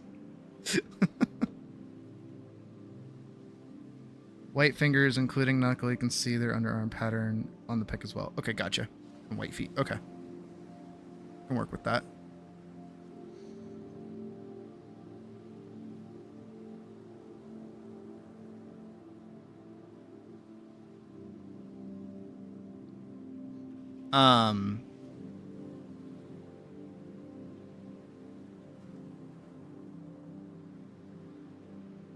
Again, it just so happens that I have a lot of opinions about things that you guys find interesting because that's why you show up here in the first place.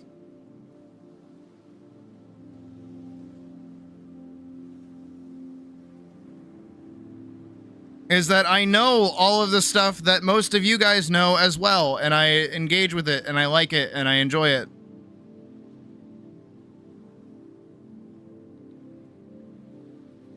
And also, again, I do kind of control the narrative a little bit a lot of the time. In terms of, like, what we talk about. Because it's my sleepover, and I get to pick the fucking movie.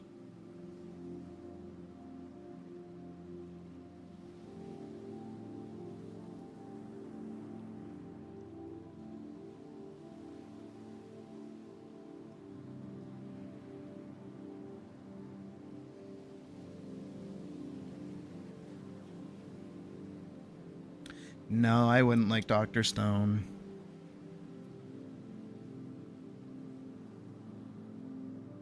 In theory, I would, but I don't like the designs. That's all. That's literally the only thing holding me back.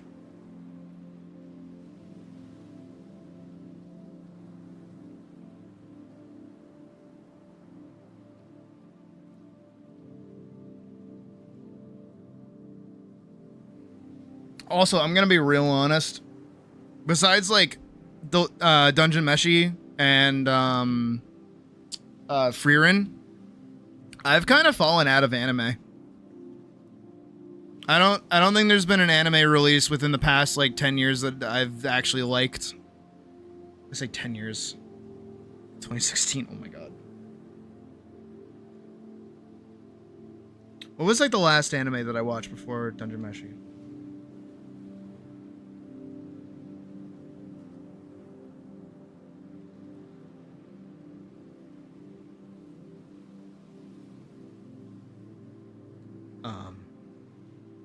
Wait, no, seriously, what was the last anime that I watched before Dungeon Meshi?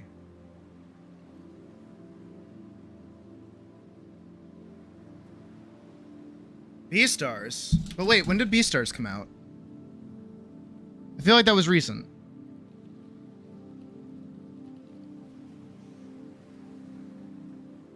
$2019. Okay, came out in 2019. All right. Yeah.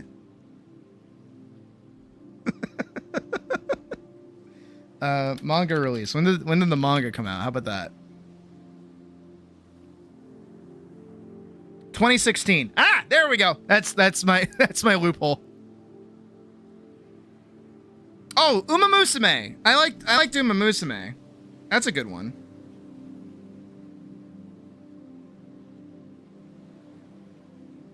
Anime that you should actually be getting. Yeah. No, I think for me, anime in general has kind of hit like a point of like telephone. And also, I am not a fan of shonen, and shonen is kind of the meta right now.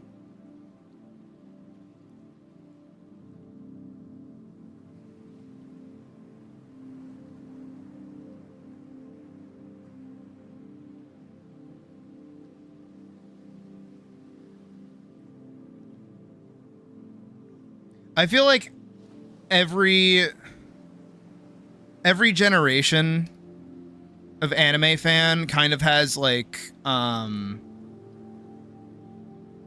what is it? Boring as sin. No, I agree. Every generation has their Sword Art Online.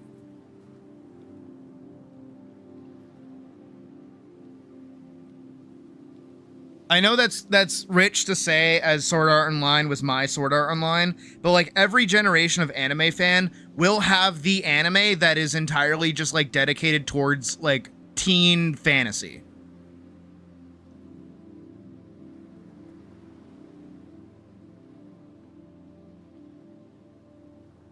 Like you plan to build something. Yeah. Again, on paper, I shouldn't dislike it. I just don't like the designs.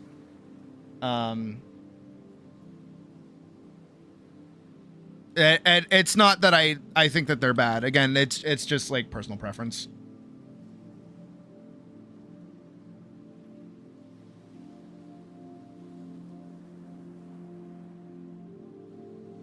What do you mean the cape shit? What is the cape shit? What is that? I do not. Oh, that's like hurting my eyes. But I want to give these like little highlights.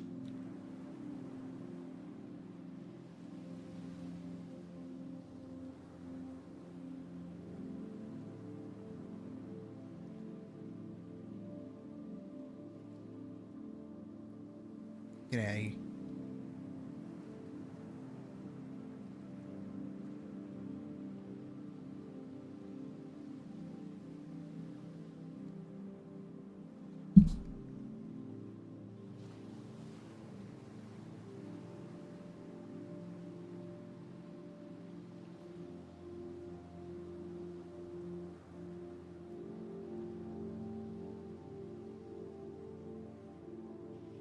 I think 2. Going off of the every generation gets their own like Sword Art Online.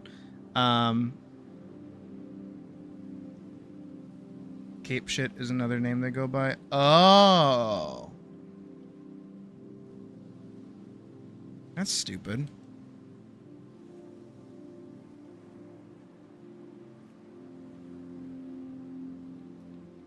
That thing claiming to be DC's.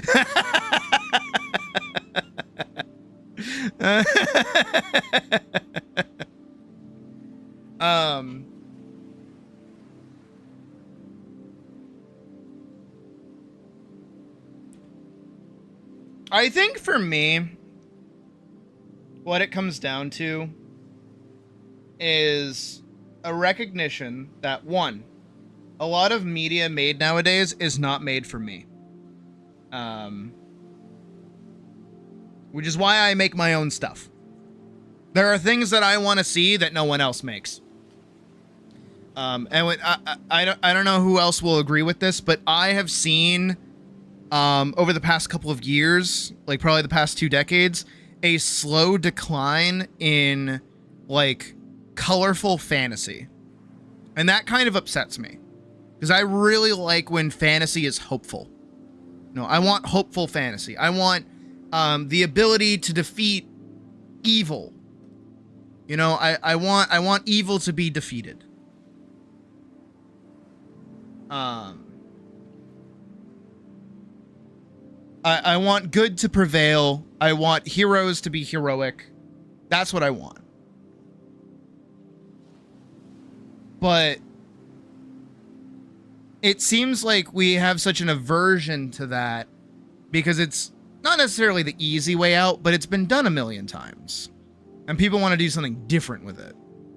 But the reason it's been done a million times is because it works. Like Lord of the Rings. Like Lord of the Rings! Lord of the Rings is a very colorful movie. It's got like dirt and it's got grime, but it's still colorful and light, and it's a good story. I should read The Hobbit to you guys. That'd be fun. I really like The Hobbit. One of my favorite books.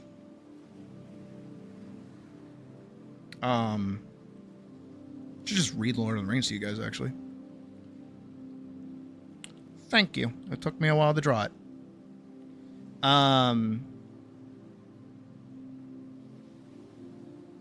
But I won't say with that, you know, the destruction of that as like a media. I won't say that the fantasy that we're getting now is bad. I'm just not a fan of it. That's all. I'm kind of tired of seeing realistic worlds. I feel like so many fantasy stories nowadays need to set their fantasy stories in some kind of want to read some stories? Yeah. Well, I want to share books with you guys, you know? That might be my angle. How many other VTubers, like, read to their audience? Huh? You know what I mean? It's not a thing that people do. That might be my in.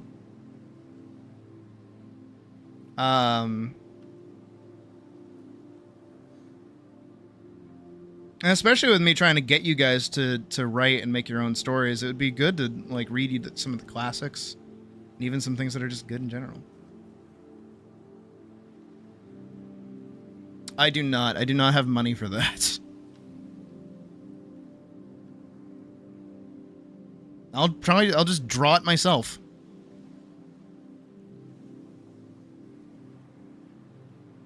All right, where to pop my bubble? Chat, Atelier? No. I've seen it. I have no interest. Guys, stop popping my bubble!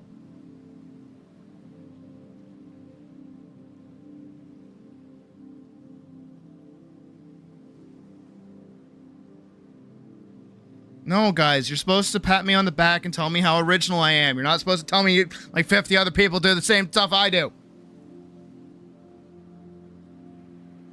Get with the program, guys. The fuck?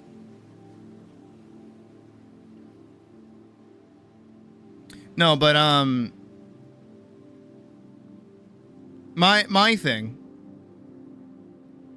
I'm literally reading copyrighted material. I don't know, actually.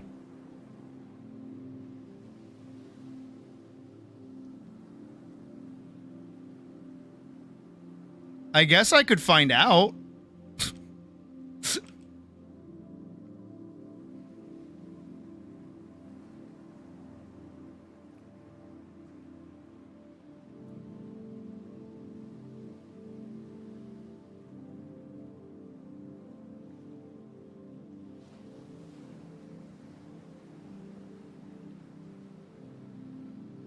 It's only unrealistic because it's hard to do.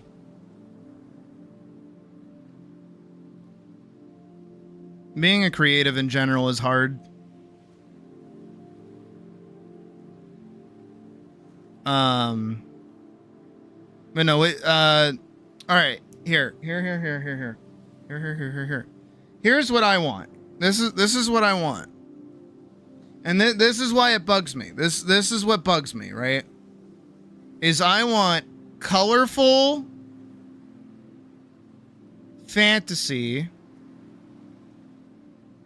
with swords.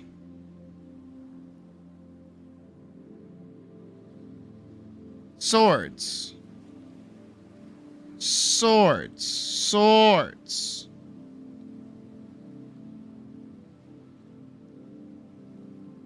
Around poses and drawing in general. Yeah, that's what I do.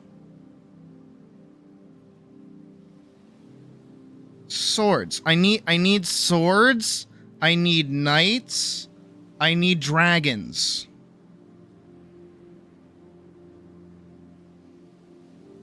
You know what else I need? And this is gonna be rich coming from me. No video game bullshit. Stop putting video game mechanics in your fucking stories. Stop it! I'm so sick of it. Ever since Sword Art Online came out. Seriously, ever since Sword Art. Every single fucking story that is fantasy related needs to be a video game. It needs to be based on Dungeons and Dragons, or it needs to be based on some kind of JRPG. There needs to be loot. There needs to be whatever. There needs to be menus. There needs to be sci-fi magic. Everything is just pseudo technology. Stop it! Stop doing that! Don't do that anymore! Stop with the video game bullshit! Oh my god, it's so bad. The only one that gets a slight pass from me.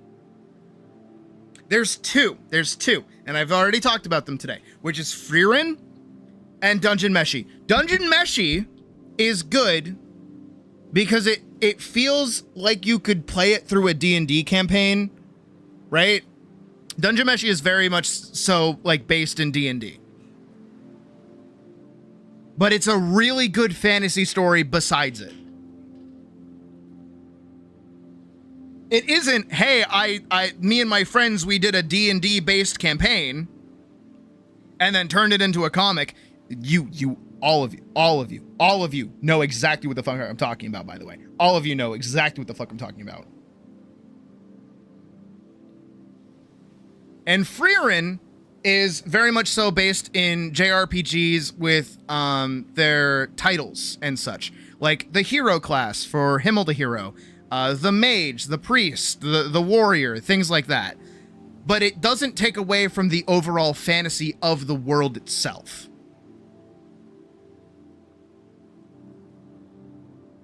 I think a good way to put it is if a fantasy setting utilizes tropes from video games and like fantasy media in general, if it's in universe and makes sense and doesn't make you what's the word?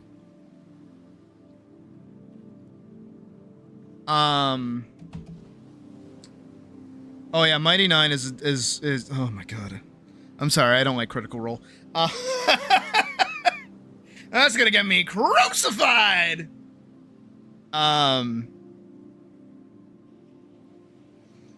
But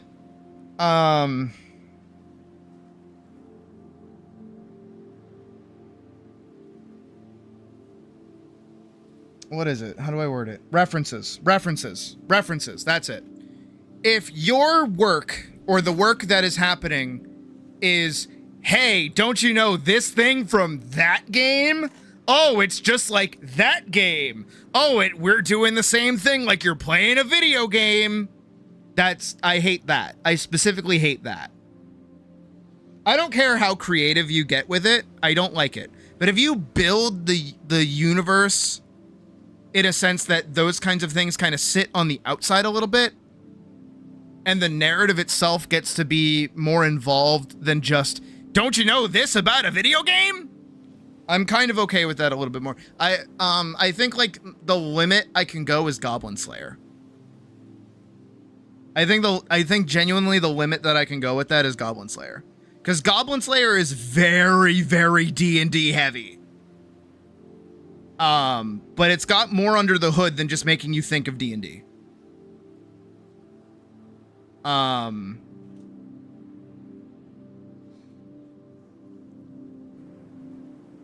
But that's, I think that's my problem. I think that is my problem. Because here's the thing, right? Is that I'm saying, no video game bullshit. Yeah. I need all of this. I need all of this too. Here, I'll write video game. Cross out. No, you guys can like it. I'm not saying that you shouldn't like it, but this is for me. This is what I want, right? I want colorful fantasy with swords, knights, dragons, and no video game stuff involved. Again, I know that's rich coming from me in the terms of Paladin, but Paladin isn't built like a video game. It's just strolled through the idea of like a video game. Bullshit, like game of no. Okay. Because this is gonna get misconstrued, so I'm gonna do my best to try and explain this part as much as possible. I want a fantasy story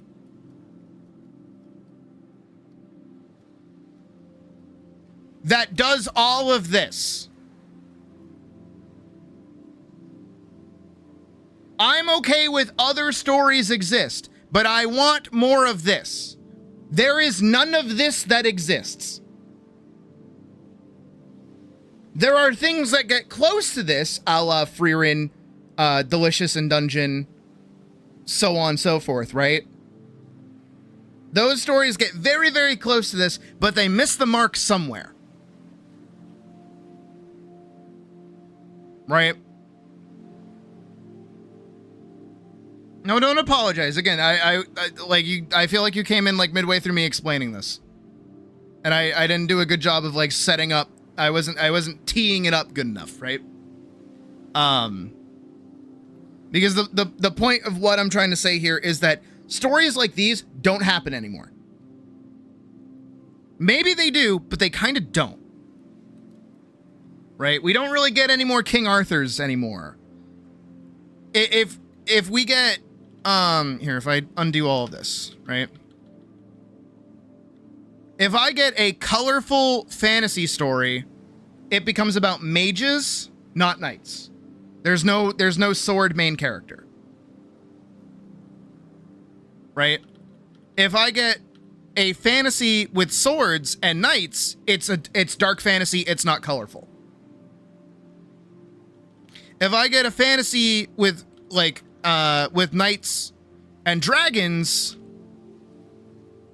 I don't feel like that happens anymore. I actually cannot think of a story that gives me like knights and dragons. If I want something colorful with swords, it adds the video game part. I don't want video game, but it does the video game. Right? I want all of these things. No video game. I want all of these things in one story.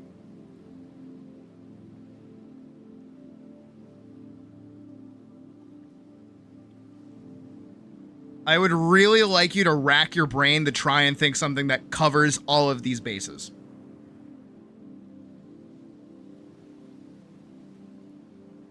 And I don't mean something that you're writing, like Pocket over there. Not something that you're writing. Something that is out right now. That has come out within the past, let's say, 5 years. That covers all of these bases.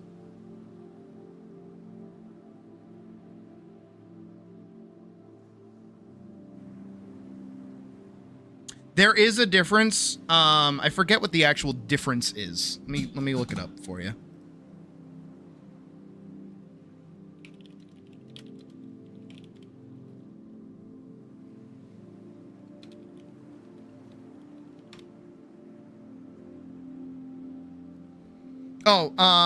Dark fantasy is supernatural horror elements, monsters, magic, curses, and grimdark is pessimism, nihilism, and morally gray characters. That's the difference. So grimdark basically goes directly. What about reset? Fuck off. Right here, right here, right here. Because it's set.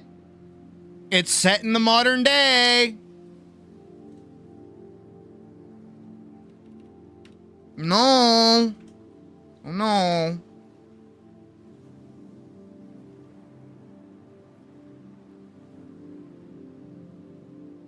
Okay, so grimdark flies in the face of what I want because it's inherently pessimistic. I want hope. I want a Luke Skywalker character who is like a beacon of good, and everyone goes, "Yay, we like you! Yay, yeah, you're awesome! Yeah, you get to go through the trials and things, and everybody likes you because you work really hard and you struggle and you're awesome! Woohoo!" But I do like dark fantasy, but dark fantasy kind of leans too much into grimdark. Because I feel like a lot of people that write fantasy nowadays use it as an excuse for, I don't want to say violence because I'm violent. Because I treat a lot of my stuff with like realism, even though I know I was just bitching about realism.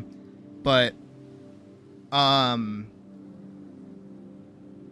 feel like every dark fantasy story that comes out nowadays is trying to emulate Berserk.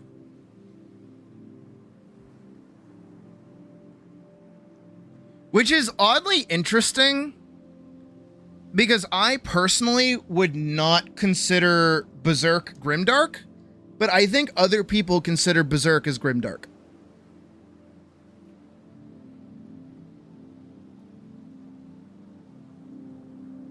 I'll even go out on a limb, and this is gonna be a wild take, so prep your buns for this. I would even kind of say, Berserk isn't even a dark fantasy. And I know, I get it, I know, wild take.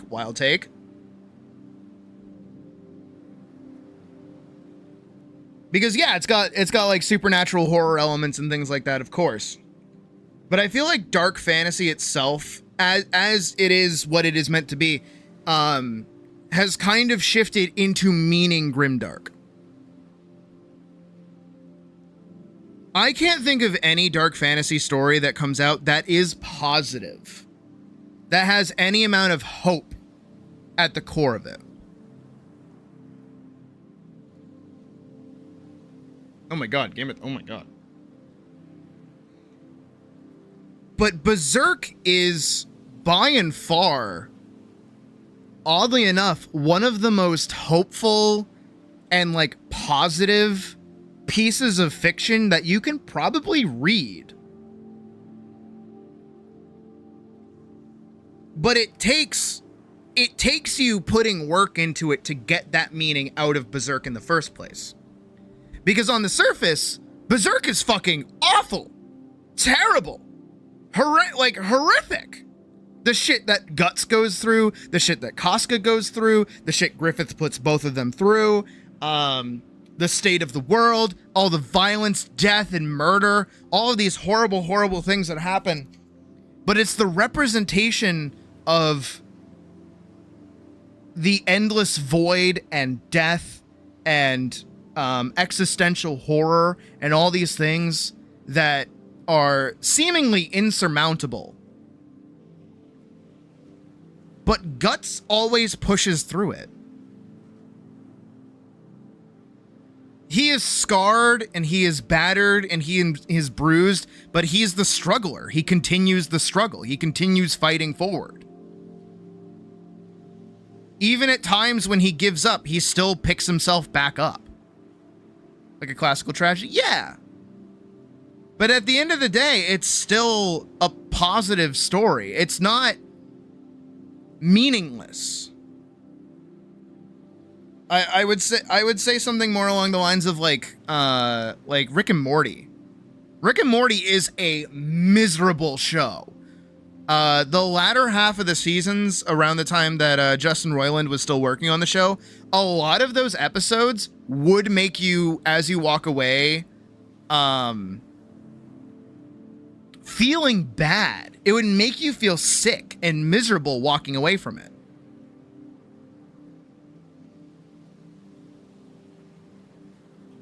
Versus the other end of it where, you know, something with Berserk, it's like, I hope things get better for them. I hope they come out the other side of this either stronger or better or happier. I want them to be happy at the end of the day. They're fighting for something. They're fighting to keep going. They're fighting for life. And it leans more into absurdism, honestly. Where if life has no meaning and like everything goes to shit, might as well enjoy life, right? That's like what absurdism is, which is actually the push and pull that Rick and Morty has, but it pulls more into pessimism towards like the middle half of those seasons, right? But again, surface level, when people look at Berserk, they see dark fantasy. They see violence, they see death, they see destruction, they see misery. And they don't write back in the hope, they just write in the power fantasy of, look at all these horrible things that happen and how cool I am because I can go fight all these people. You know what I mean? Also, I gotta go look at...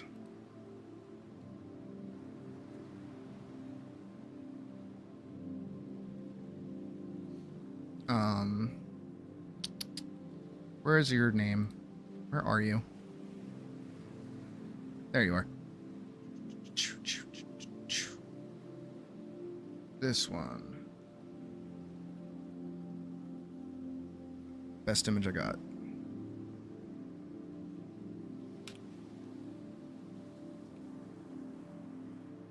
No, Full Metal Alchemist is good. I like Full Metal. But again, that's like, that leans more into steampunk than it does true fantasy. You know what I mean?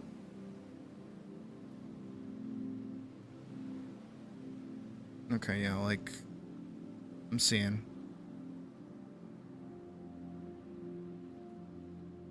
We got... I like that the, shorts, like, split there. Oh, I should throw in the tails somewhere, shouldn't I? I keep forgetting tails, I've noticed. It's a little annoying, if you ask me, but... Yeah, we can do...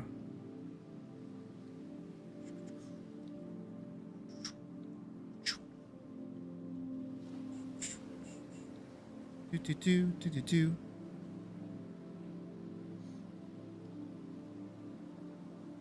Alright, you have a good night, Rock.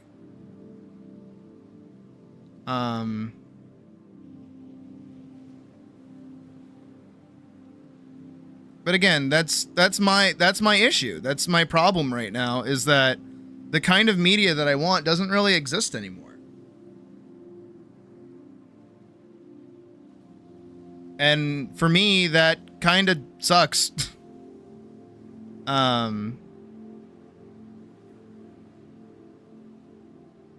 Because I want that. I want like good fantasy media again.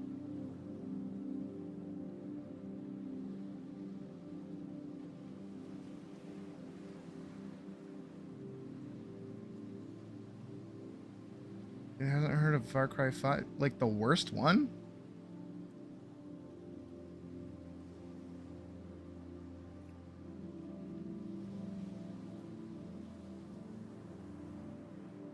No, that's unfair. That's unfair to Far Cry 1. Far Cry 1's the worst one.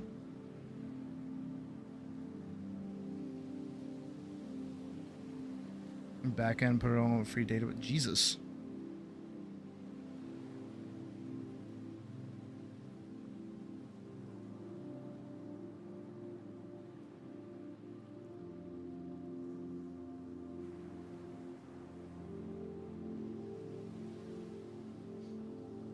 How are you gonna say that the kids haven't heard of fucking Far Cry 5? Well, Far Cry 3 is right there.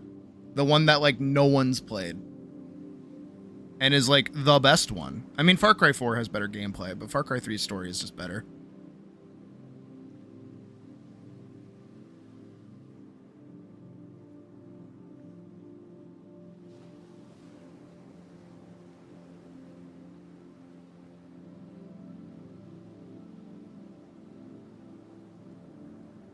That should be fine.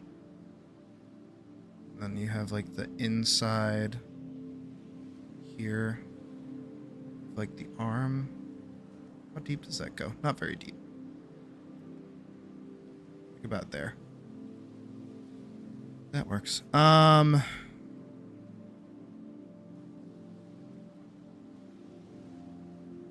a good Far Cry game. Yeah, that's why I didn't play it.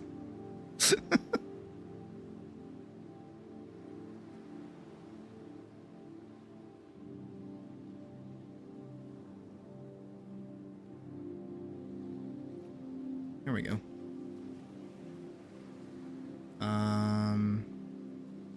Oh my god, his foot. You're right. And you said white feet, so I will do white foot. No, I agree. Far Cry 4 is good. Far Cry 3 has the best story.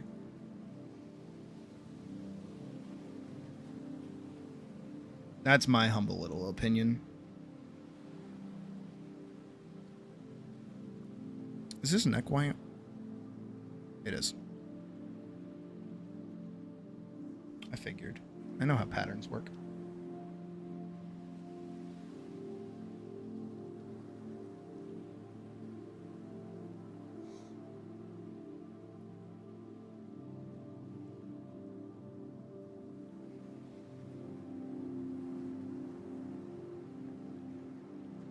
Timu breakable guns. Okay, you know what? Fair.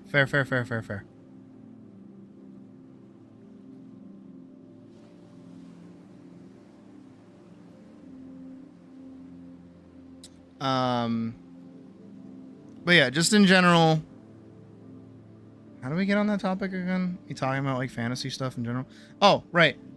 Stuff that I want just like doesn't exist. So what do I do in response to that? I make it myself. And it's also really hard to get me into things because a lot of the time things aren't what I want.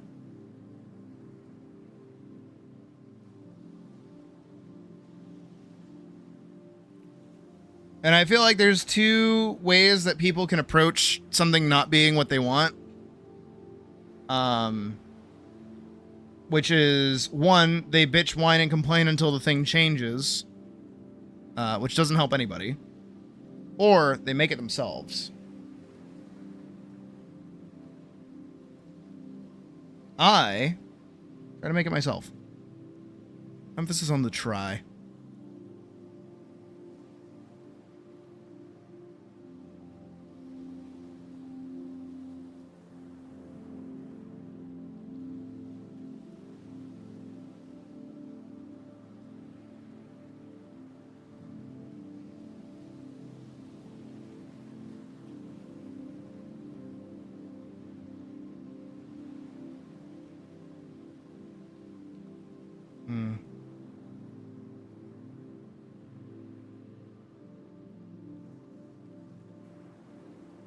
There's no problem with that.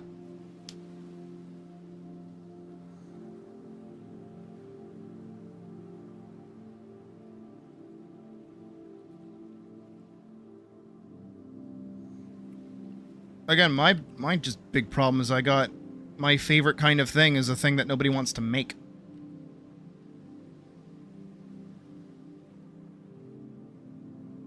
How do I do this?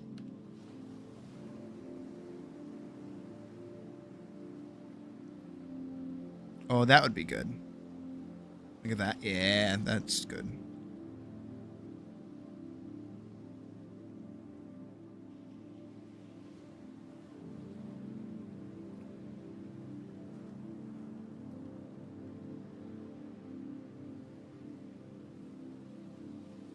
Yeah, something like that. Yeah, like a swoosh.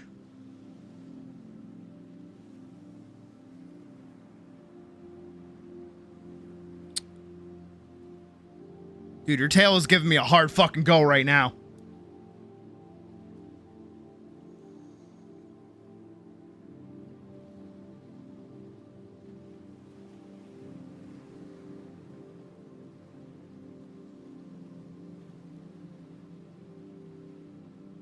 I wouldn't even say that, honestly, because people do want to make new things. And people do make new things. They absolutely do. And it's not that people don't want to consume these new things.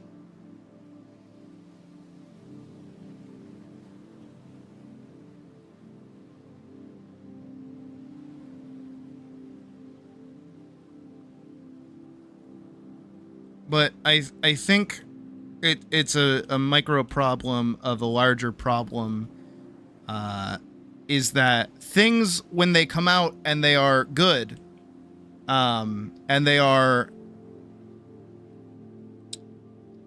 What's the word?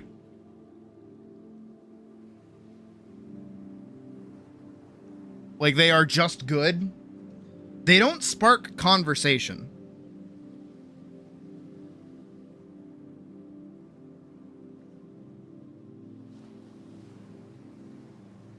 If a game comes out and the game is bad, everyone can talk about it.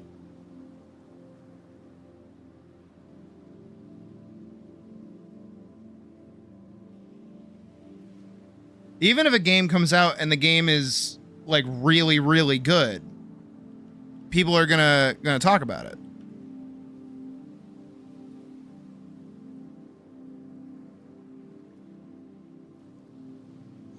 Hey, Alex. Also, hi, Kavaki. Nice for to change everybody had to tell. Yeah, everything would be better.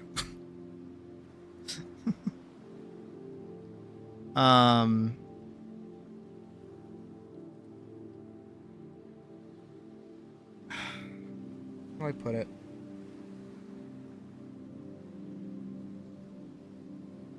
Dude, I'm just gonna forego your tail at this rate. I can't. I hate this. Not so much bland media. Not even bland media. Just like serviceable media, you know?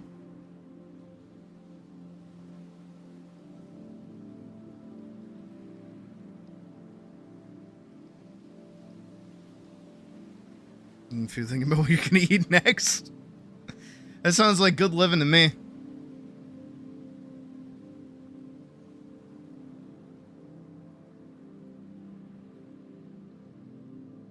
Nah, fuck your tail. You don't get no tail no more. No tail for you. You lost tail privileges. Nah, I'll figure it out. I'll figure it out in a minute. Not that color. Oh, it kind of was that color. Ooh. I'll figure it out in a second. Don't worry. No, I want this to be colored. Mahogany. Let's go up here.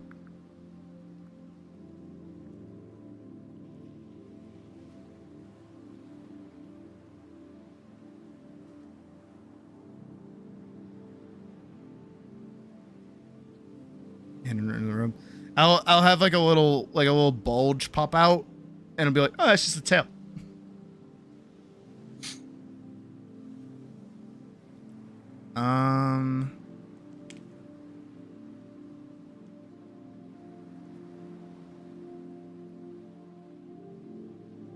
Look, I have to level with you guys for a sec.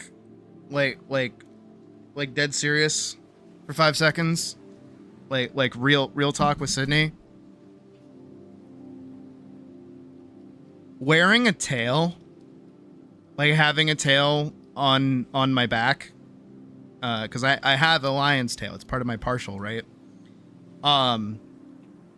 There is an irresistible urge to wiggle your butt so that your tail wags back and forth. I'm being for real with that. Because that's what happens whenever I put on my tail. So I think if people had, if we evolved to have tails as a society, I genuinely believe our idle animation would just be us twerking all the time. I'm being for real. I'm being so honest with that. It is genuinely such a stim to do that. I'm being so for real. It is such a nice little, like, wiggly. Just needed to share that with everyone.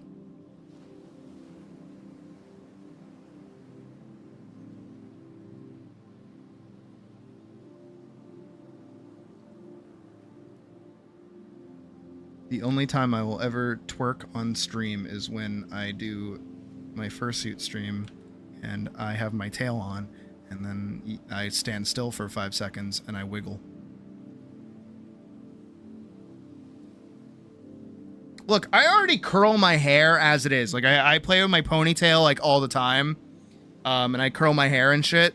If I had a tail, it'd be over. It'd be like I would have like a free. I'd have like a free fucking fidget toy at that rate. See, you get it, yeah. Just for free. For free. Be free, my master. Because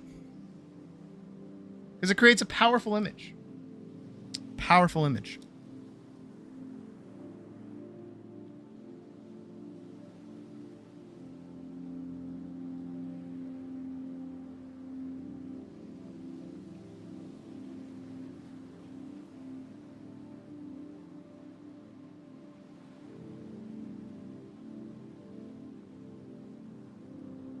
Too busy fishing. Yeah, exactly.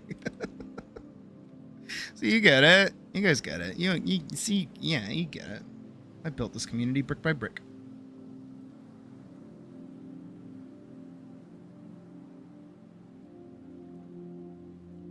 I'm really going in on this chair.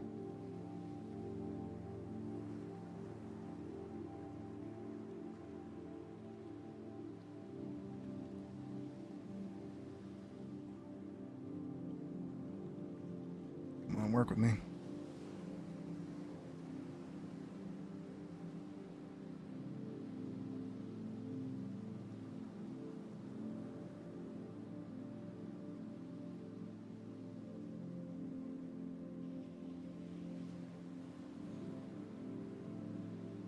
Again, I will admit there is an amount of power, not even power, just like freedom that happens when you like wear a fursuit.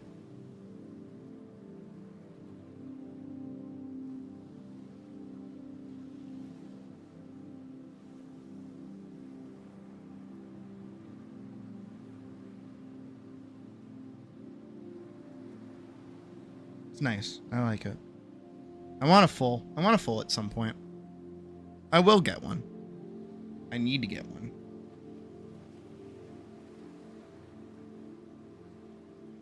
Of course, Pocket.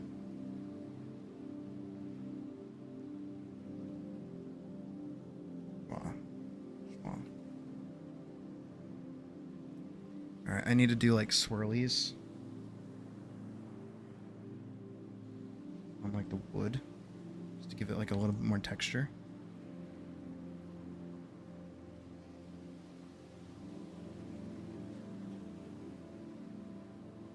Okay, that's your problem. You were eating a bowl of oatmeal. No wonder you were thinking about something else to eat. It's like one of the most boring food you could possibly eat in your life. Was it flavored or was it just fucking oatmeal?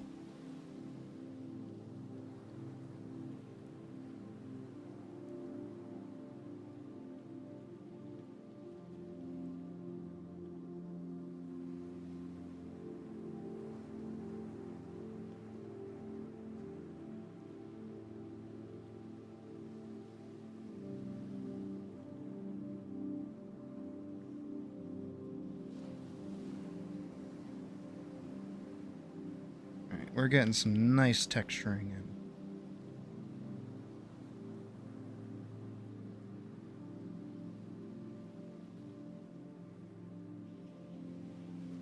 Texture.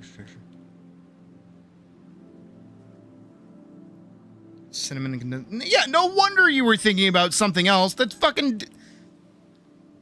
You're over there eating poop from a butt being like, man, I can't wait to have like some fucking filet mignon later.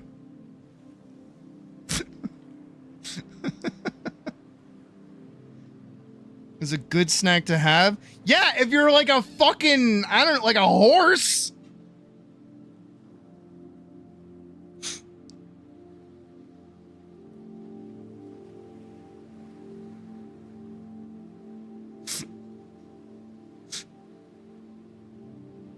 I wouldn't have anything else to eat.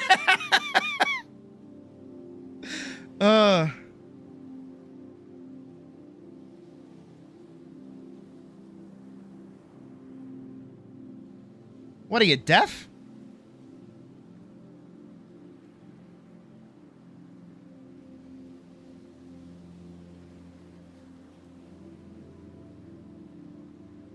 Oh my god. I didn't realize I had so many oatmeal stands in this chat. What the fuck, guys? You're supposed to be on my side with these things. Betrayers, all of you.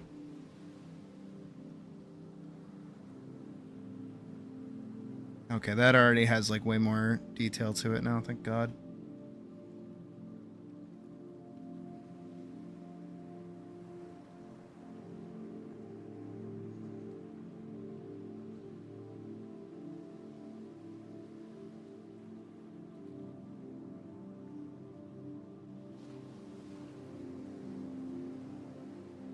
I'm really going in on this chair, aren't I?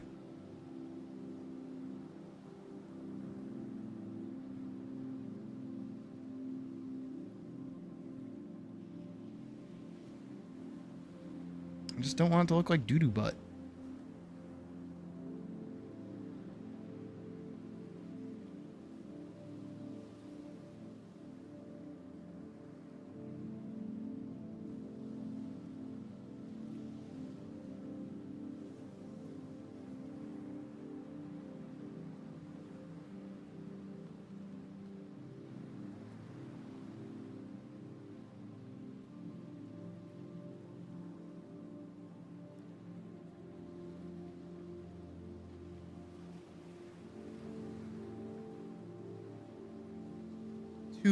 Two bowls of oatmeal.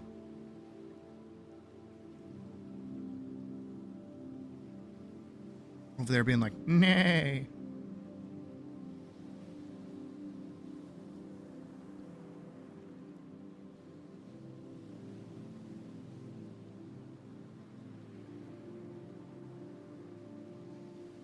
Oats is what you eat when you're like, when you get lost when you're camping. What do you mean?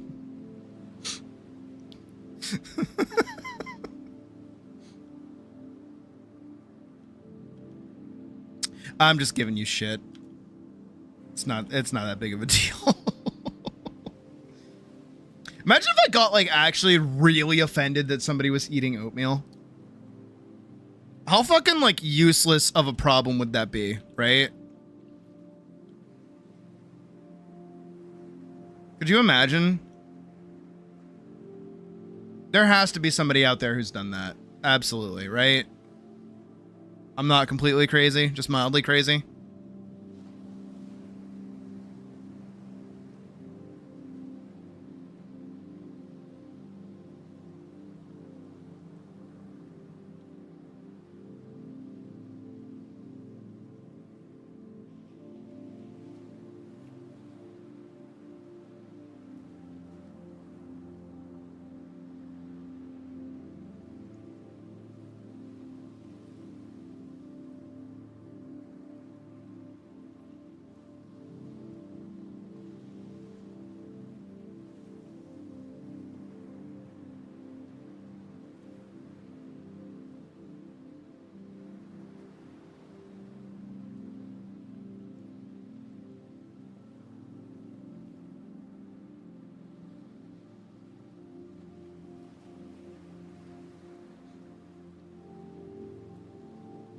Okay, because my brain just went on like an ADHD adventure.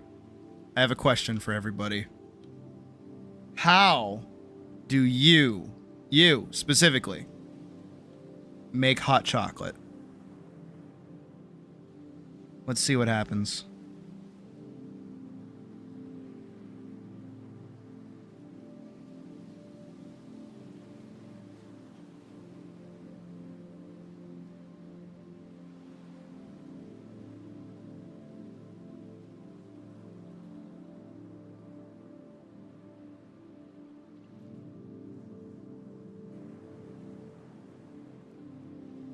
Oh, Badger, I'm gonna kill you.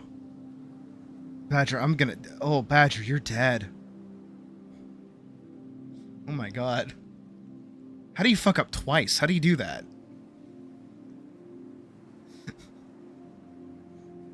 I mean, admittedly, you only fuck up the one time, but still.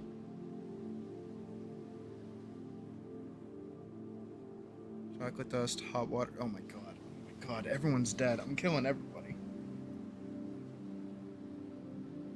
Cream? Oh my god. I regret asking. I regret asking. I shouldn't have said fucking anything.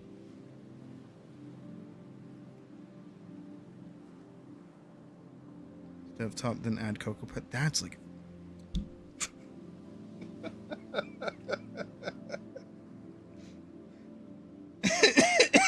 Shit. It's like that fucking Reddit post of like the person making tea. It's like you put the mug on the stovetop. It's like, what do you mean the mug? Who the fuck microwaves water? You boil milk? What the fuck? Oh my god. What the milk? Put in cocoa. Okay. Cinnamon and a little bit of sugar. And you don't heat it at all. Okay, I see you, Pravis. Hot chocolate without the hot. Oh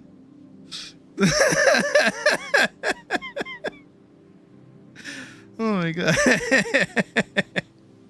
I didn't realize how much you guys were gonna piss me off today.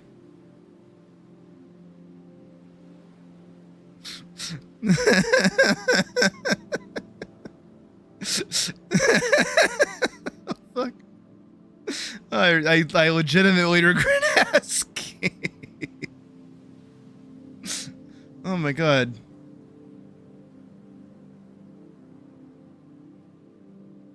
Never boil milk. Oddly enough, I agree with that. How do I do it? Simple. I take milk and I put it in the microwave. I microwave it till it's hot, and I take the package and I put it in there. And then I stir it. And then I'm done.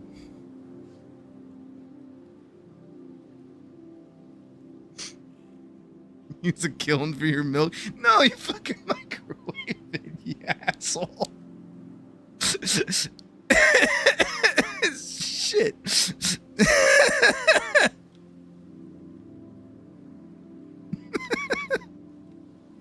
Yeah. It's worse than so. No, it's not. You microwave it. You get it like a little toasty. Boom, done. What's up? No. How long do you think I'm microwaving it for?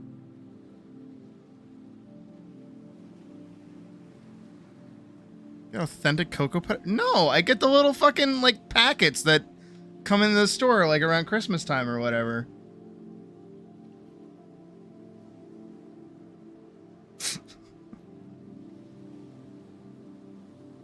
No, because here, okay, so the reason I bring it up and why I went on a journey is because I was thinking about, like,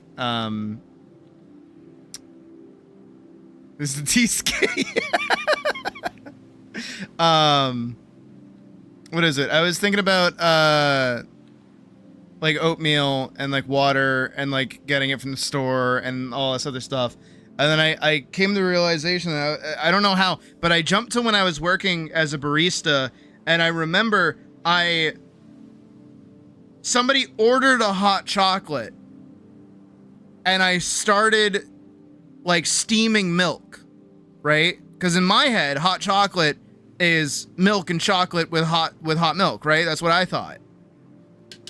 Obviously, I like, you know, I don't have a steamer at home, so I couldn't steam milk when I was making it. But like, if I'm like a 10-year-old child and I want hot chocolate, I'm not gonna use the fucking stove. I'm gonna use the goddamn microwave, right? So of course I'm steaming milk, and my coworker comes over to me and she's like, "What are you doing?" I'm like, "I'm making a hot chocolate." She's like, "You just use water." I'm like, "No, you fucking you use milk. You don't." What? Gross. And she's like, "No, you take the mocha, like the mocha syrup, and then you put it in hot water." I'm like, "That is disgusting. That is not a thing that we do. We make it with milk because then the mocha sauce is gonna actually like get in there a little bit." Like what is that? And then it like spawned like a whole argument between us because I'm like, no, like I understand using mocha, right? Hell, you know what? I would even say, right, if you only have the packet, like the little packet of fucking chocolate stuff, using water for it is fine if you don't have milk. That's fine. That's totally fine. But if you're gonna use a mocha syrup, again, it's goop. It's like Hershey chocolate stuff, right? If you're gonna use that, don't put that shit in water, because guess what? It already has water content in there. That's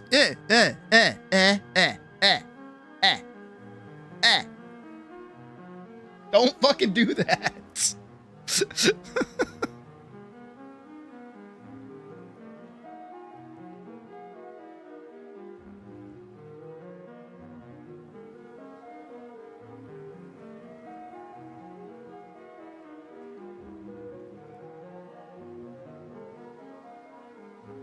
That's my hot take about it's my hot take about hot chocolate. I knew that was gonna cause a problem. I knew it was. No, it's not. It's gross. It is.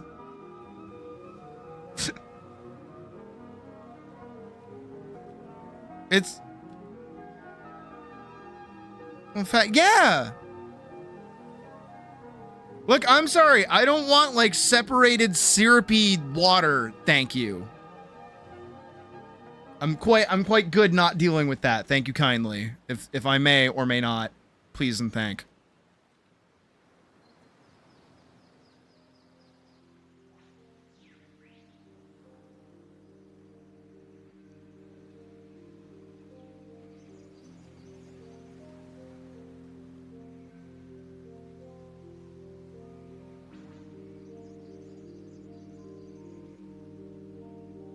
There we go. I knew I needed to do that for this.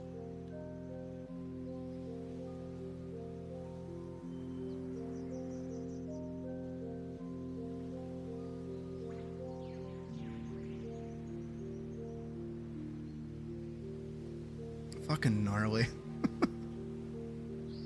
What other like food stuffs can we get like opinions on?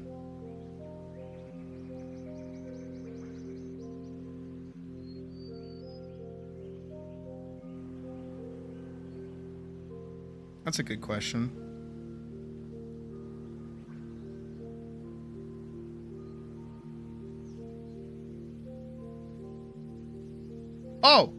Oh. Okay, yeah, preferred chips is good. Answer that, because that one's easy. I don't feel like we'll get into too many like disagreements with that. I have one.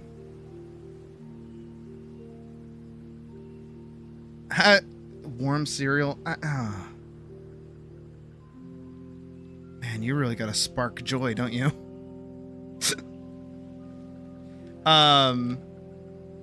Who has had like a ramen packet without cooking it? Just like eating it like it's it's a fucking thing to do. I personally don't like any cheese flavored chips. I'm not a big fan of like artificial flavored like cheese. That's too fake. That's too fake. That's too fake. I don't like that.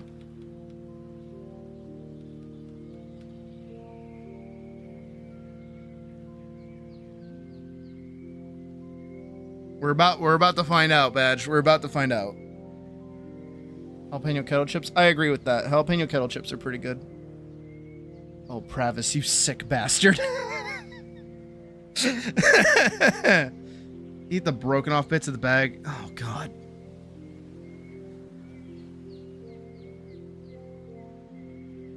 What do you mean you swear to God? What do you mean you swear to God? What does that mean? What does that mean? You government cheese cutter? Like, what the fuck? What is that supposed to mean?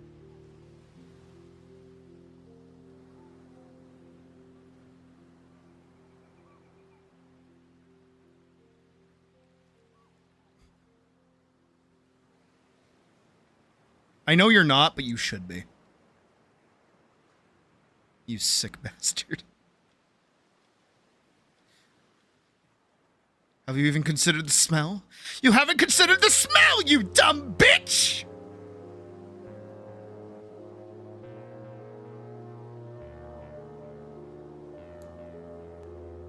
I got sick like really bad one time and never ate them again. That's fair. That's how I feel right now towards like my cheapy ramen. I have like the dollar ramen, and I ate it one time and I didn't eat anything else, and then I got like really, really sick. And I was like, ooh, let's not do that again. So that's like worst case scenario. If I literally cannot get food, I have ramen, but I know it will make me sick if I eat it. So I kind of don't want to. I did get ramen today though. I got I got it from a place. It was really good. It was spicy beef. It was yummy.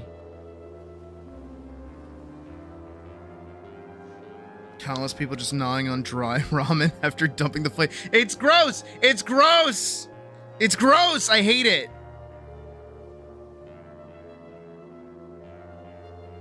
You sick bastards.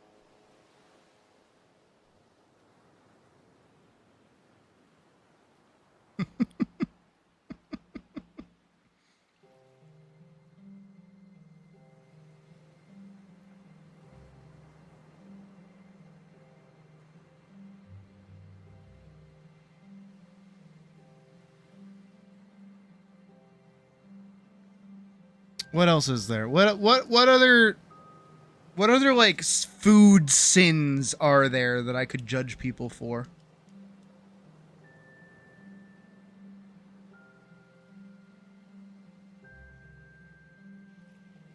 I'm racking my brain over here a little bit.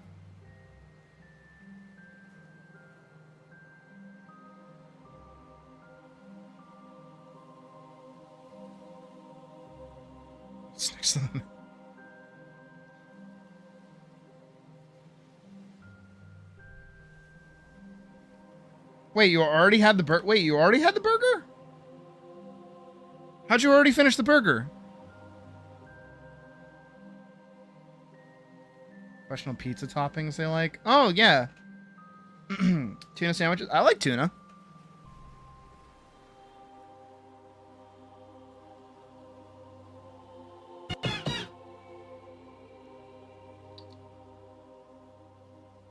I really like tuna.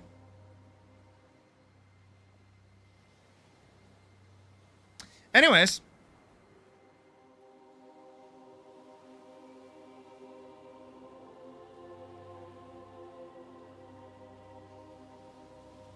Oh, no. Oh, no. Oh, no. Ew. Oh, God. Oh, God. Do you know how much sodium's in that? Oh, my God. Ugh. I'm already touchy enough when it comes to, like, soy sauce in things that I'm cooking. Like, I have to be really careful with how much I add.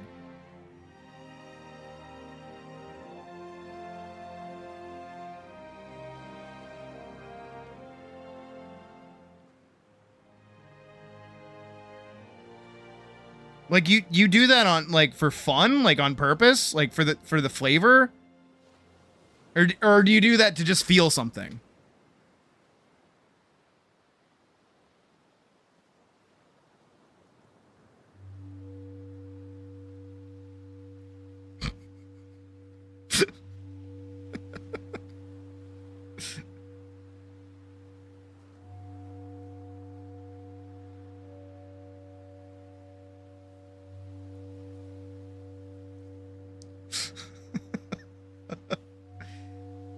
Corn tea? Corn tea? The fuck is corn tea? Drink the leftover salad dressing from the... Guys, I can barely drink the leftover broth when I finish ramen. Are you serious right now?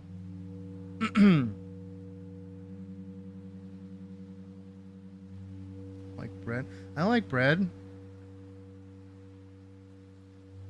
Garlic bread's like my favorite food. I could like eat it every day.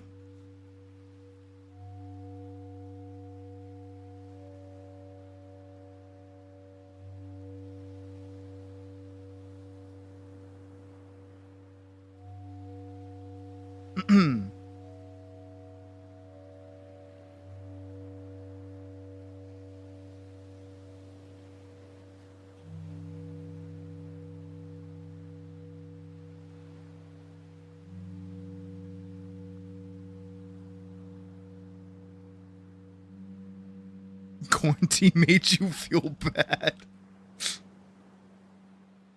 I hope you recover from the reality that is corn tea.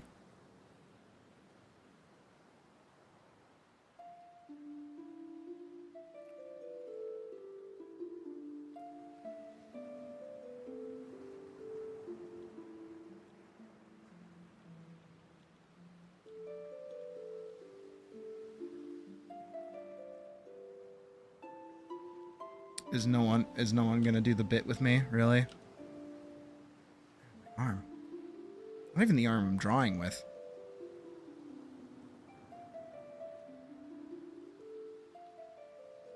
Ow. Stop that. Why are you hurt?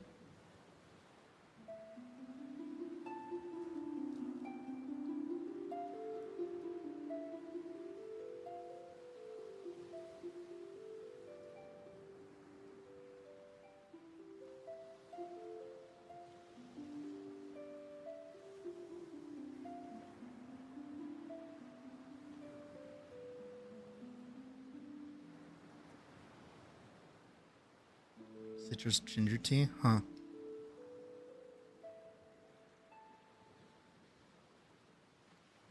Color. Too bright. Too bright. Less bright. That's good. That make it a little less color. Yeah. And then we'll do like a kind of darkish orangish.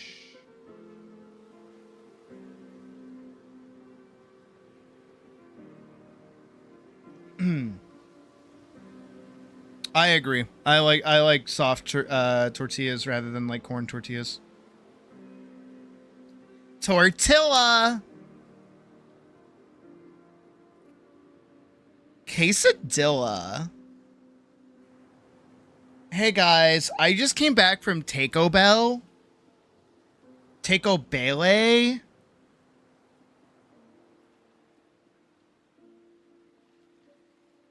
And I got some carnitas. This is killing somebody. I know it is. I know it has to be. Somebody has to be like experiencing unbridled rage right now.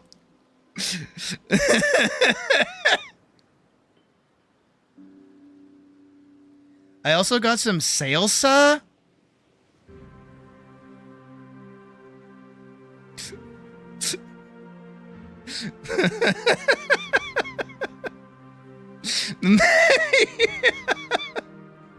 Oh, what's other words I can say?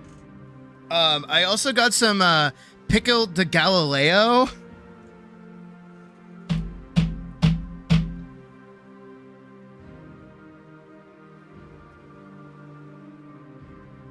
What's like... What is it called? There's a drink I'm thinking of.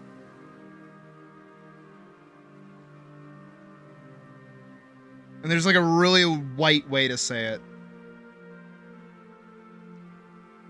Horchata?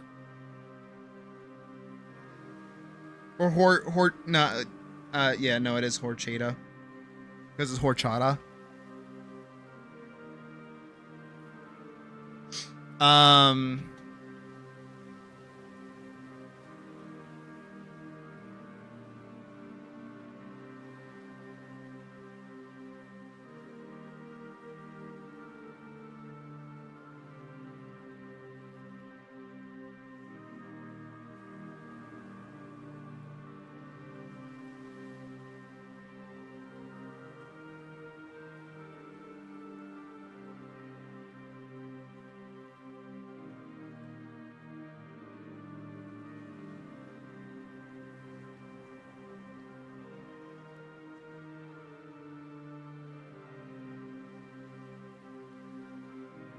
I've never personally had it, but I've been hearing a lot of people talk about it as of late for some reason.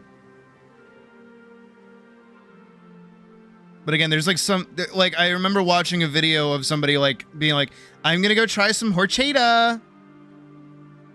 And like all of the comments were like roasting them, saying like, how did you say it like in the most white way possible? How'd you do that?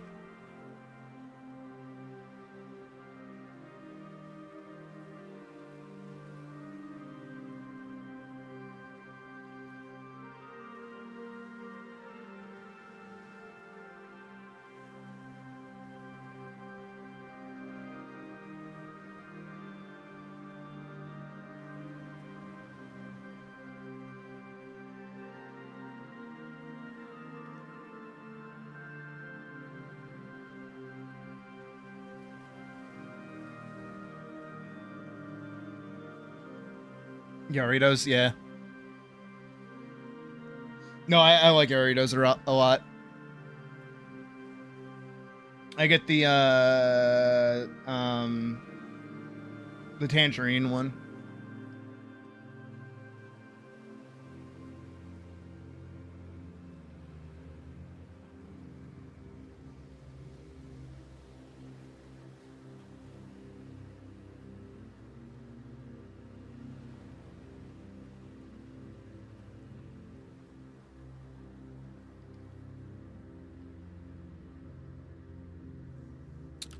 Those are too close to each other.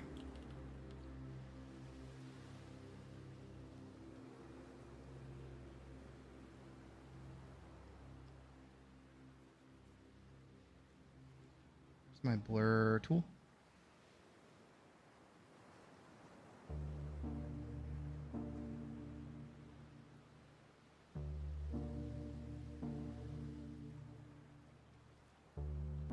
It's not right either, but okay. How am I supposed to say it?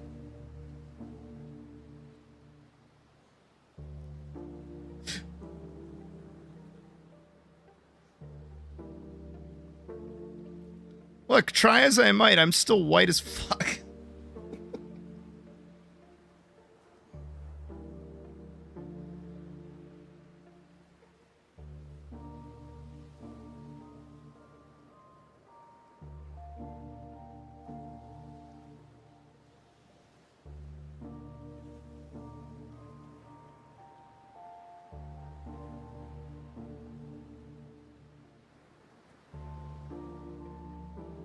Doritos?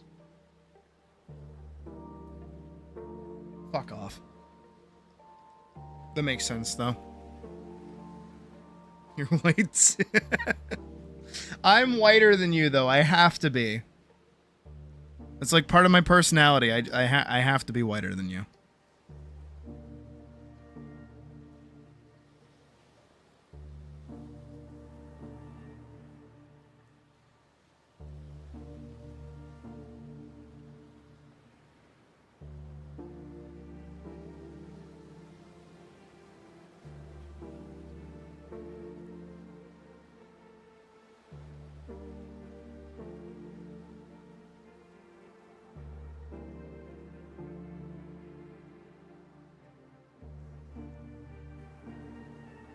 Is it weird that I can, to say that I can, like, taste these?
Grab this, and then we can do an airbrush. It's like that. Put all of that in there. Hey, Sheba. Do that. Oh, right. Normal.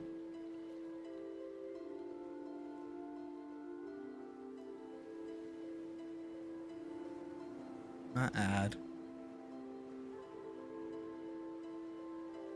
Multiply might be it. Maybe.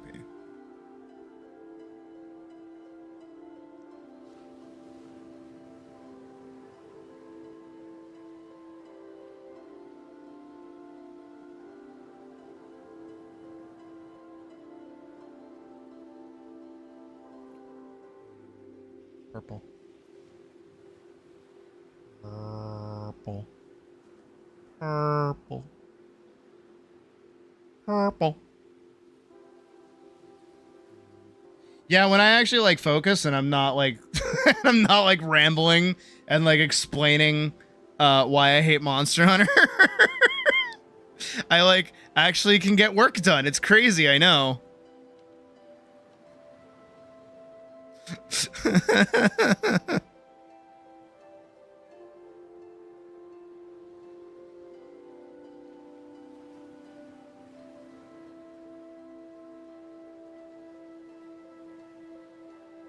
Not that I mind.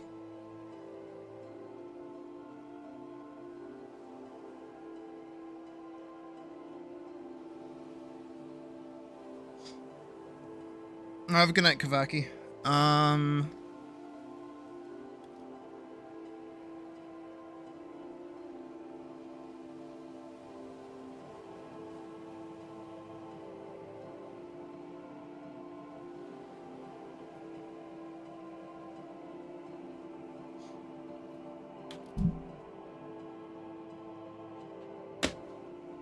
feel like I could do just like a little bit more texturing, but other than that, Champ, how we feeling? Anything you want adjusted, changed, moved around, done differently? I feel like it would have said something sooner if that was true. I do still want to try and add the tail. I just don't know how to do it.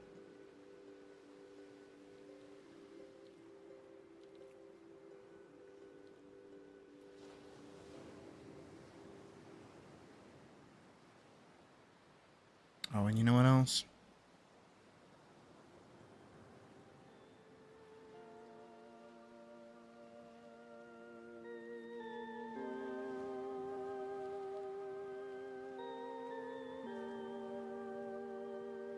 So yeah, as I say it,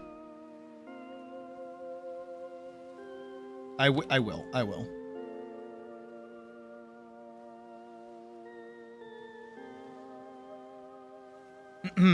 Oh, you know what else I need to do? Add a little bit of sassy highlights. Yeah.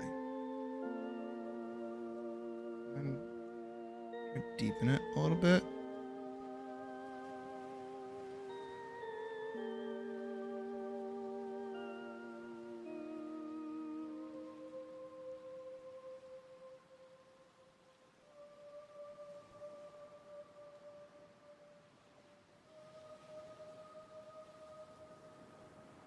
Oh, I see. There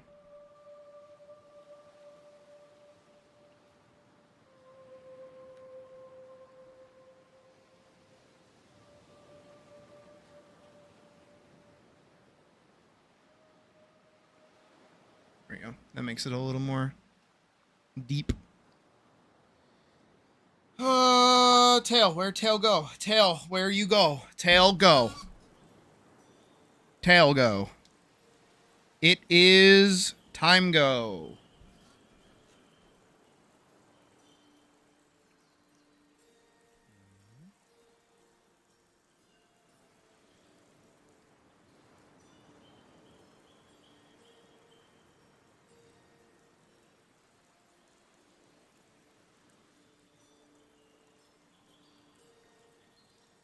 Can make that work.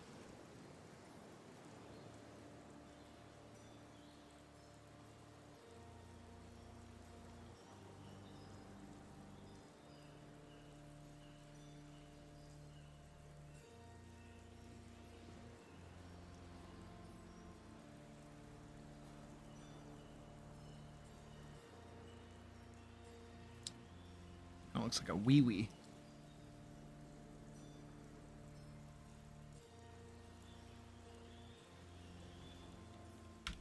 It does. I just haven't asked because I keep forgetting. That might be it. That might be the angle.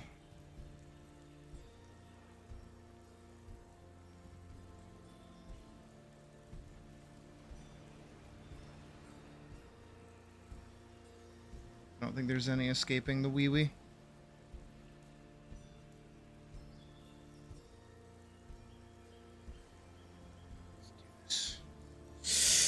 Locking the fuck in.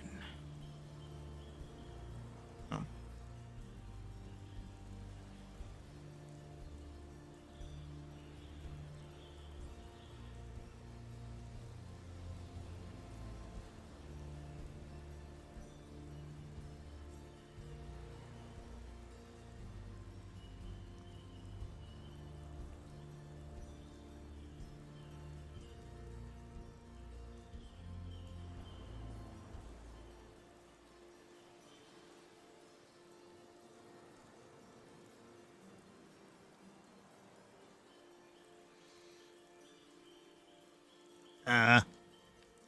Yeah. Yeah. Yeah. Schwa.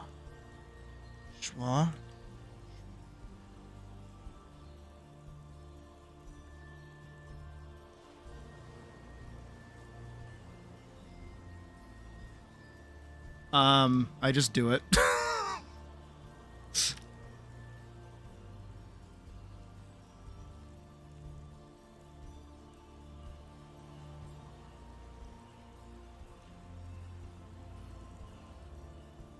I think at the start of curves is a good spot for it, and then when you have like a large break of straight,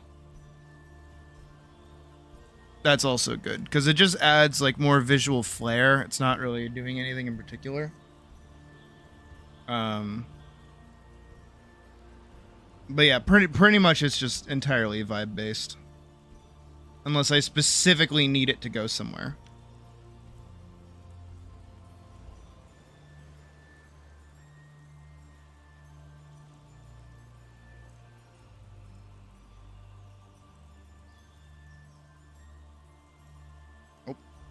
Well, by no name.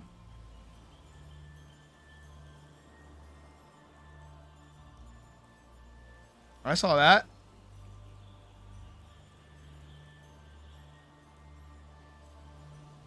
There we go.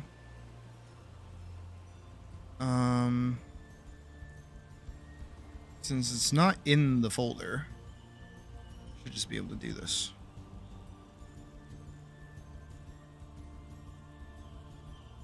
Is there any white on the tail, or is it all just gray?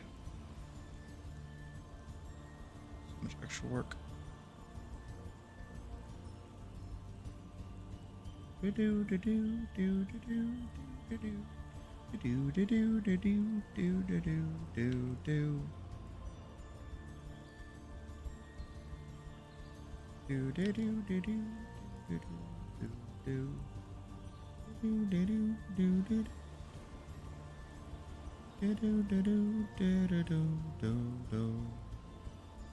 Fuck. Tip is white. Gotcha. Schwa. Oh. Schwa. Make my life a little bit easier.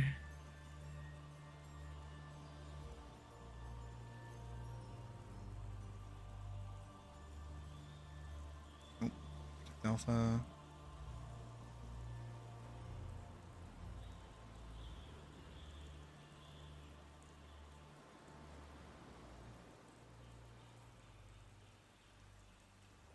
My life a little easier. Do do do do do do do do do do. Da da da da da do. Did I?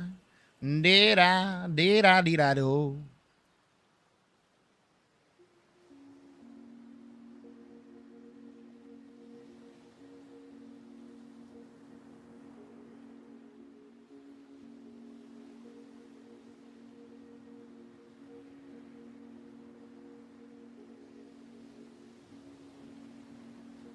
I have.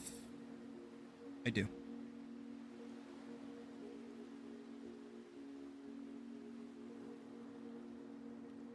All right.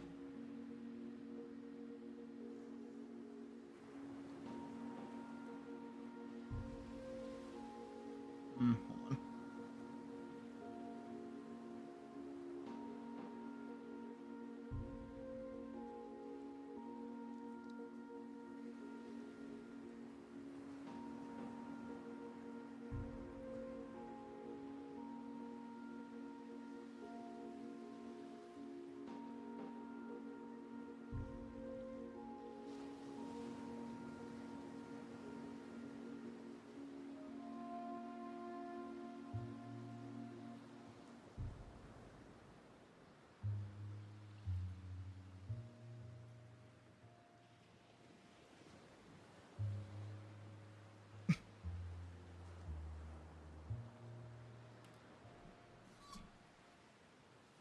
How's that?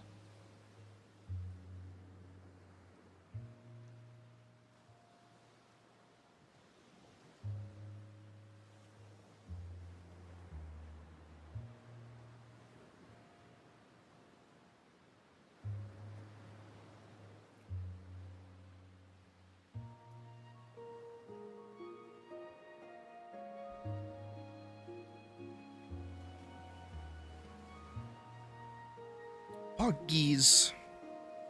All right, let's get this saved. Wiggle, wiggle. Champ. This is number 4.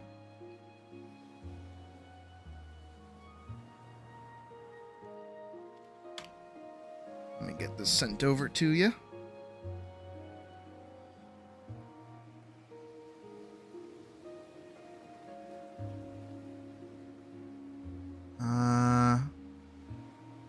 Okay, so technically, they did buy you dinner first. Okay.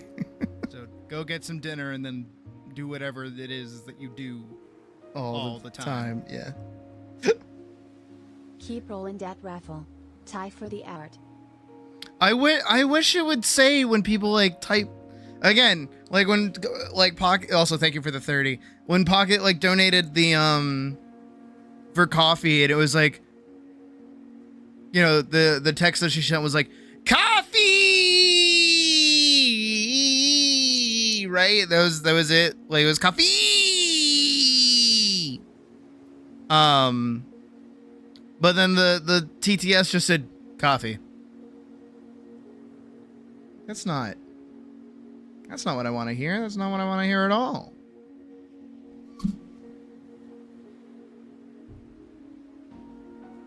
All right, let me get. I'm looking for here. Let's add our sweet 30. Our first hundo of the month. Poggies. And now we move on to Pockets. It's Pockets' turn. Thankfully, as well, I should have to use AI voices. I get to eat. Really? Did you guys hear the fucking the WWE one? Dragon said, understandable. I will add it to the list. The WWE like AI announcer, and it fucking like broke. Can I find it? AI voice breaks WWE. YouTube's AI dubbing. Oh my god. Oh, it got deleted? Videos. Here it is. It's off Reddit. Making right now. Can you afford it? Maybe. But do you feel like you have to be there? That's the question. And for a lot of people, the answer this year seems to be not quite. The show will happen. The stadium will likely fill up one way or another. What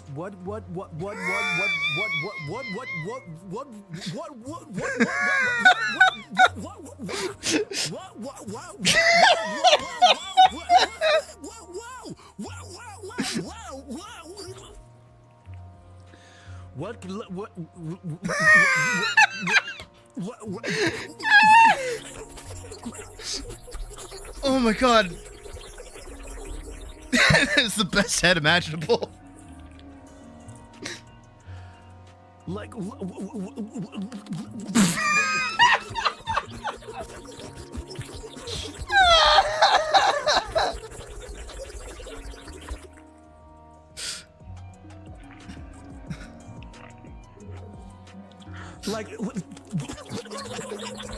it's trying so hard.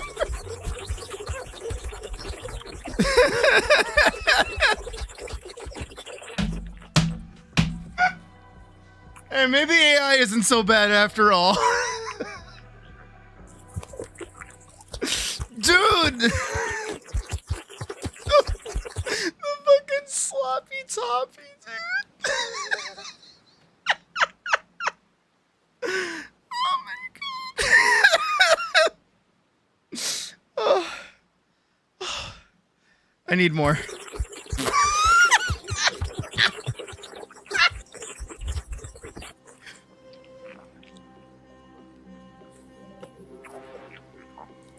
Dude, I feel like I'm gonna get fucking reported for this, like from the sounds. Holy shit. It's doing tricks. Dude, what? Like straight, like eat your heart out, fucking ASMR makers. Jesus.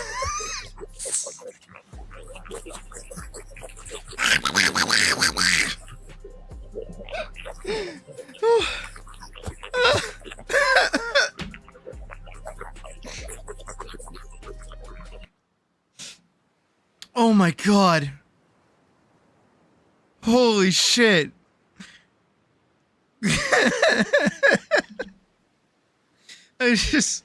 I think that's like the funniest fucking thing. Seriously, maybe AI ain't that bad after all.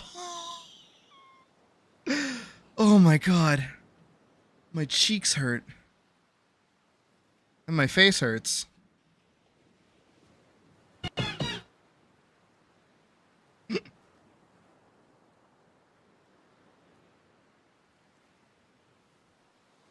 Oh my god, okay.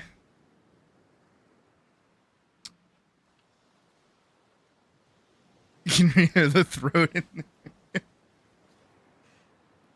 Dude, who knew AI was gonna be coming for like ASMR channels too, huh? Actually, you know what fucks me up? You know what really fucks me up specifically about like AI voices and stuff? Is that they have programmed into them to like breathe. That's weird.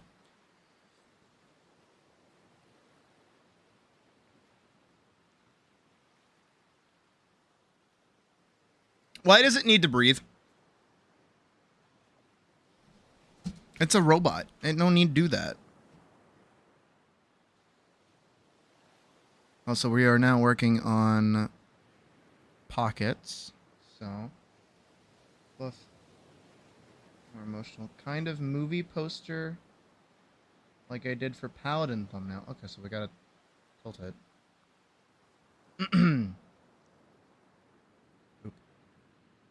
Movie poster, she says. And bestowed her spring blessing and awaking as a knight of the spring. Thinking maybe her on one knee. Here, and we go here. Her on one knee. Big body, yeah. And a shallow pool of water. Okay, so we're gonna do water. Mark that this is water. Sword in front of her. Yes, yes, yes.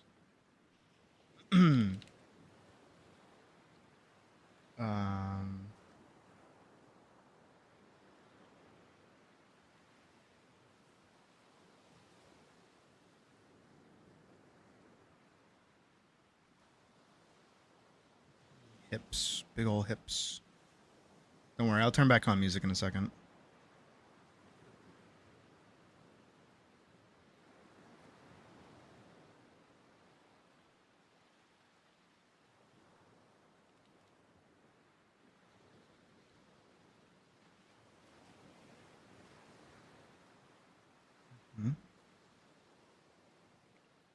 And then the sword planted in front of her.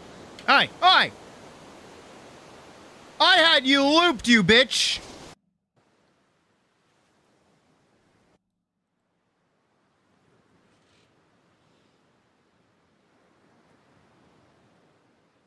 It almost happened.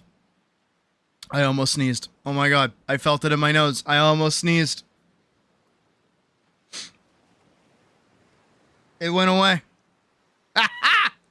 I'm saved!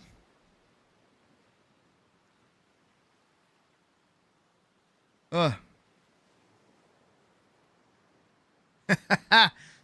Nice try, bitches.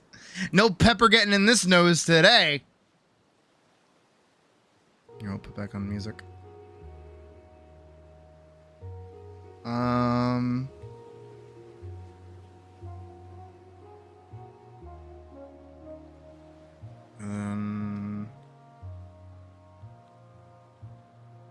gem.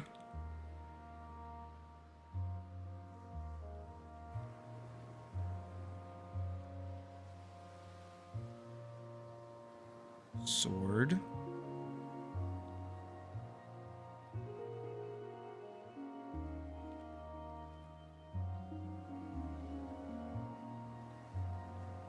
Don't be thick.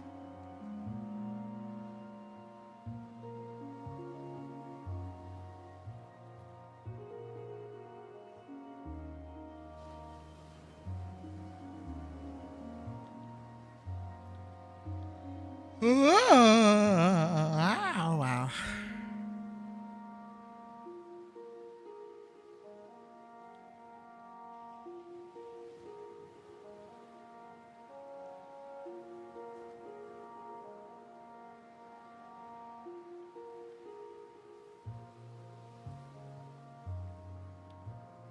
I might lower the sword so we can get her face more like in the shot. Might do that really quick. If we just go bloop, and go bloop, go bloop, bloop, bloop, bloop, bloop, bloop. We'll do it like right here, I think would be good. So this is still where it would kind of stop.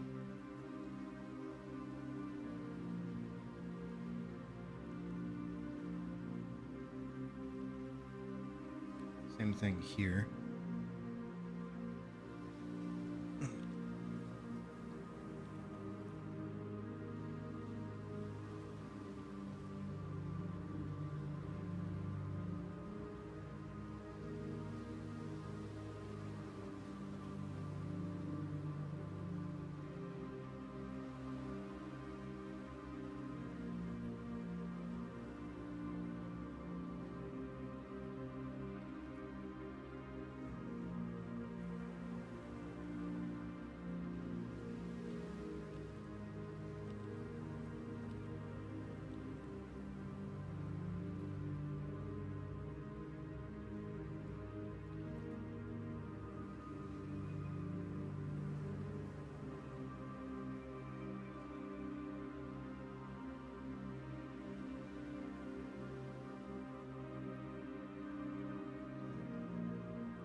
Pocket, are you here?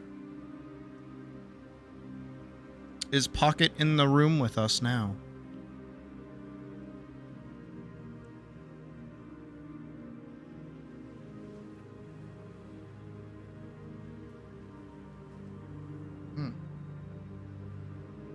Okay, but my nose is like actually starting to bug me. Quit bugging me, nose. All right, where in this do you want under a spirit? Yeah, no, that was literally what I was doing. Yeah. Where do you want the? Yeah, I know it did. I was doing it on purpose. Where do you want the cherry blossom to be located?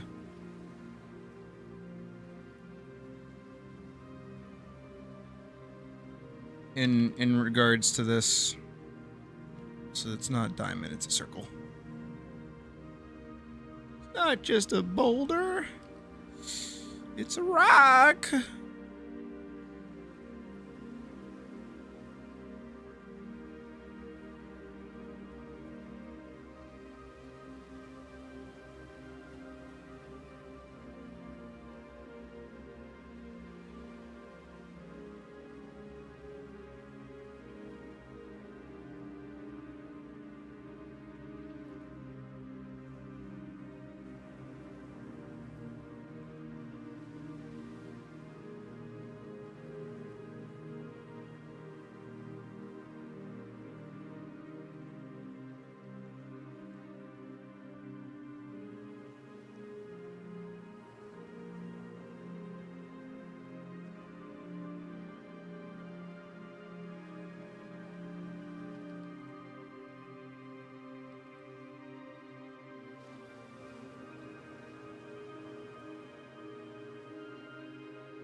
You want the petal to be in the middle of the gem.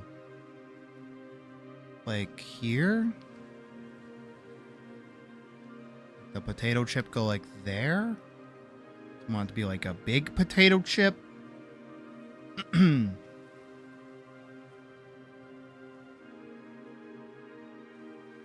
I need to make the gem bigger? I'm just trying to see the vision. Seems to be the theme of like this month's or rather last month's comms is like it's a lot of vision work.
Okay, gem. You're a mishy. No. You're a mishy. No, that's just muscle man. Nope. I was trying to do a Kurabara. Sword get long.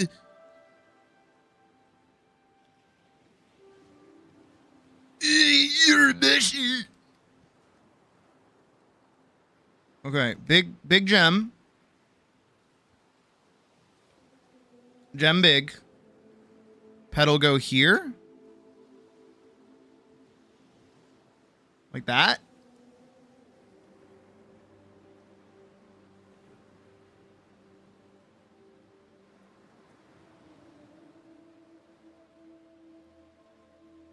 A little potato chip.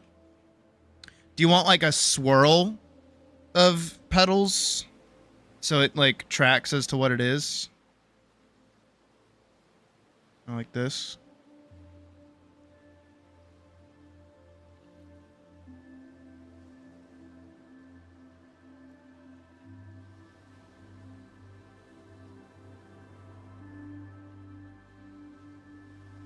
Maybe some petals like resting on the water too.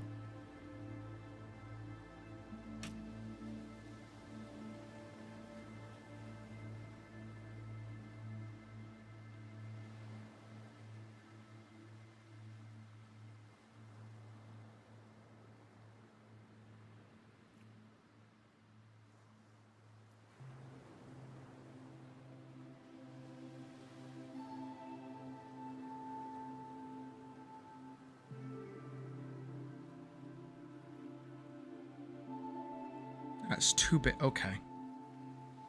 In the middle of the gem, it's more like a water check. Oh, water check. Water. I have water. I'm gonna do that. Both me and you. Well, me and me. Just go drink water. All right, I'm doing it.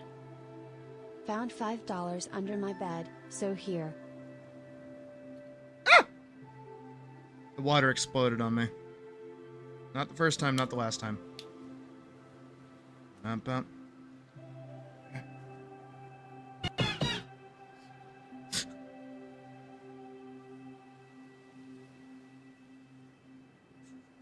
First time I'm gonna say, man, now I'm all wet.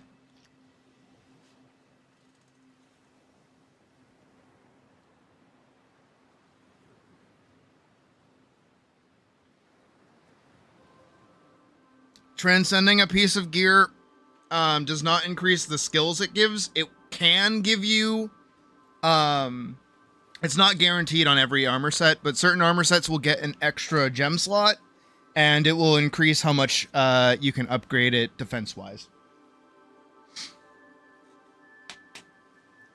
My hand's sticky now. What is that?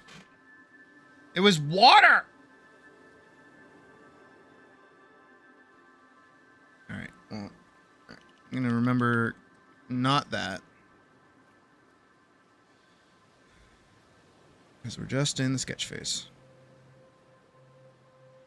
Alright, that was too big.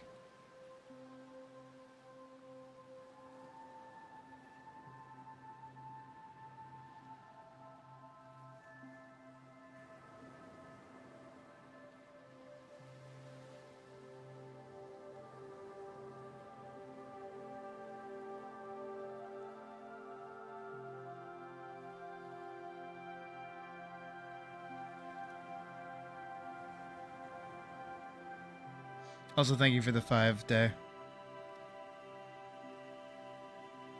And the water check. And getting exploded with water.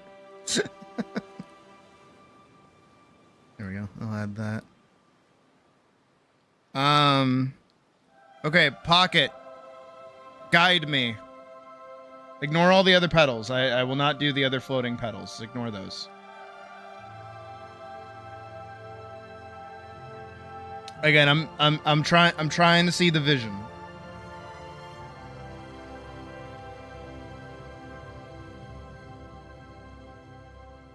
Is that a good gem size? Is that ideal gem size?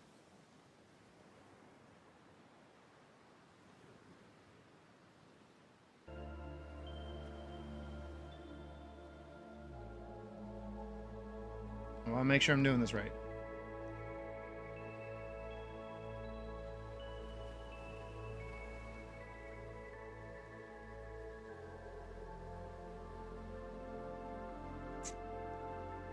Okay, good gem size. All right, here. Here's what I'm gonna do. Pedal 1, pedal 2, pedal 3.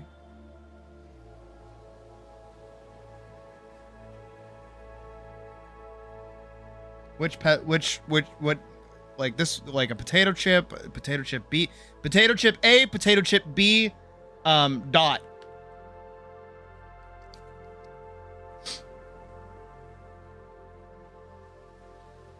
Pick a potato chip. Which potato chip do you want? 2? Okay, potato chip A. Potato chip A, go there.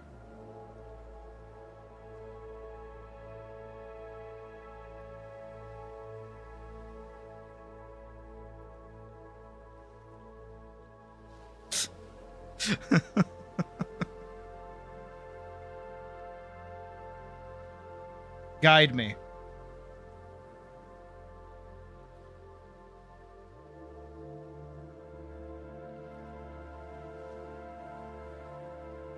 Yes, but smaller.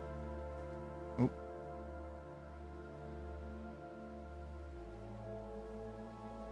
Nah?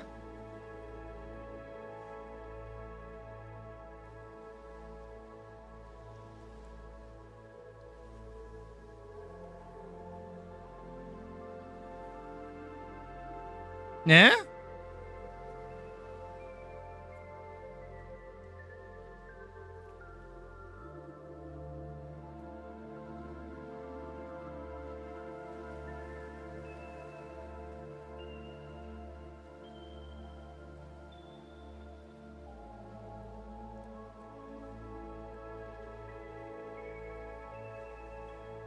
Nah?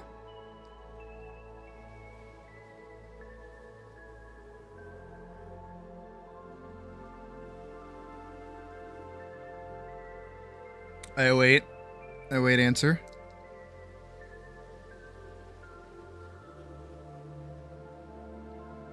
Rocky and Grace do big science. Oh. Oh. Oh.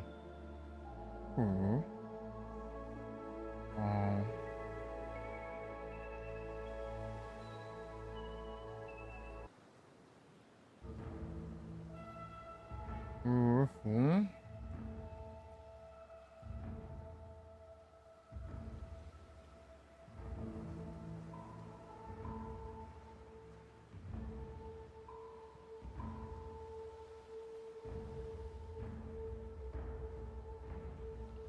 That?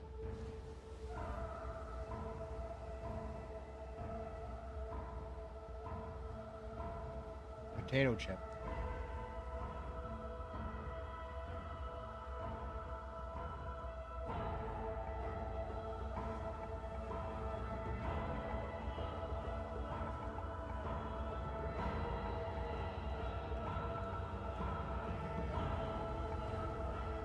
Potato chip. That works. Okay.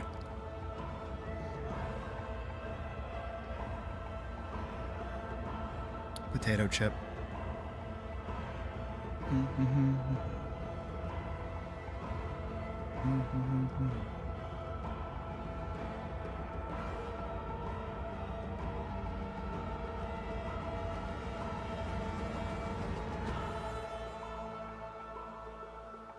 Okay.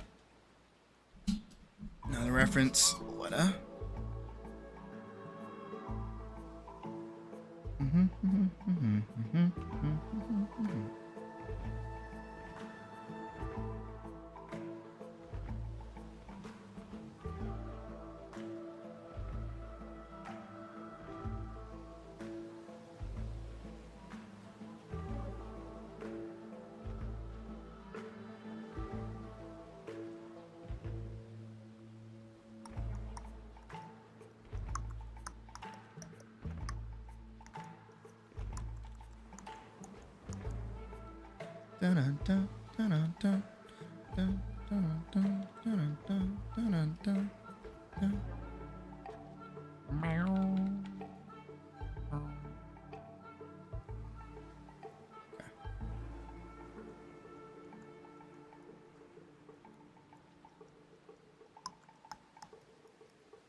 Oh, you're killing me. Yeah, I can do that.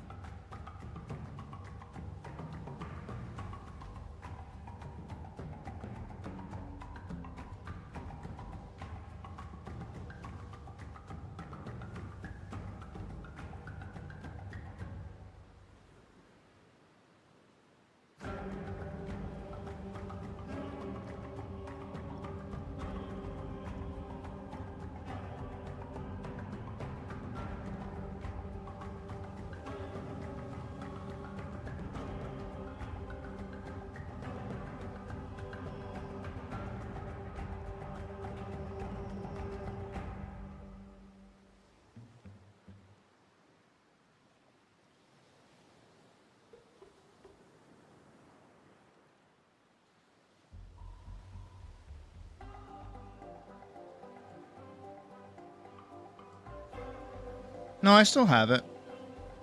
I'm just flipping between this and this.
Keep going to the wrong one. The smug boy keeps showing up.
Almost just knocked over my can of Monster.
That's a weird thing to say to somebody.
Hmm. All right, Pocket, speak now or forever hold your peace.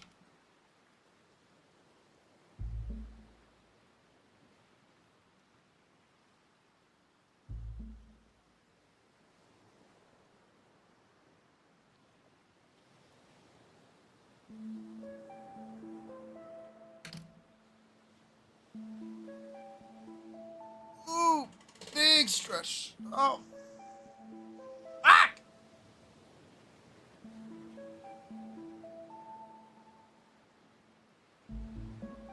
Oh, and with sword going down like that.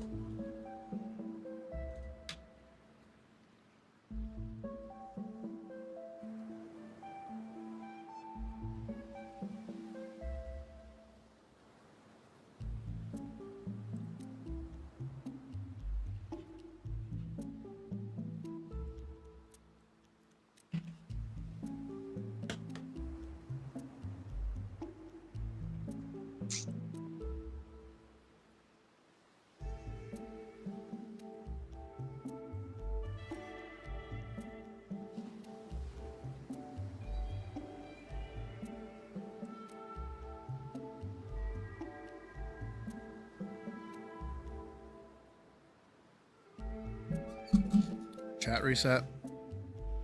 Poggies.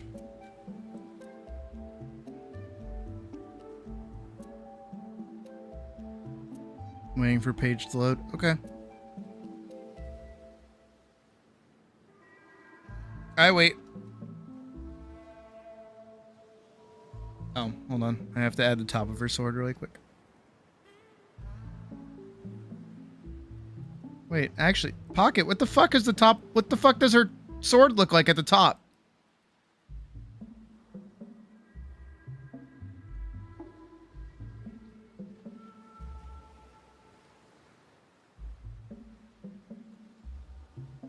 Both images that you have of her with her sword have her covering the top of her sword with her hand.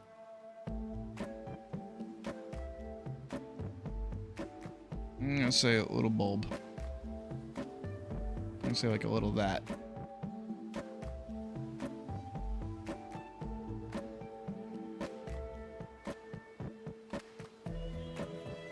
Apparently these are a little sharper than just like round. Make those like a little round. Do the same there. A little sharp little triangle.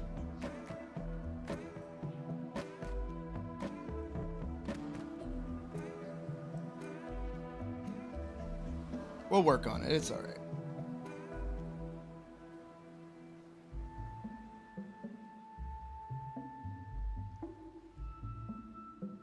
Wait, comments. Actually, while you do that, I'm gonna look at Nay's thing really quick.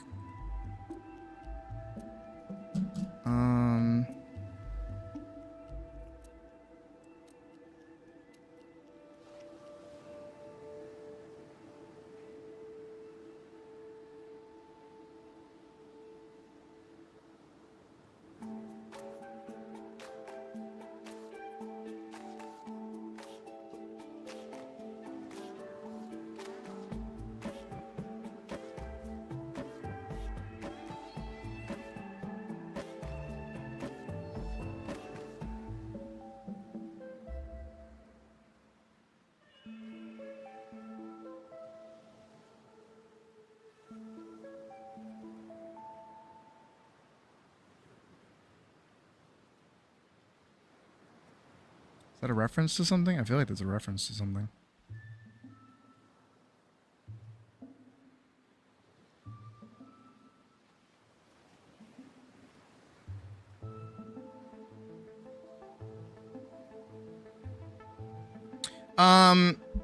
It might just be the sketch, maybe?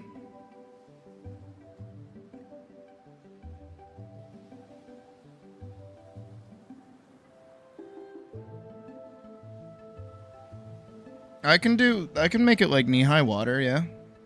Like here.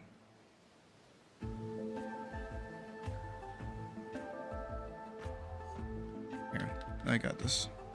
Let me duplicate this. Let me go here. And then I'll just get rid of about there.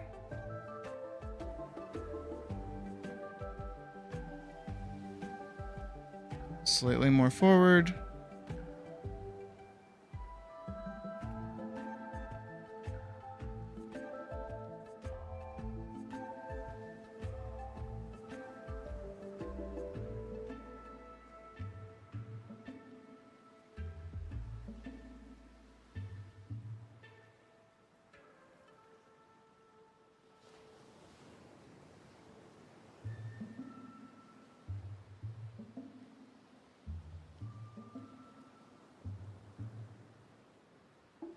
And then, because of that, we just zoom in.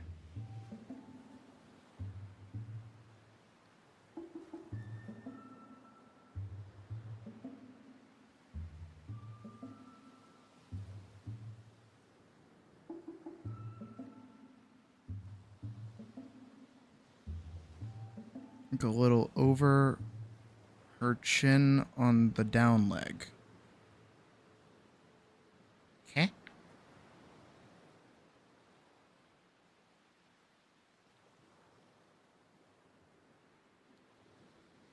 Huh?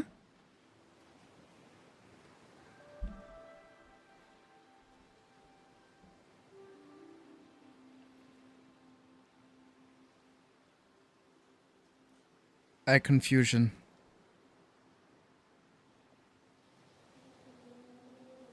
Oh.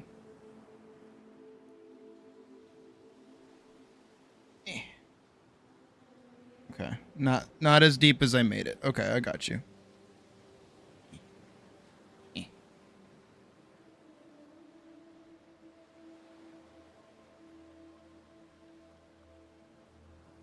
Need to do it just like enough that like the foot kind of sits in.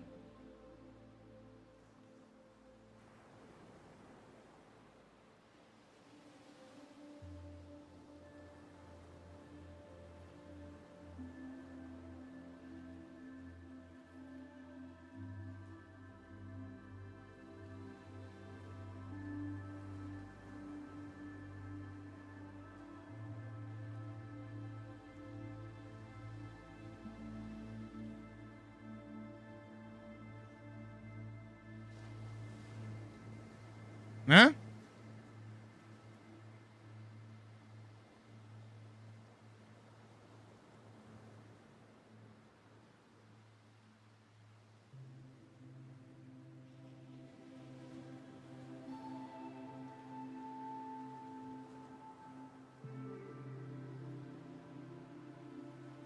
We put in the work. Get closer.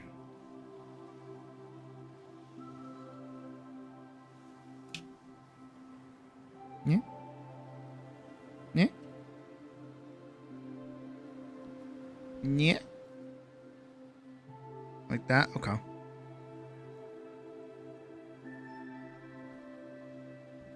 Anything else?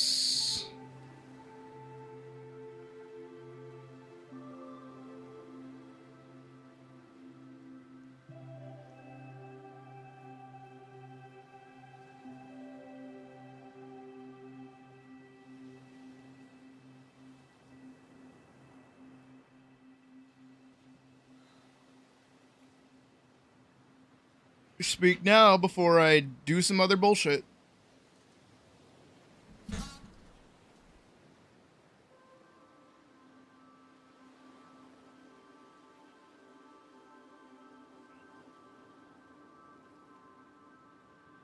I think we're good. Okay.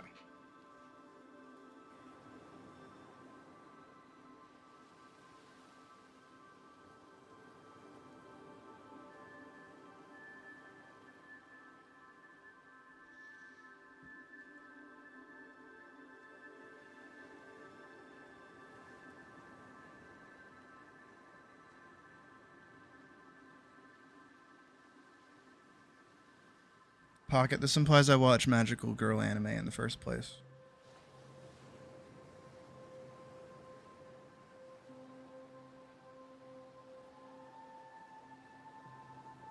I did just like wrap that around the hand, didn't I?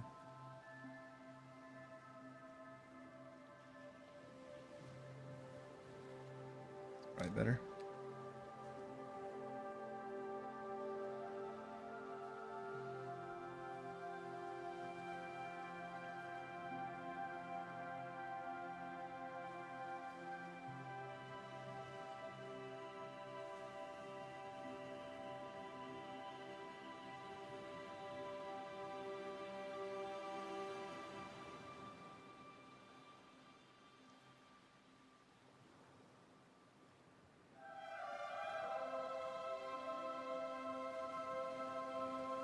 Ew. Puck, I can't watch that. What should we order? Pizza. No. Tacos. Pizza. Tacos.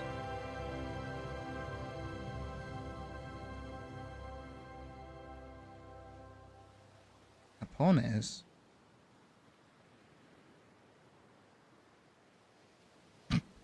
What should we order? No, I don't. Do I have to watch it with the fucking... Pizza. There's no way.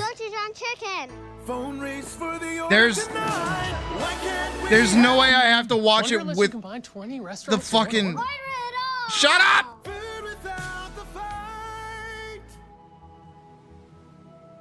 It won't even... Oh my god, it wouldn't even let me, like, not watch the not ad. What the fuck? Okay. Right. Okay. Okay. God, that is so... like 80s. Pedals, yeah, okay. I get it. Alright. I don't even think this was getting me, like, copyright claimed. Okay, let me do... Okay, that I get. This I understand. This right here, this I can do. This part I can do right here.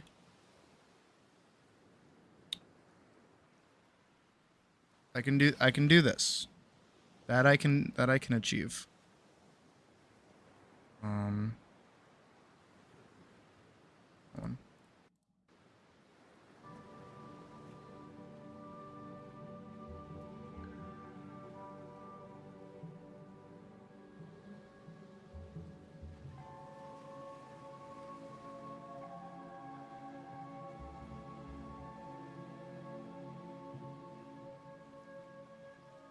That's all I needed to see. I can work off that.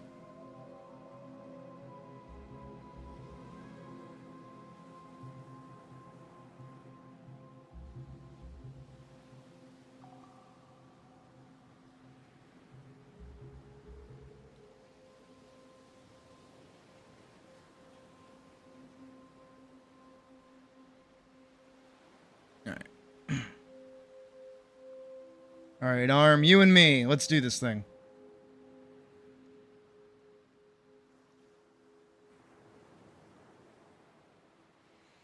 All right. We start right here. We go right there. That's off. That's like way off. It's noticeably off.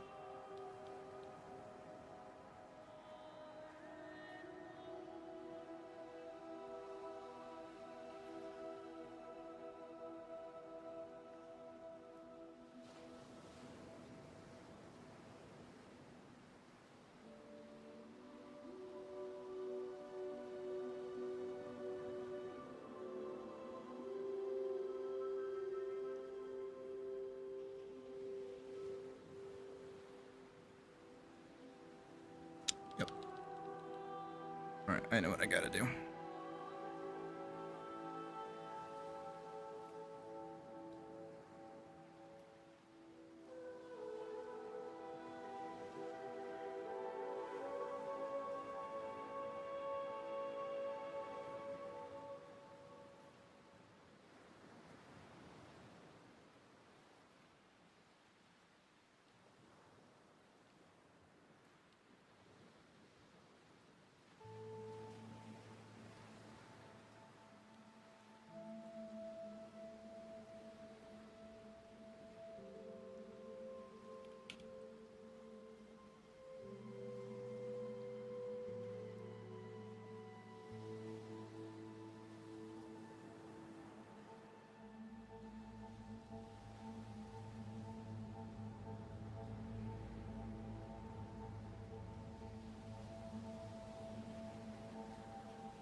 Come on. I can do it. This line is killing me. There we go. Got there. Yeah, she does.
Mm-mm.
Oh my god, please, come on. I can do it.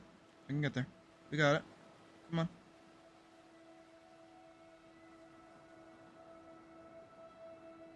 That's good.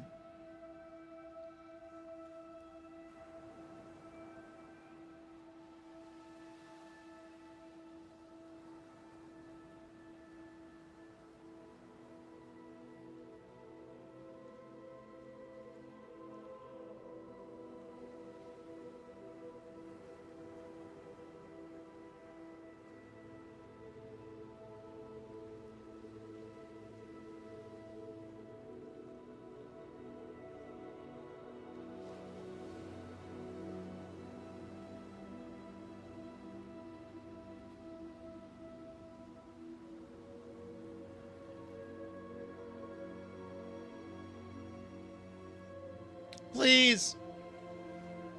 There we go. You just have to, sometimes you just have to plead and beg, and then you get what you want.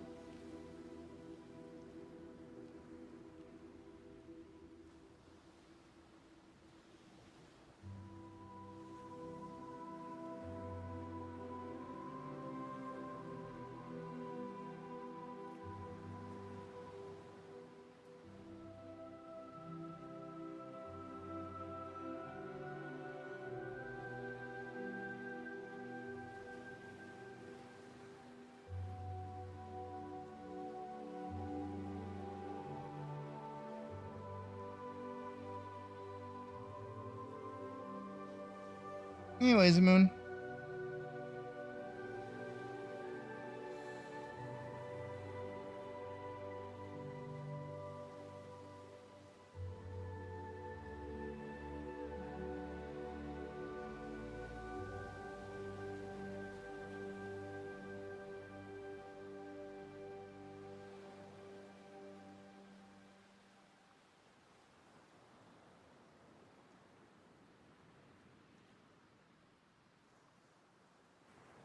Give my arm a big old rolly stretch.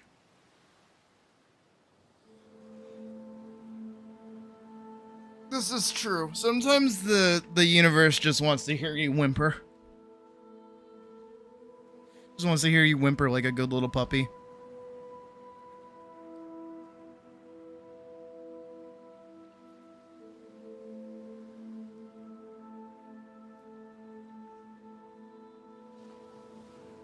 Well, that's good. Eating is important.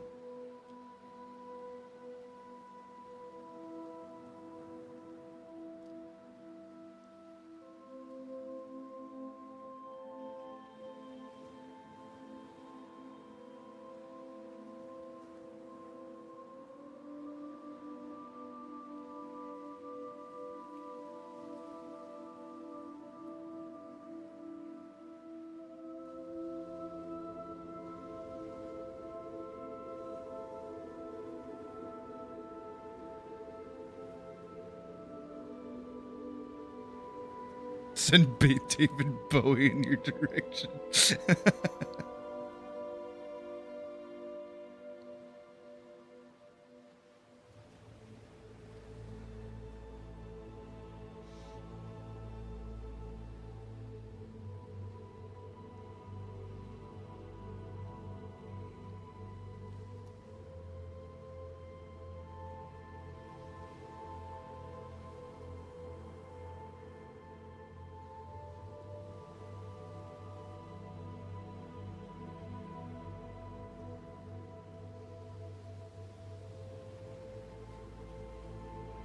I definitely feel that.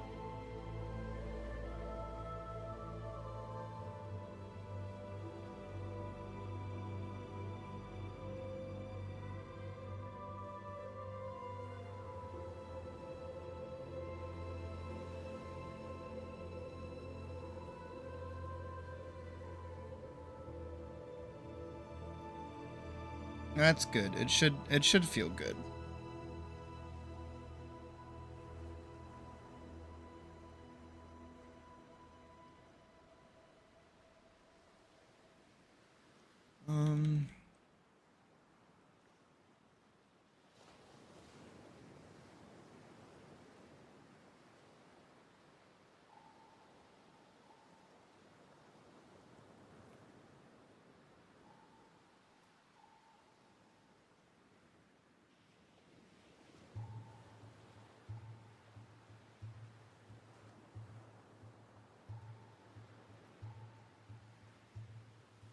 That's where that would go.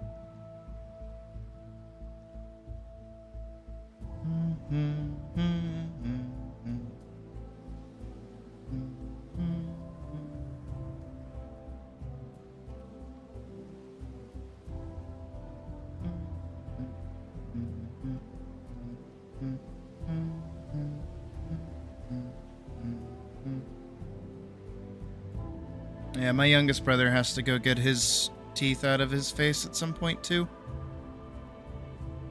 I got mine done forever ago. Word of advice. Get a shit ton of different flavored ice cream and yogurts.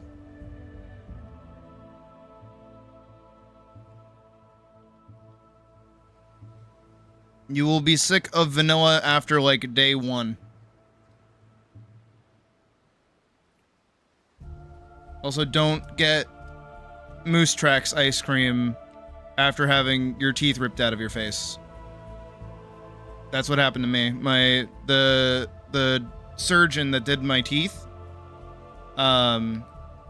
he was really cool, and he gave me, like, Moose Tracks ice cream for, like, you know, it's like, oh yeah, like when, you know, it's like the only thing you can eat, but it's Moose Tracks.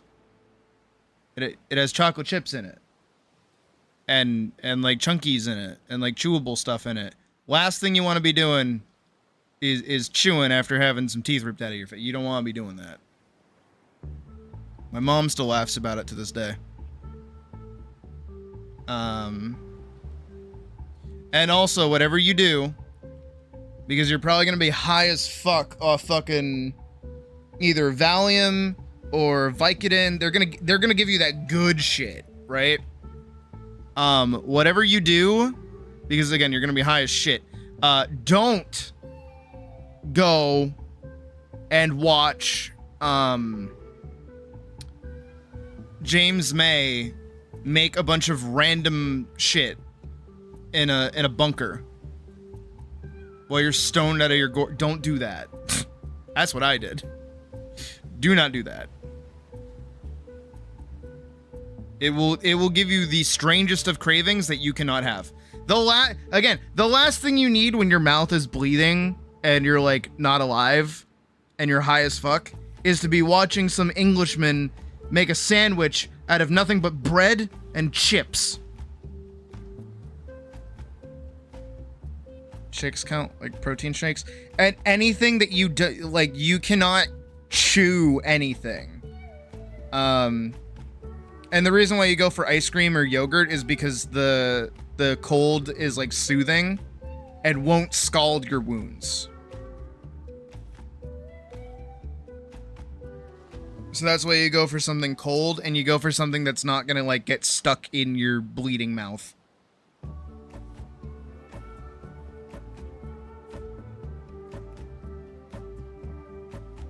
So yogurt's good, ice cream is good. I wouldn't even do applesauce, really. Because that's got, like, spices in it. Not that it's spicy. I'm not saying applesauce is spicy. Please don't think I'm saying applesauce is spicy. But the cinnamon in there, it can get into your mouth and it'll hurt like a bitch.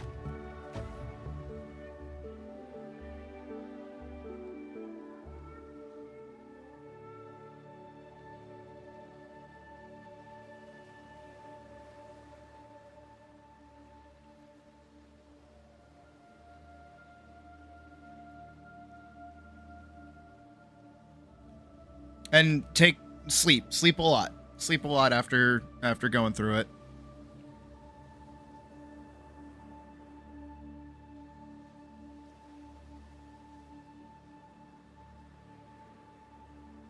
And stay hydrated. Drink a lot of water, too, obviously.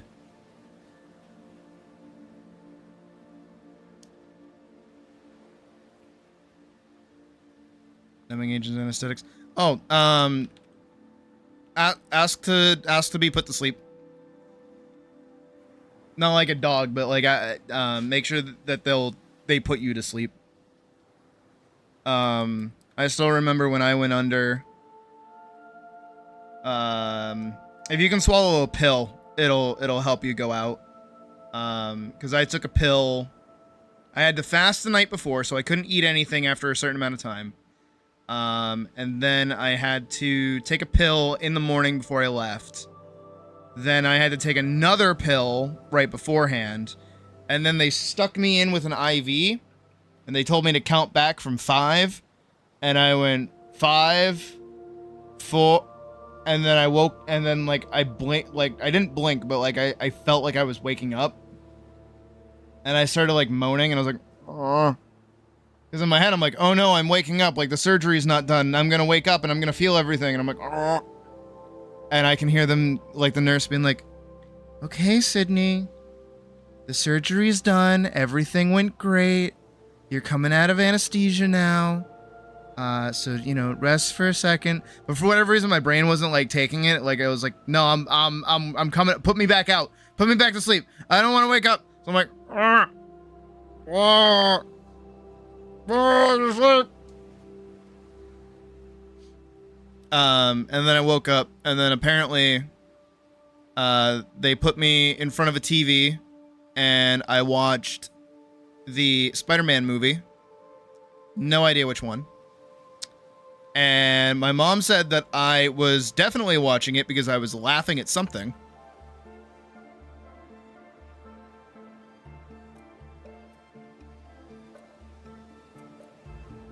They didn't want to put you under. No. You demand that shit. You go like, no. Put me fucking out.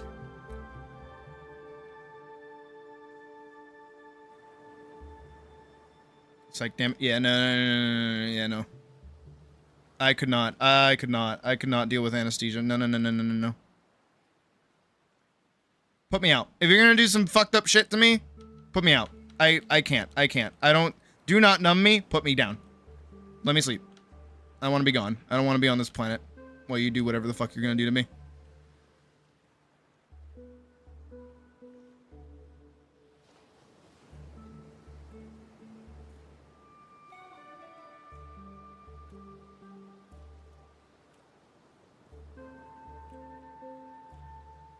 Please, just let me die.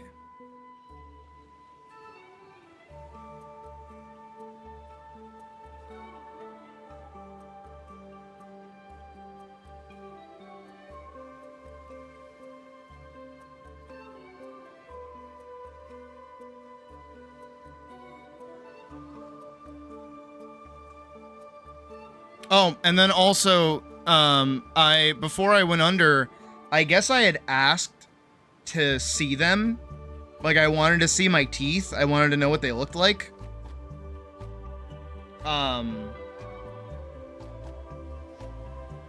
And I guess what they interpreted that as was I wanted my teeth. So, they gave me a bag that had my teeth in them. Fresh blood and all. And it just like sat in a drawer for like a bajillion years. Until I actually used it in a film when I was in college. I put my rotted teeth inside of a shoe. And then I filmed myself finding it in the woods.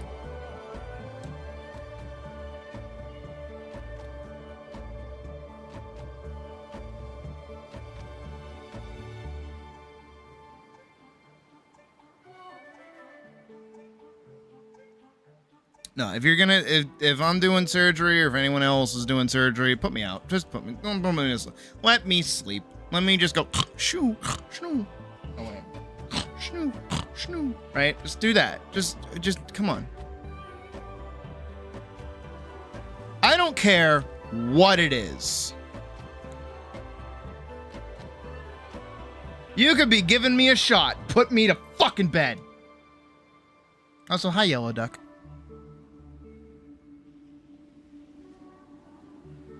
Apparently filmmaking.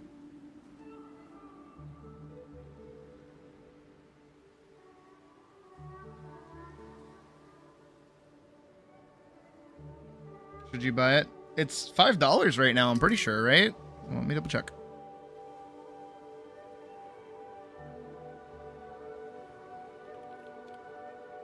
Yeah, it's $5. I see no reason not to. Never regretted something so hard and so fast and annoying.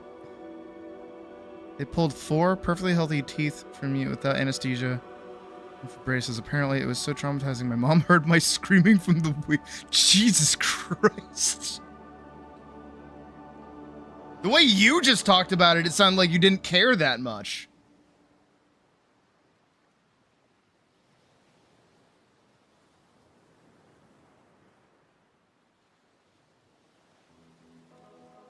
I'm good. I can't.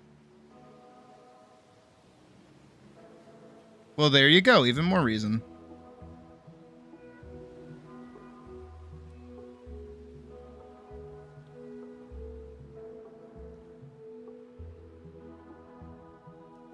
Don't remember you blacked out. Jesus Christ.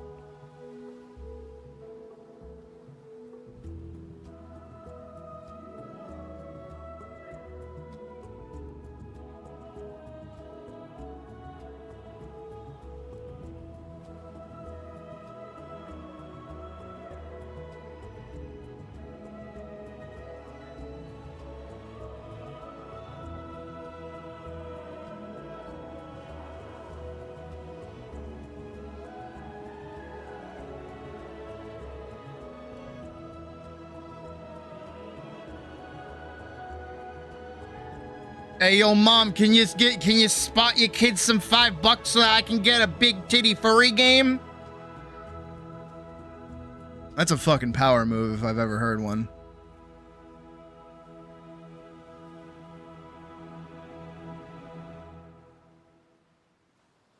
I could never.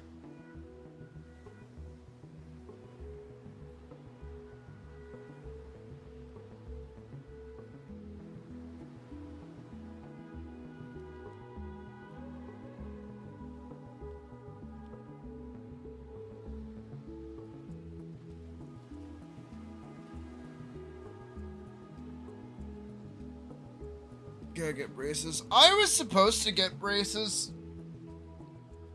Ah!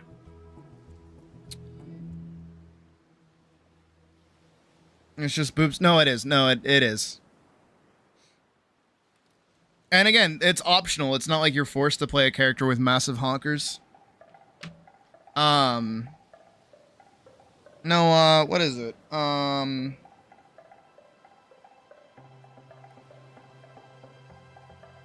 I was supposed to get braces, but I just never did for some reason.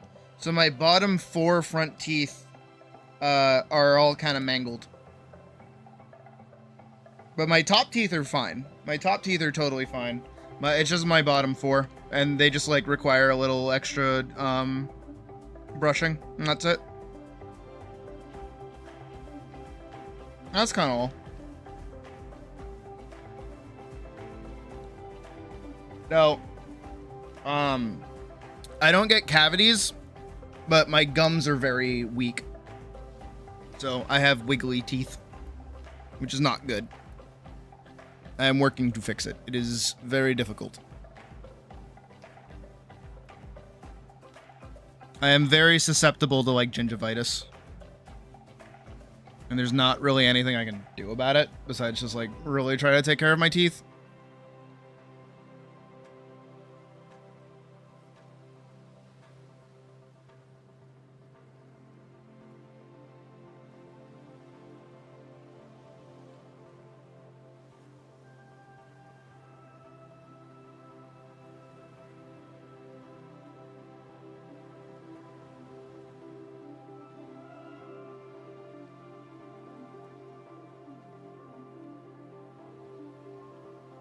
Come on, work with me. Work with me.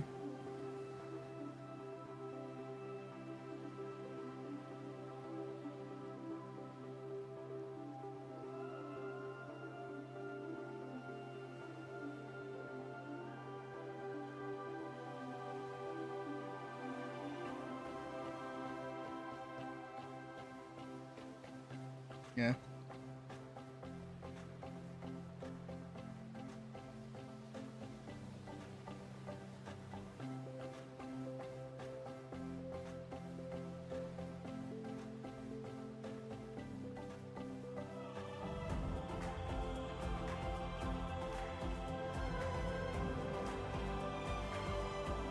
I actually need a dentist. Cause since I moved and I don't have a car anymore, I can't go to my old dentist, the one that I used to go to. And on top of that, my old dentist also retired and like a new family took over. And apparently they're like,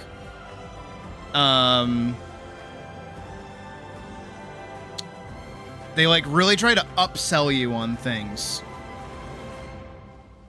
Cause my stepdad had gone, and my stepdad's like a 60-year-old man, by the way. He's like an adult. And they were trying to like force him into signing up for a surgery to fix like not even a problem, but just something that's like up with his teeth that he's like dealt with for years. And he's like, "No, thank you. Just clean my teeth. That's it. That's all I want." So I definitely kind of don't want to go back there. Thankfully, I avoided them, but I do have to go to a dentist soon. I don't got no insurance, because YouTube don't pay that shit out. Wish it did.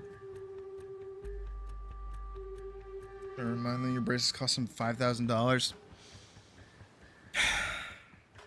Dude, it's not like it's your fault.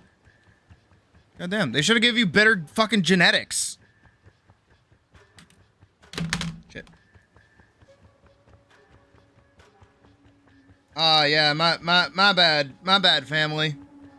I didn't mean for my genetics to be shit.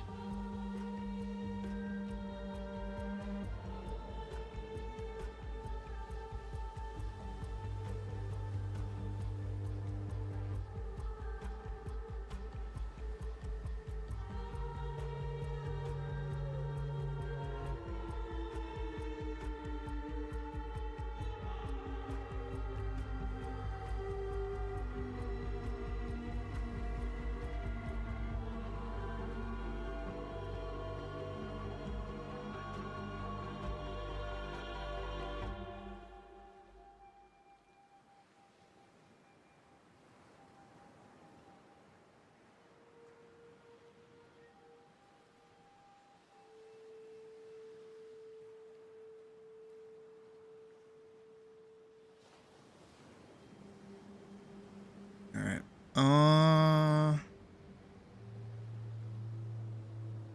Yeah, I think the only thing I have left to do is the little nubbin up here.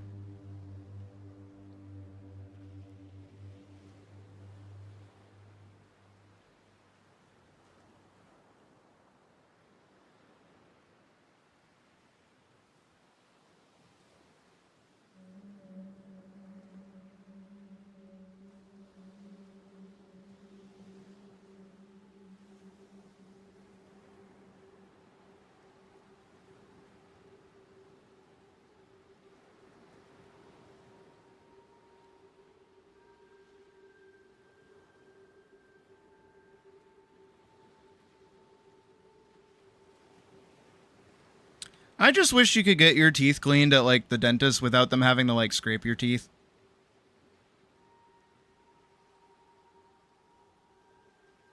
I know, like, water jet shit is a thing. That they can use on your teeth to, like, clear plaque.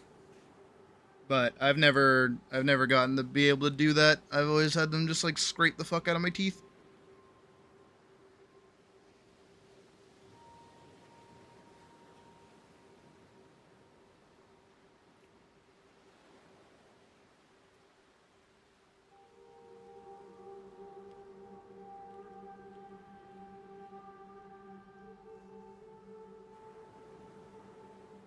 What, does the water pick thing?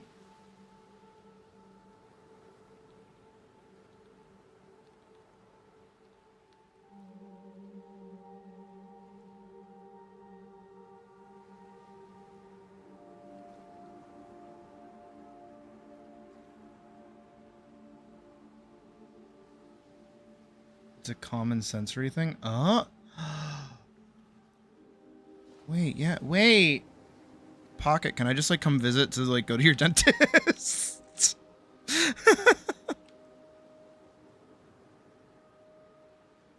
That sounds so ideal.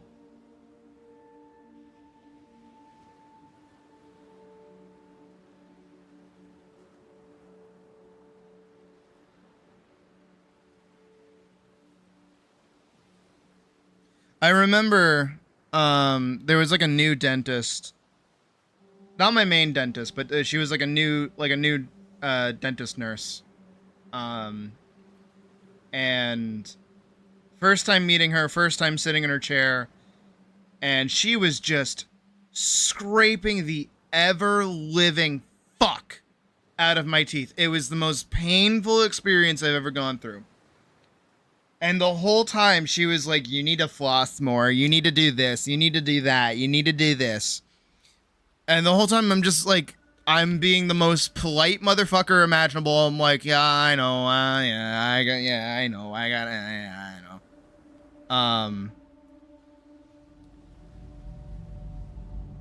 And it's like, after being like really nice to her, and then she like looked at my record.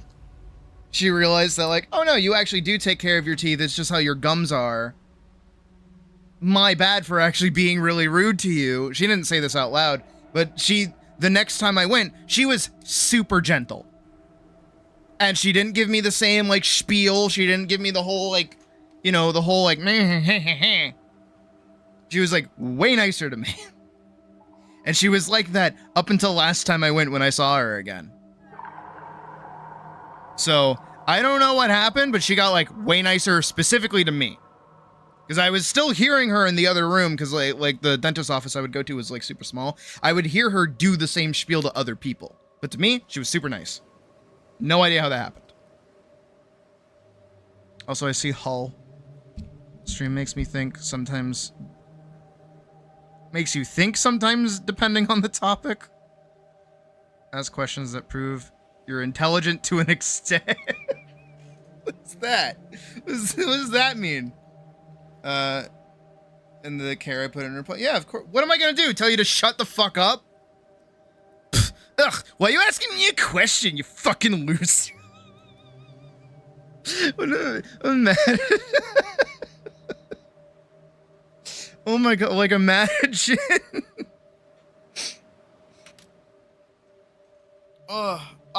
Okay, it would be so mean. And I wouldn't be able to keep it up, but it'd be so funny to do like a dedicated stream where it's like, I'm just an asshole the whole time.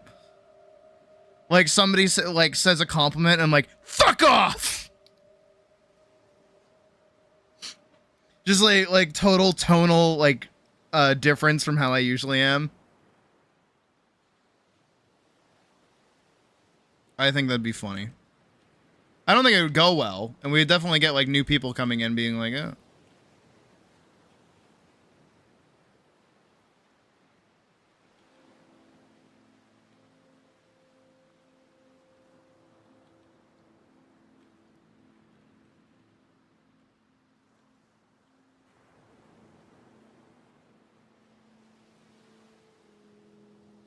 But yeah, what the fuck am I gonna do? Tell you to shut up?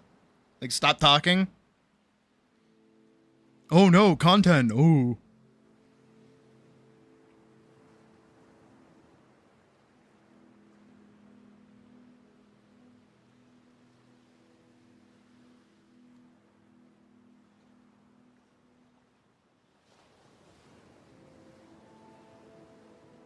I'm not that content brained.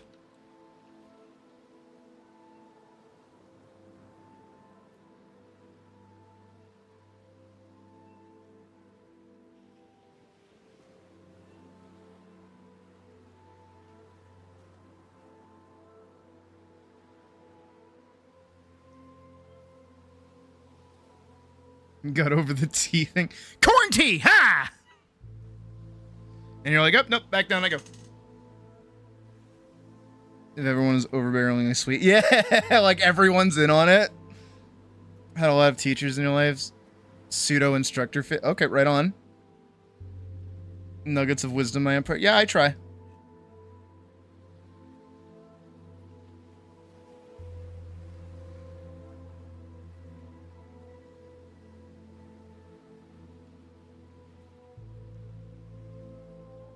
Increase your IQ.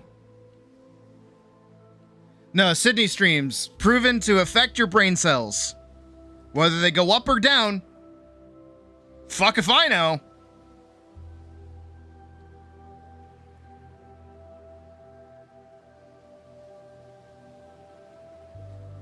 And people come back expecting me to be mean. Yeah. No, but no, seriously, to take a second, because I am liking how this is coming out. That looks really good, actually. I should round all this out, though, now that I'm thinking about it. I'll do it in a separate thingy.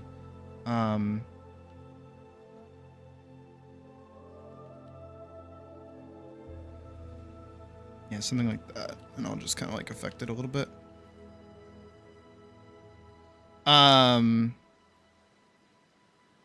I've made mention of it before, and I'm not trying to flex on anybody or do anything crazy.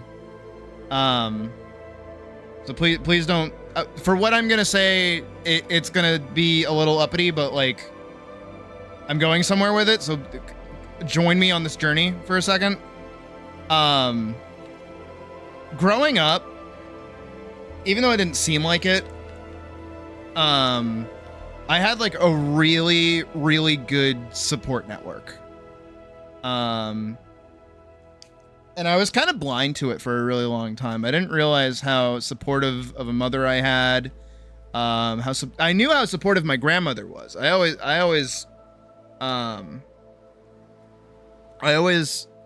knew that she had my back no matter what. Even my uncle too. Everybody supported my art. Everyone supported my dreams. Everyone supported who I wanted to become. The only thing that I know that they probably wouldn't support is the transition side of things. Well, you know what? I don't have to tell them. It's okay.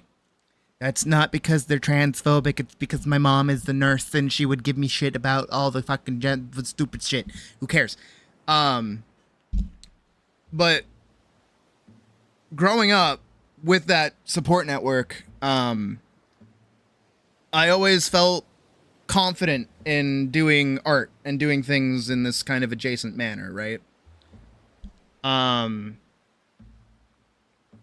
And again, I'm not saying that to flex on anybody. What I'm saying is that I recognize that I had so many people in my corner that not a lot of other people do. I know there are so many people who get told by like their family members that, you know, oh, being an artist isn't going to be, lucrative. You're not going to make money. You're not going to be able to survive doing it. And technically I agree, but that doesn't mean you shouldn't do it.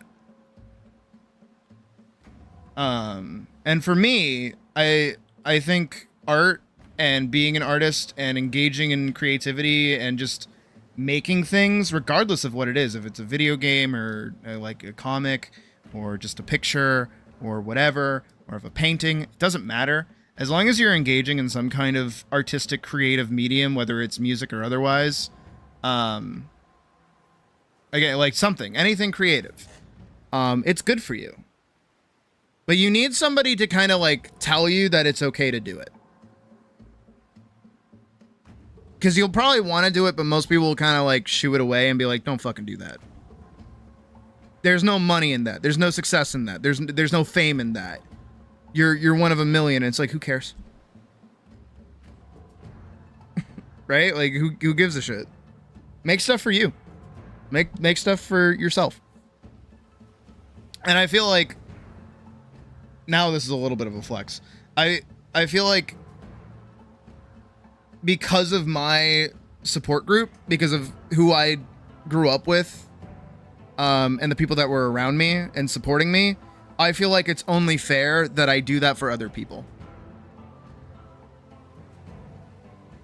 I know that there are so many people that struggle to even think that they are worth getting out of bed in the morning.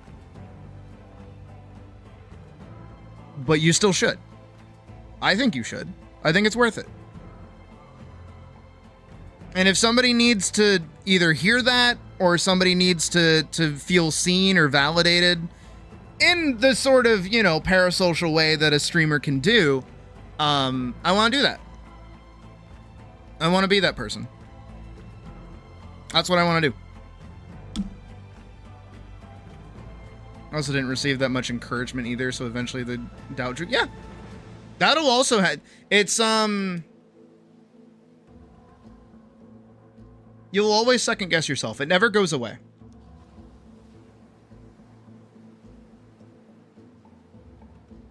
Alright, not to bring up stuff again, because again, I said yesterday I didn't want to do it again today, but I'm gonna do it anyways. I live Elon Musk and Trump, so you kind of stood there. You go, yeah. Nothing gets you out of bed more like spite. Am I right or am I right? But there's this thing, and those of you who know my current relationship issues that I'm going through, or have gone through at this point, there's this expectation that, what is it? Where am I going with this? If you can just get over the hump, if you can just do X, if you can just do Y, everything gets better, right? Everything will fix itself. No, that's not how it goes. That's not how it works, right? I'm certain that there's definitely somebody out there right now who believes that if I can just get, like, you know, 100 followers on like watching my comic, everything will be fine. No. I bet if I can be making enough money to survive off my art, everything will be fine. No.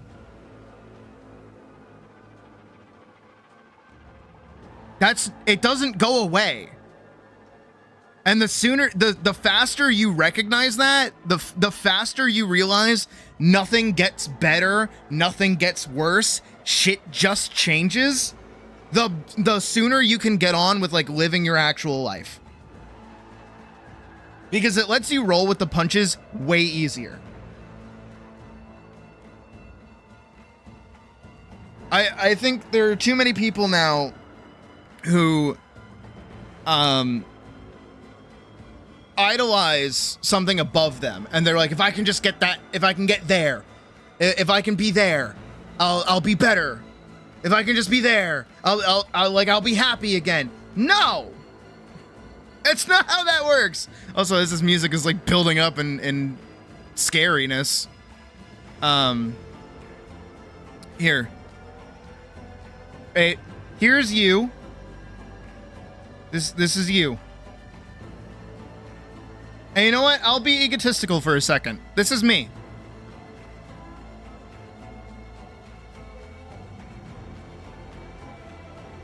You, the viewer at home, might look up at me and go, man, aren't they, like, so happy and cool, and they do all this cool shit, and they're, like, you know, good at art and all this stuff. I want to be just like them. And then you start, like, climbing, right? You start trying to climb up here.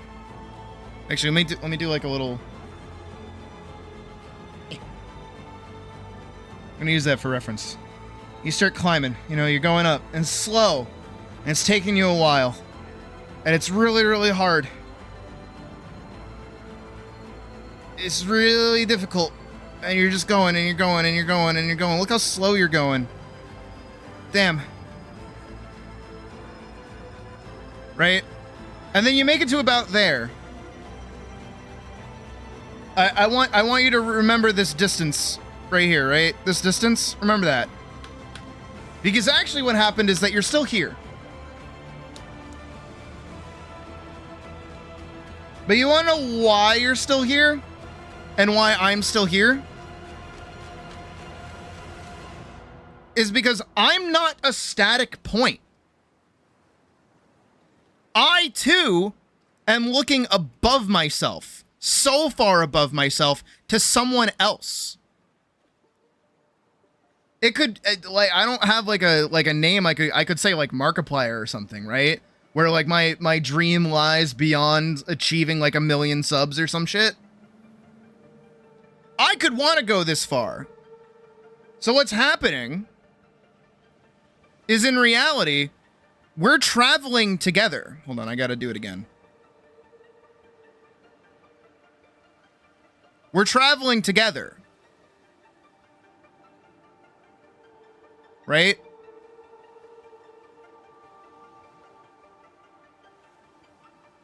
And if you keep using me as your anchor, if you keep comparing yourself to me or to Markiplier or someone else, you're always going to think that there's like a massive difference, a massive gap. If you can just get to where I am on the mountain, everything would be better. But hey, did you notice something in this little example that I just did? You started here, you made it there. You are where I was. Because you kept going. Your goal might be me, might be Markiplier, might be somebody else, but they're still going too. They didn't just quit, they're not giving up.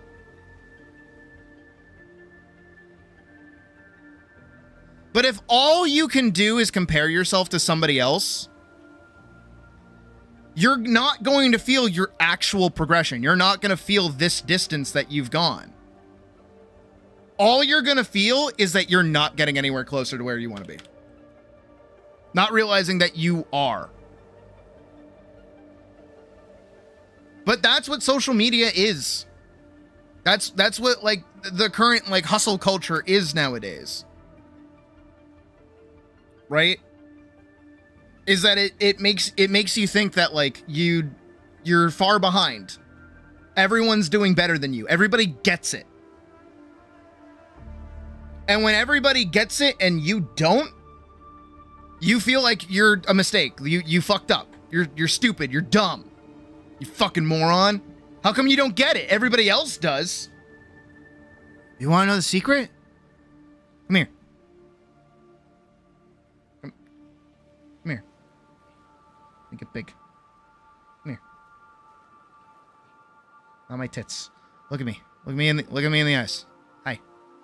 Look at me. Right? Ready? Ready for the big secret? Here's the big secret. Guess what? I don't know what the fuck I'm doing. Nobody does. No one gets it. That's the great lie. No one understands this shit. Nobody knows what the fuck is going on. You think I know what's going on? Fuck no, I don't. You serious? Like, I don't know.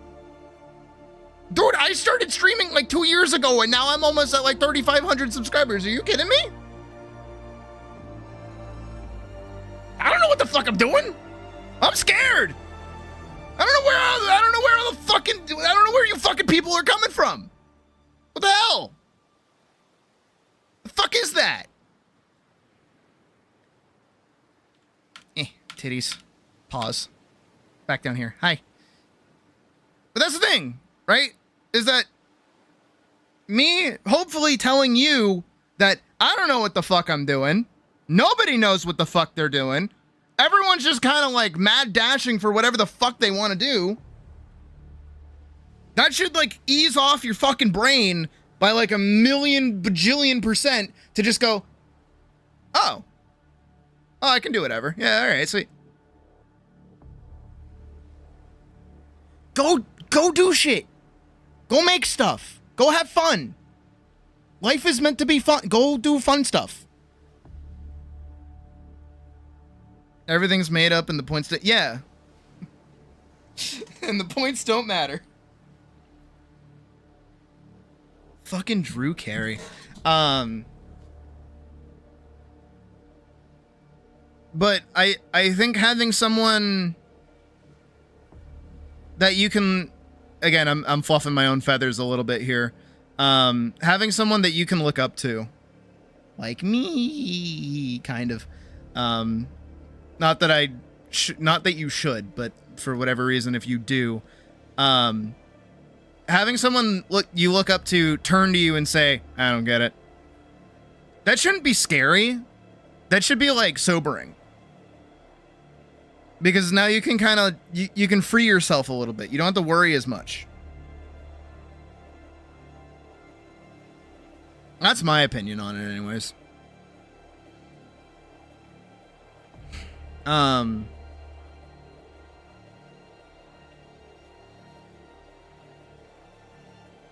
I feel like that's kind of my job.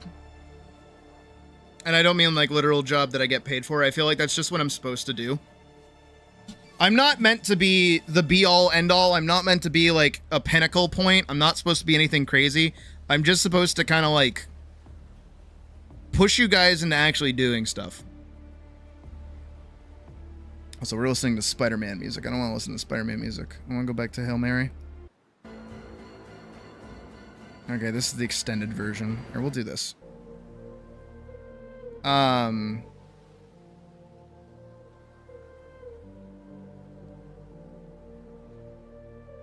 it's weird that you do that. It's weird that people, like, look up to me and are inspired by me. That's very strange.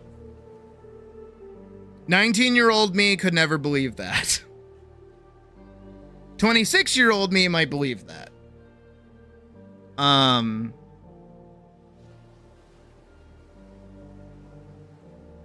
But my entire MO, my entire existence, my entire point of how I exist and what I do is I want to be the person in your corner cheering you on. That's what I want. I do it in my own special way. Some have gotten it more than others.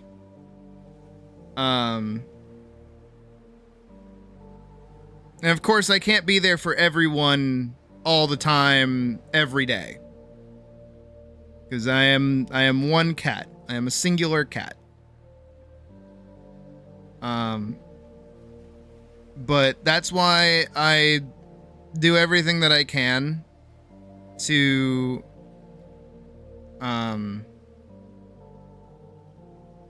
just be, again, even when we disagree, even when we, like, you know, get into like rants and stuff like that, like at the end of the day, it's like,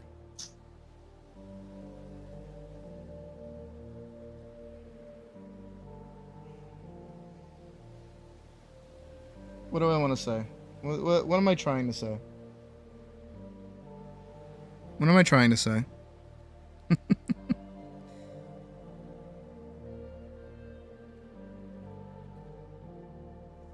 I feel like everybody just needs someone to believe in them.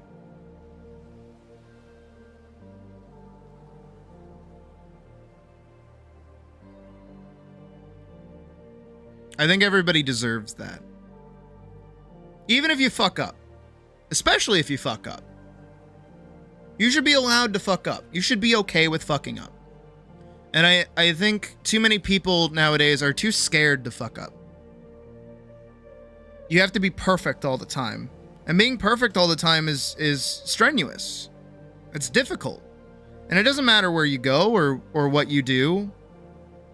Or it infests everything now. Not to, you know, really get up there with this, but I mean, even video games and hobbies and you know, media and other things like that, everything has become so, I don't want to say monetized. I don't want to say like professional, but everything is very, if you're not doing it the right way, if you're not perfect, if you're not the best, there's no reason for you to do it in the first place because somebody's already done it better than you.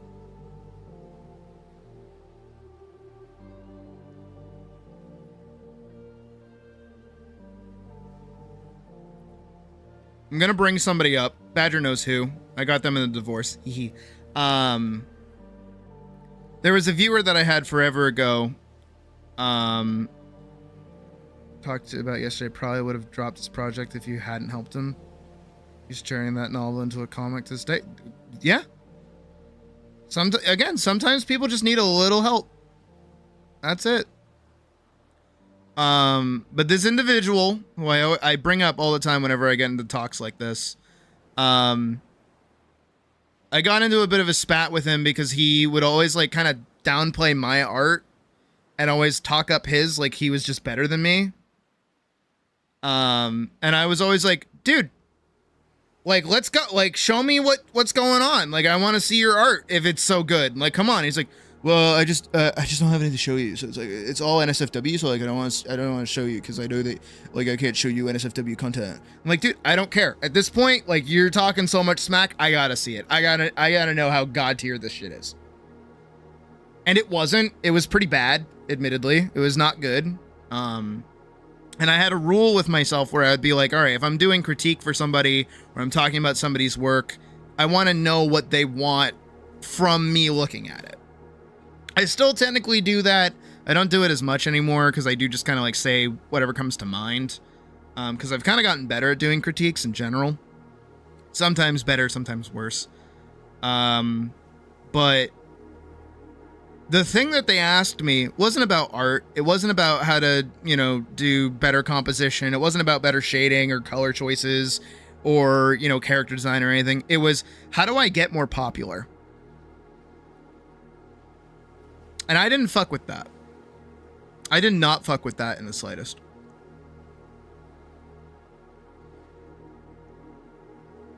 And I kind of laid into them after that. And I don't think I usually tell this part of the story. Is your nudie stuff better than theirs? By virtue of it not being pencil drawings? Yeah. No, it's a joke. It's a joke, sock dog. I'm not actually divorced. I don't talk about this aspect of it because it does get it gets a lot more aggressive because usually I pick up that part of I want to be popular, or how do I get more popular? And then I switch gears, but I'm going to specifically talk about actually what they wanted to be known for.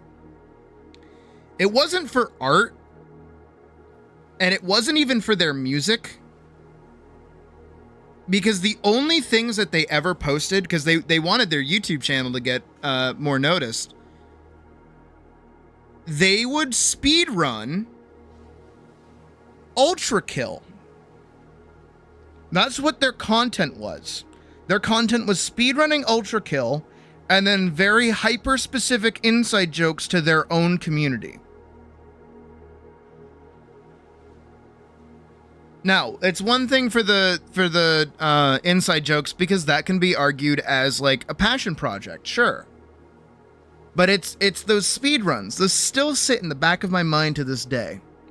And the reason that they do is that they weren't good.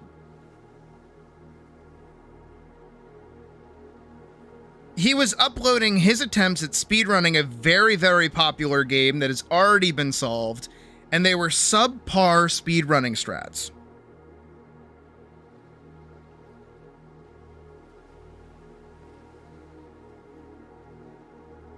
And the reason I bring it up right now, in this case,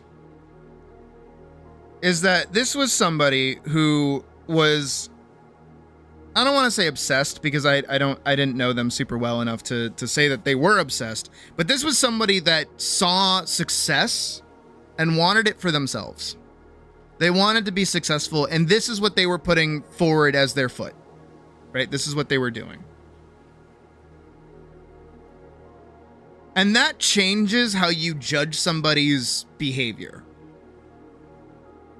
Because if somebody is just, you know, trying to go for a personal best for their own sake in a video game and maybe sharing it with people, that's fine.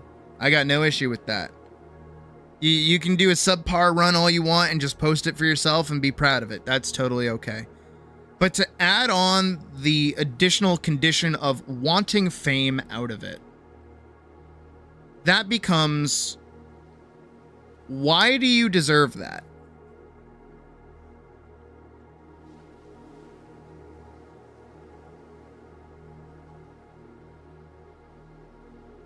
And that comes back to usually the thing that I do talk about, which is passion.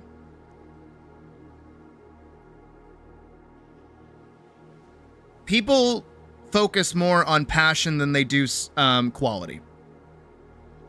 Something can be really, really bad, but done passionately, and people will still like it. If something is made with love, it doesn't matter if it's good or bad, people will still like it. I know I've said that like 3 times now, and I'm trying to hammer it home.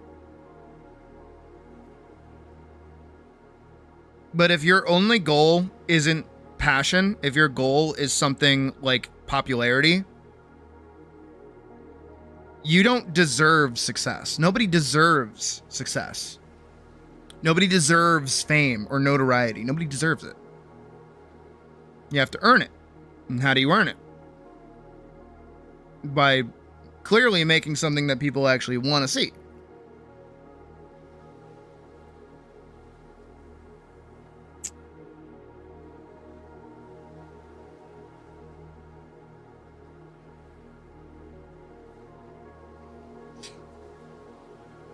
And that kind of mentality and that kind of perception kind of plagues a lot of people, I feel. And it harms people. It holds them back. Because, yeah, in the case of somebody who's uploading, like, speedruns, right?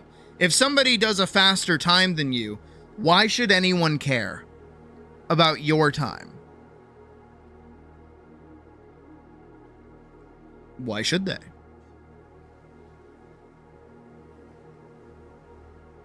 At that point, why do you care about what other people think of your stuff? You should just do your own thing. You should create for the sake of creating, not for the sake of money or wealth or popularity. And frankly, I think that's the part of it that lets people overcome that statement. You know?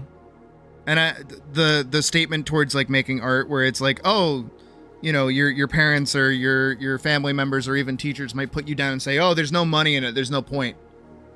You won't be successful. Oh, it'll be a struggle. It's like, okay, I'll struggle, but I'll be happy.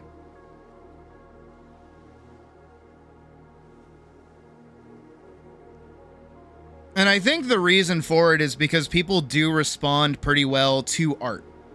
Art does make money. Art absolutely makes money. Because everybody loves art. Making a film, making a video game, anything like that, it doesn't matter. People still dig it. People still like it.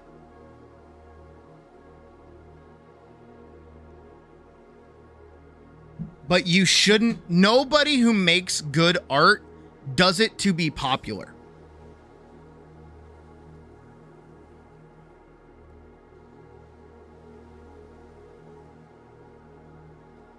Nobody who makes good art does it for the money. They do it for the love of the game.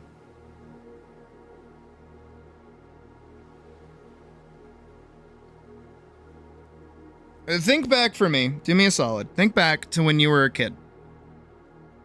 Think of your favorite game series ever. Your favorite game series. You would go to school and you would just be like, man, I can't wait to go home and play that game. Man, I'm so excited to go home and, like, play that, my favorite video game. Oh, man, I'm so excited.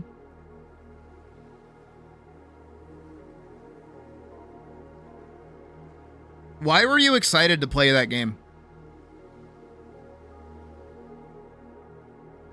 Was it going to make you money? Was it going to make you, like, super famous at school? Were you going to become, like, the next Hokage or some shit? Probably not. It was just something to do. It was a hobby. It was fun. But now everybody kind of exists in the space of your hobbies need to matter. They need to be making you money. If they're not making you money, you're wasting your time.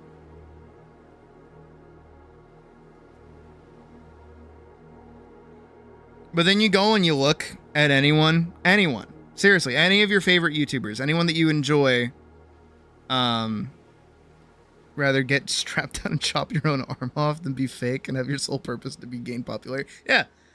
Think of any content creator right now that you like. I'm gonna say Markiplier because I like Markiplier.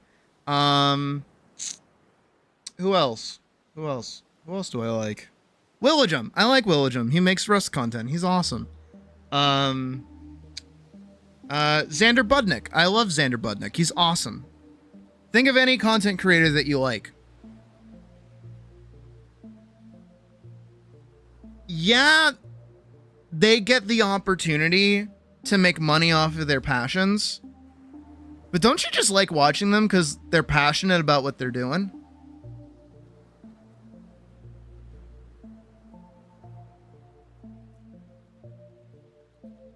That's how I feel anyways.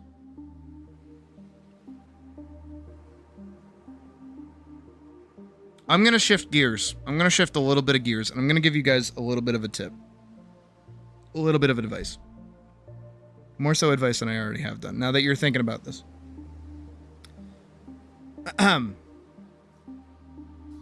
So, I don't know how many of you have been in a relationship before. I don't know how many of you have dated somebody. I don't know if you're trying to date someone. I don't know if you're sweet on anyone. I don't know if you're creepy or what. I don't know. But you probably flirt wrong. I know this is coming out of left field, but trust me, it's coming somewhere. Don't worry. You know, you probably think of flirting in the sense of like, oh man, girl, like, you so cute, haha. Or like, oh man, you're like hotter than the sun, haha. That's not flirting. That's like, you know, surface level dirty talking, sure, and complimenting, sure, but complimenting and flirting are two different things.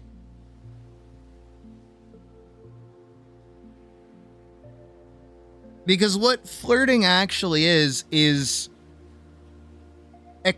like feeling comfortable around another person and expressing your passion. But in a sort of romantic way. There's like a twist to it. There's like a little bit of a twist to it. But I think a lot of people kind of get like their brain sickened a little bit into thinking that all romance is just sexual. It's not. Because there is nothing more attractive than someone being happy and in their own space.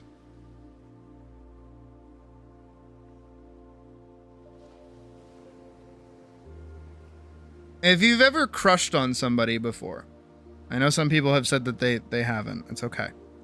If you've ever crushed on somebody before, it's because you probably saw them being happy. Doing something in their own element. It's that idea of, you know, being in a club. I don't assume any of us have ever been in a club before, but like being in a club, you know, if you've ever watched like a movie or some like cheesy fucking rom-com, right? Being in a club or a bar and you just see someone across the way and you're like, wow, look how much they glow. Look how happy they are. I want to know more about that person.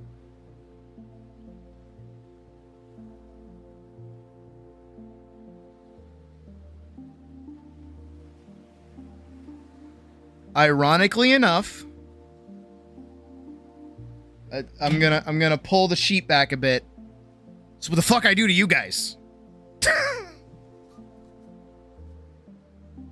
Really think about it for a second, right? Think about it. Here's your fantastic little brains. Why did you stick around? Why are you still here? Why are you hanging out with me? Let's call that into attention. Let's put you in your own body for a second.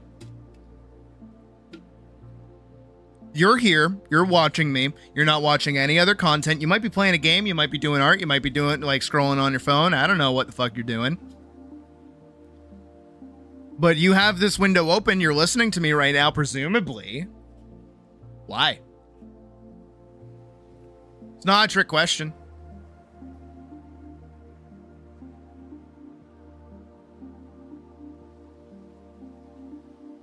Is it perhaps, if I may be so bold, to say because my personality has enraptured you? You like seeing what I'm going to say, what I'm going to do, what I'm going to get up to next?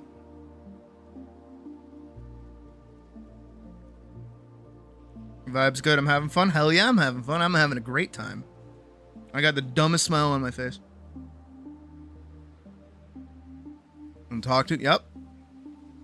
Let's do your best.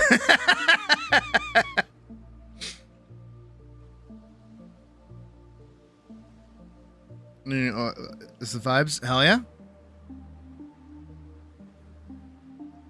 The rants are interesting. Fuck yeah. I put my personality out on display. I don't hide it from any of you. I really don't. There's no side of me that I hide from you guys. Besides my face. That's the only part that you'll never see. No dream face reveal. That's never gonna happen. Oh my god. If it ever did happen, if I was ever gonna do like a face reveal, unironically, I would deep fake Dream's face onto my face. I would so do that just to be a fucking asshole. But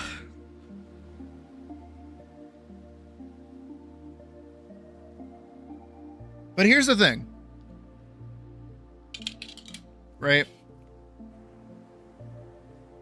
Is that everything that I do, it is a conscious,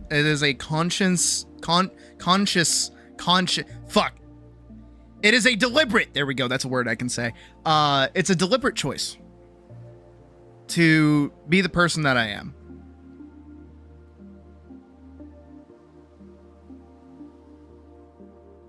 So you just yell as loud as possible. Same. Daniel Radcliffe. Not inaccurate, honestly. How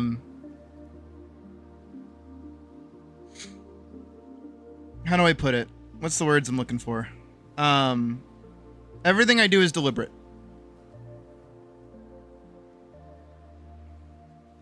And I see how many of you guys are a lot more open with me and are able to talk to me. And again, that's why I share so many of the problems that I go through every day. You know, some streamers absolutely would make it a strong point to never mention that they're dating somebody.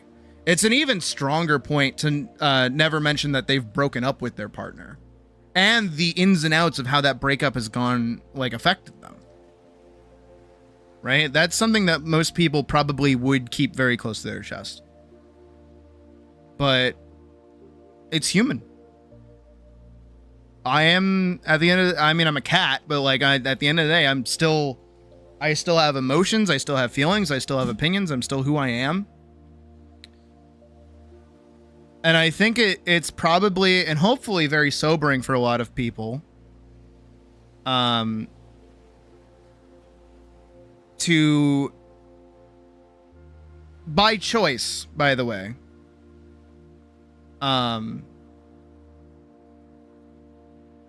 put themselves in a place that they can feel comfortable. I know that we have had a lot of people swing through here who have dealt with their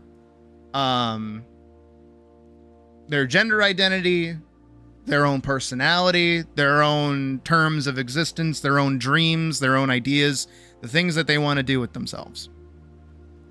And even, you know, some of our older viewers as well, dealing with, you know, not necessarily past traumas, I guess, but